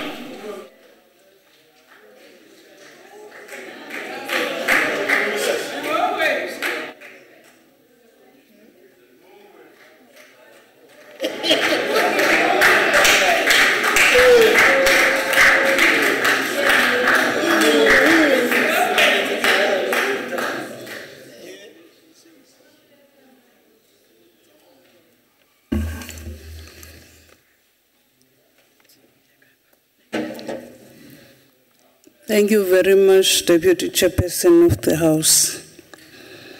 Honorable Chairperson of the NCOP, Deputy Chairperson of the NCOP, Chief Whip of the NCOP, ministers amongst us, deputy ministers, members of the NCOP, zikumkani nenkosi zakowethu, ndiyanibulisa ngalenjikalanga. I greet you all in the love of our glorious movement, African National Congress, the oldest liberation movement in Africa. And this organization is now 102 years in existence. I am humbly honored to be given this opportunity in my lifetime to present this noble organization in this august house.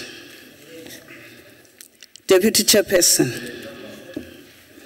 let me congratulate the new ministers, Honorable Pravin Gordhan and his two deputies in this 5th democratical administration as our political champions in terms of transformation. As ANC, we support the budget of COPTA in the value of 104 billion. We are left with 10 days to close the month of our international icon. Singabantu be-African National Congress, sibamba ngazibini, sithi maze nethole. Kuba bonke abantu abancede zonke impilo zikaLujaca ngalamzuzu ka-67. To you, Madiba, we are saying, your spirit is always within us and the organization. We will never fail you. Deputy Chairperson, let me say, Kumkhabulo, special edition of the African National Congress policy discussions. There were issue of local government. And we debated because as ANC, we can make our introspection and analyze our own weaknesses without told by other people. And we resolved, in that policy conference, we resolved that local government must be assisted in terms of infrastructure funding from the cities and the rural municipalities. Try and capacitate the municipalities so that they can raise their own funds. They must not depend on grant funding. Chairperson, manbulele Eastern Cape, bantu basentabankulu, bantu basemqanduli. Bantu basentabankulu mandinibulele ngokuthi xa sine by-elections niziwine nizithathe. Ngoba xa kukhona izikhewu ukhonya noomofu watsho Steve Chwet. Wathi nethi imvuline noomofu bakhonya. Kuzo zonke ke ezo party beziyoxokisa abantu basentabankulu baka OR Tambo nibaprove wrong. Into eniyenzileyo ke mzi wakuthi. Chairperson, now a Deputy Chairperson of this House, reminds me of a silent hero of ours, Moses Kotane, when he was writing a letter to Creighton and Takastad on February 1934, because there were differences and there were difficulties in the struggle. Let me read this letter, because that letter is relevant even in today. The letter reads as follows. The Independent African National Congress is deeply entrenched to its district, Creighton and Takastad, in the rural areas. And even in this difficult situation, in terms of economic meltdown, the masses are still trusting the organization, and the masses are trusting their leaders. People of South Africa have proved that on the 7th of May, that they are trusting the organization, they are trusting their leaders. Let me go to my province, Deputy Chairperson. On what point? Just hold it. Hold it, Honorable Wana. Oh, there we go. Honorable Chairperson. What point is that? Honorable Chairperson, can I address you, please? You are rising on what point? Yes, Honorable Chairperson, if you could just assist the Speaker that, as far as my memory serves me correct, we're debating the budget for 35. I'm not sure, it seems to be a rhetoric here. That's not a point of order. Yeah, but can we just get on to the topic? No, that's not a point of order, Honorable Member. Sit down. Thank you, Honorable Chair.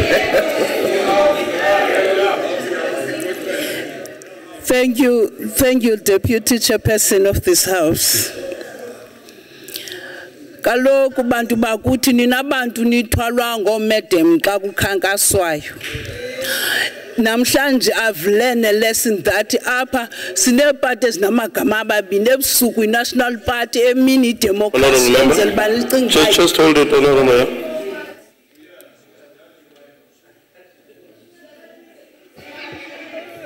Chairperson, thank you. I just want to know, is it parliamentary to refer to people as madam? I couldn't hear the direct translation here. You know, but my I wish you could have asked the same question when reference was made to me as Madam Chair. That would have been very cool. Chairperson, I humbly request to merge the two.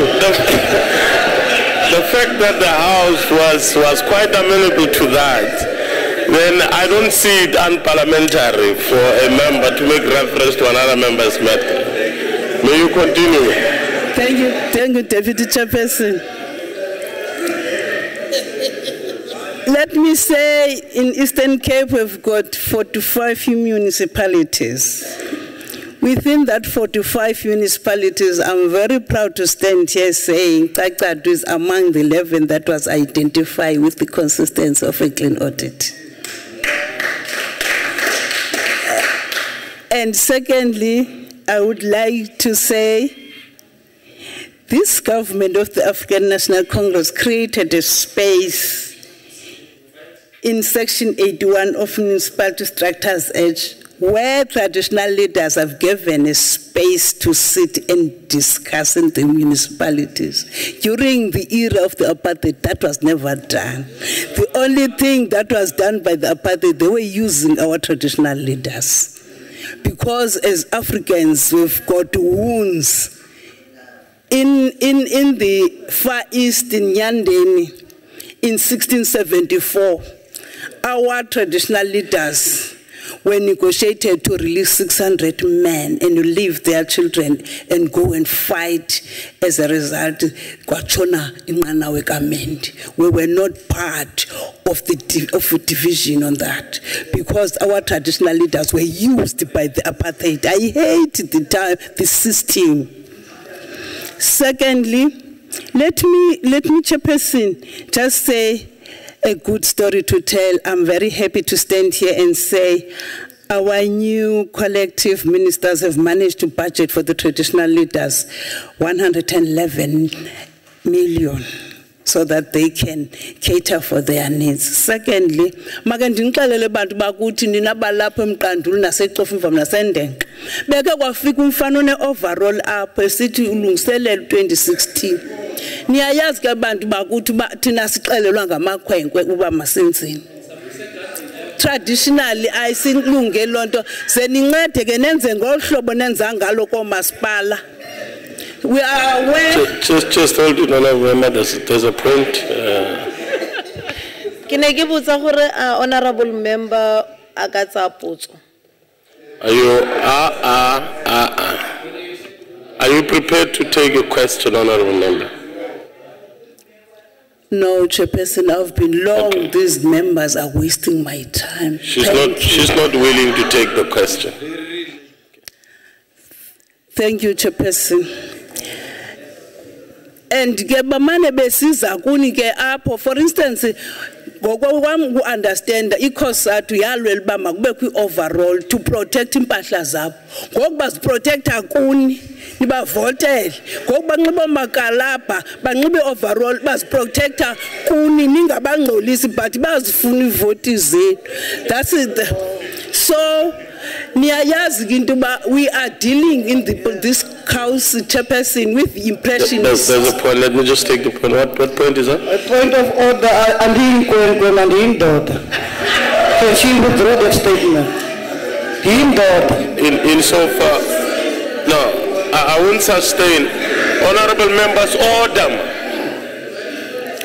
order, please. I won't sustain that point of order precisely because no reference was made to you. Overall. No, honorable member, no reference was made to you as an honorable member.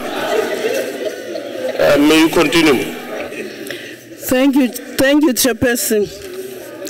Lento bendisatsho ke bantu bakuthi ndisithi niyazi ke into ba naba bantu mamane bethwala iqhiye ezibhru benigona xa befika emizini yabo besithi bazawunenzela uABC bayazikhulula ezampahla ngoba lokhu bebethe ncanga abantu abamnyama. Lento ndithi ke apha kukho abantu abanegama lecawe negama lokuhlala. Elecawe ke ngolida igama lasebusuku labo iNational Party. Niyabeva ke nemibuzo abasinika yona ba yile ye-apartheid. Chairperson, ndingene kule ndawo ethi what is taking place with the current administration is very, very, very, very disciplined and is collective. Because this fifth parliamentary administration has managed to create a specific and a special department, water and sanitation, who is going to concentrate in all the problems around the municipalities. So with that, that's good news to tell. Secondly, Chairperson, as we are aware that thina bantu be-African National Congress izinto zethu sizenza with the discipline, with all the respect, because le ndlela sihambileyo siyayazi. And those people today, they are so talkative because there's nothing that we must fight for. O.R. Tambo has already fought for us. And I will appeal to all the members here. Everybody must talk by President Wagu because Ulutul is our president. So President Fervuti and Mas. And there's nothing he has done for me and for my parents. Honorable One, your time is up. I must not reference it to Lonto. Thank you very much. May I then take the opportunity to call on the Honorable Minister to conclude the debate?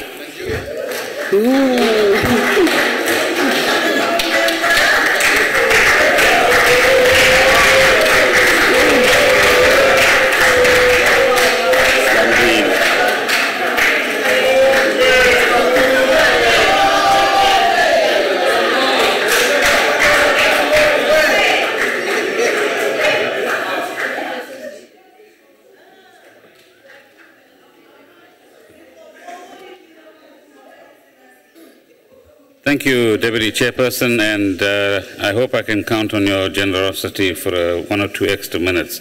Firstly, let me thank Honorable Mohapi for steering this process in the NCOP, and MEC Mamabolo for his very kind remarks. He doesn't realize I've left finance, so I can't give any more money for people who say nice things about me. But thank you very much, and we certainly share many of the issues that the two colleagues have raised. Chairperson, I'm informed that Councillor Blom was invited on the occasion of the National Assembly debate. Regrettably, Parliament could not make the arrangements that were necessary to accommodate the councillor. I'm also informed that he is quite happy to be here this evening, has expressed no sense of unhappiness, and we are certainly glad that he was able to join us even at this late hour together with his spouse. So, Councillor, thank you very much. I'm not sure where you are. Well, we're very happy that he is here. But what is regrettable, Deputy Chairperson, is to exploit the issue of disability in the way in which the DA has done. have we got no respect for people with disability? That we go on for minutes on this platform and utilize any issue at any time for cheap political purposes. That is an absolute show of indignity and disrespect for the issue of disability. If the Honorable Chetty thought he was scoring a few cheap political points by exploiting disability, of all things, in this House, then I think it's a matter that the House should consider and censure Councillor Honorable Chetty for the abuse of a very sensitive issue in respect of the Bill of Rights that we have in South Africa. So I make that firm recommendation for you to consider, Deputy Chairperson. There are three issues that I want to quickly cover. The first, which was referred to by Councillor Ntingane, in respect of traditional leadership and the recognition of the Khoi and the San. The Commission that was mentioned has indeed processed 700 claims out of the 1,244, and will certainly process in this financial year 320 claims, and it's envisaged that by December 2015 all of the claims will be completed. Furthermore, a traditional affairs bill is being finalized to affirm and recognize the Khoi and the San leaderships and structures. Secondly, on a matter of initiation, Deputy Chair, which was raised again by a few honorable members, we welcome the young men who have just completed their rite of passage this past weekend, and I want to take this opportunity to thank traditional leaders, owners of legal initiation schools, for heeding the call for zero fatalities. However, we are very saddened by the death of those initiates who didn't make it through the winter initiation season. We also want to compliment the Mpumalanga and Goma Forum and the Limpopo Province for establishing effective measures and integrating medical male circumcision, which we hope in the next season will be incorporated by all schools. The Eastern Cape, both the government and traditional leaders for creating an integrated monitoring teams, and the Department of Health for their contribution, and the Imbumba Amakoskasi Akomkulu, an organization led by women from royal houses which stood up to fight for the end of deaths to their children at the Eastern Cape initiation schools. Finally, a recommendation to you, Deputy Chair, and the Chairperson of the NCOP, that the NCOP consider playing a more activist role in relation to local government and provincial matters. That the NCOP could consider specializing and refining its focus on key issues related to intergovernmental relations. You could, for example, Deputy Chair, require provinces to submit state of local government reports under Section 47(3) of the Municipal Systems Act and debate these in the Chamber. The NCOP could be asking searching questions of national and provincial departments of how they are discharging their regulatory and oversight functions in respect of local government. And the NCOP could debate the issue of growth and inclusion in our major cities, particularly once we publish the Integrated Urban Development Framework shortly. Finally, Chairperson, let me say that the issue that Mr. Honorable Mamabolo raises about demarcation and viability of municipalities is something that we need to look at together with him. And the point that Councillor Ntingane makes, that no one lives outside of local government, is certainly an issue that all of us need to take a lot more seriously, particularly when we start talking about collaborative approaches between the municipal sphere of governance and provincial and local government and national government as well. Finally, may I thank all of the parties except those who have what shall I say, fragile reasons for not supporting the budget vote, for their support for the budget vote. Thank you very much. Thank you very much, honorable members. That concludes the debate with regard to vote 3. Honorable members, just before we adjourn the House, you would remember that the last time I made a commitment that I will come back to make a few rulings, and it was just 2 of them. I would therefore like to make rulings on points of order raised by Honorable Kaula in our last sitting and Honorable Nzimande That is with regard to the sitting of the 17th July.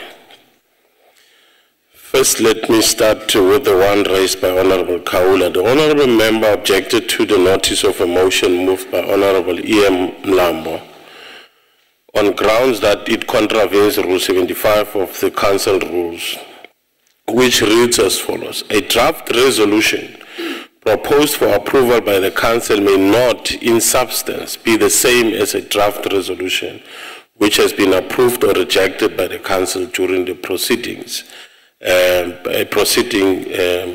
a 6-month period. I have undertook to look at the notice of a motion moved by Honorable Mlambo and the one moved in the House previously, and have ascertained that the two motions are substantially similar. In view thereof, I rule that the notice of a motion moved by Honorable Mlambo will not be proceeded with. The next ruling is on a point of order raised by Honorable Nzimande regarding the statement made by Honorable H.B. Groenewald. The Honorable Member asked whether if it was parliamentary for Honorable Groenewald to say the Minister, when she was speaking, made the right sounds. Since I did not hear what the member said, I undertook to check the unrevised Hansard records and have established that the Honorable Member said the following, and I quote, Honorable Minister, when she was speaking, made the right sounds. Since I did not hear that member said it, okay, fine. Yes, the member did say the Honorable Minister made the right sounds. Now, with regard to Rule 46A, which stipulates that no member may use offensive or unbecoming language in the Council, it is therefore the function of the presiding officer to determine whether a particular remark made in a debate is offensive or and contrary to the rules or not. In arriving at a decision, the presiding officer will be guided by any precedent Parliament has set for itself. Since the inception of this House, presiding officers have ruled on a number of occasions that members may not impute improper motives or cast personal reflections on the integrity of other members or members of the National Executive, nor verbally abuse them in any other way. The context in which the words were used does not suggest any ill motive, even though the words chosen may not necessarily be condoned. I therefore rule that the words and the context in which they were used was not unparliamentary. That is the context in which the Honourable Member used those words. Therefore, Honourable Members, that brings us to the end of today or this evening. The House is adjourned.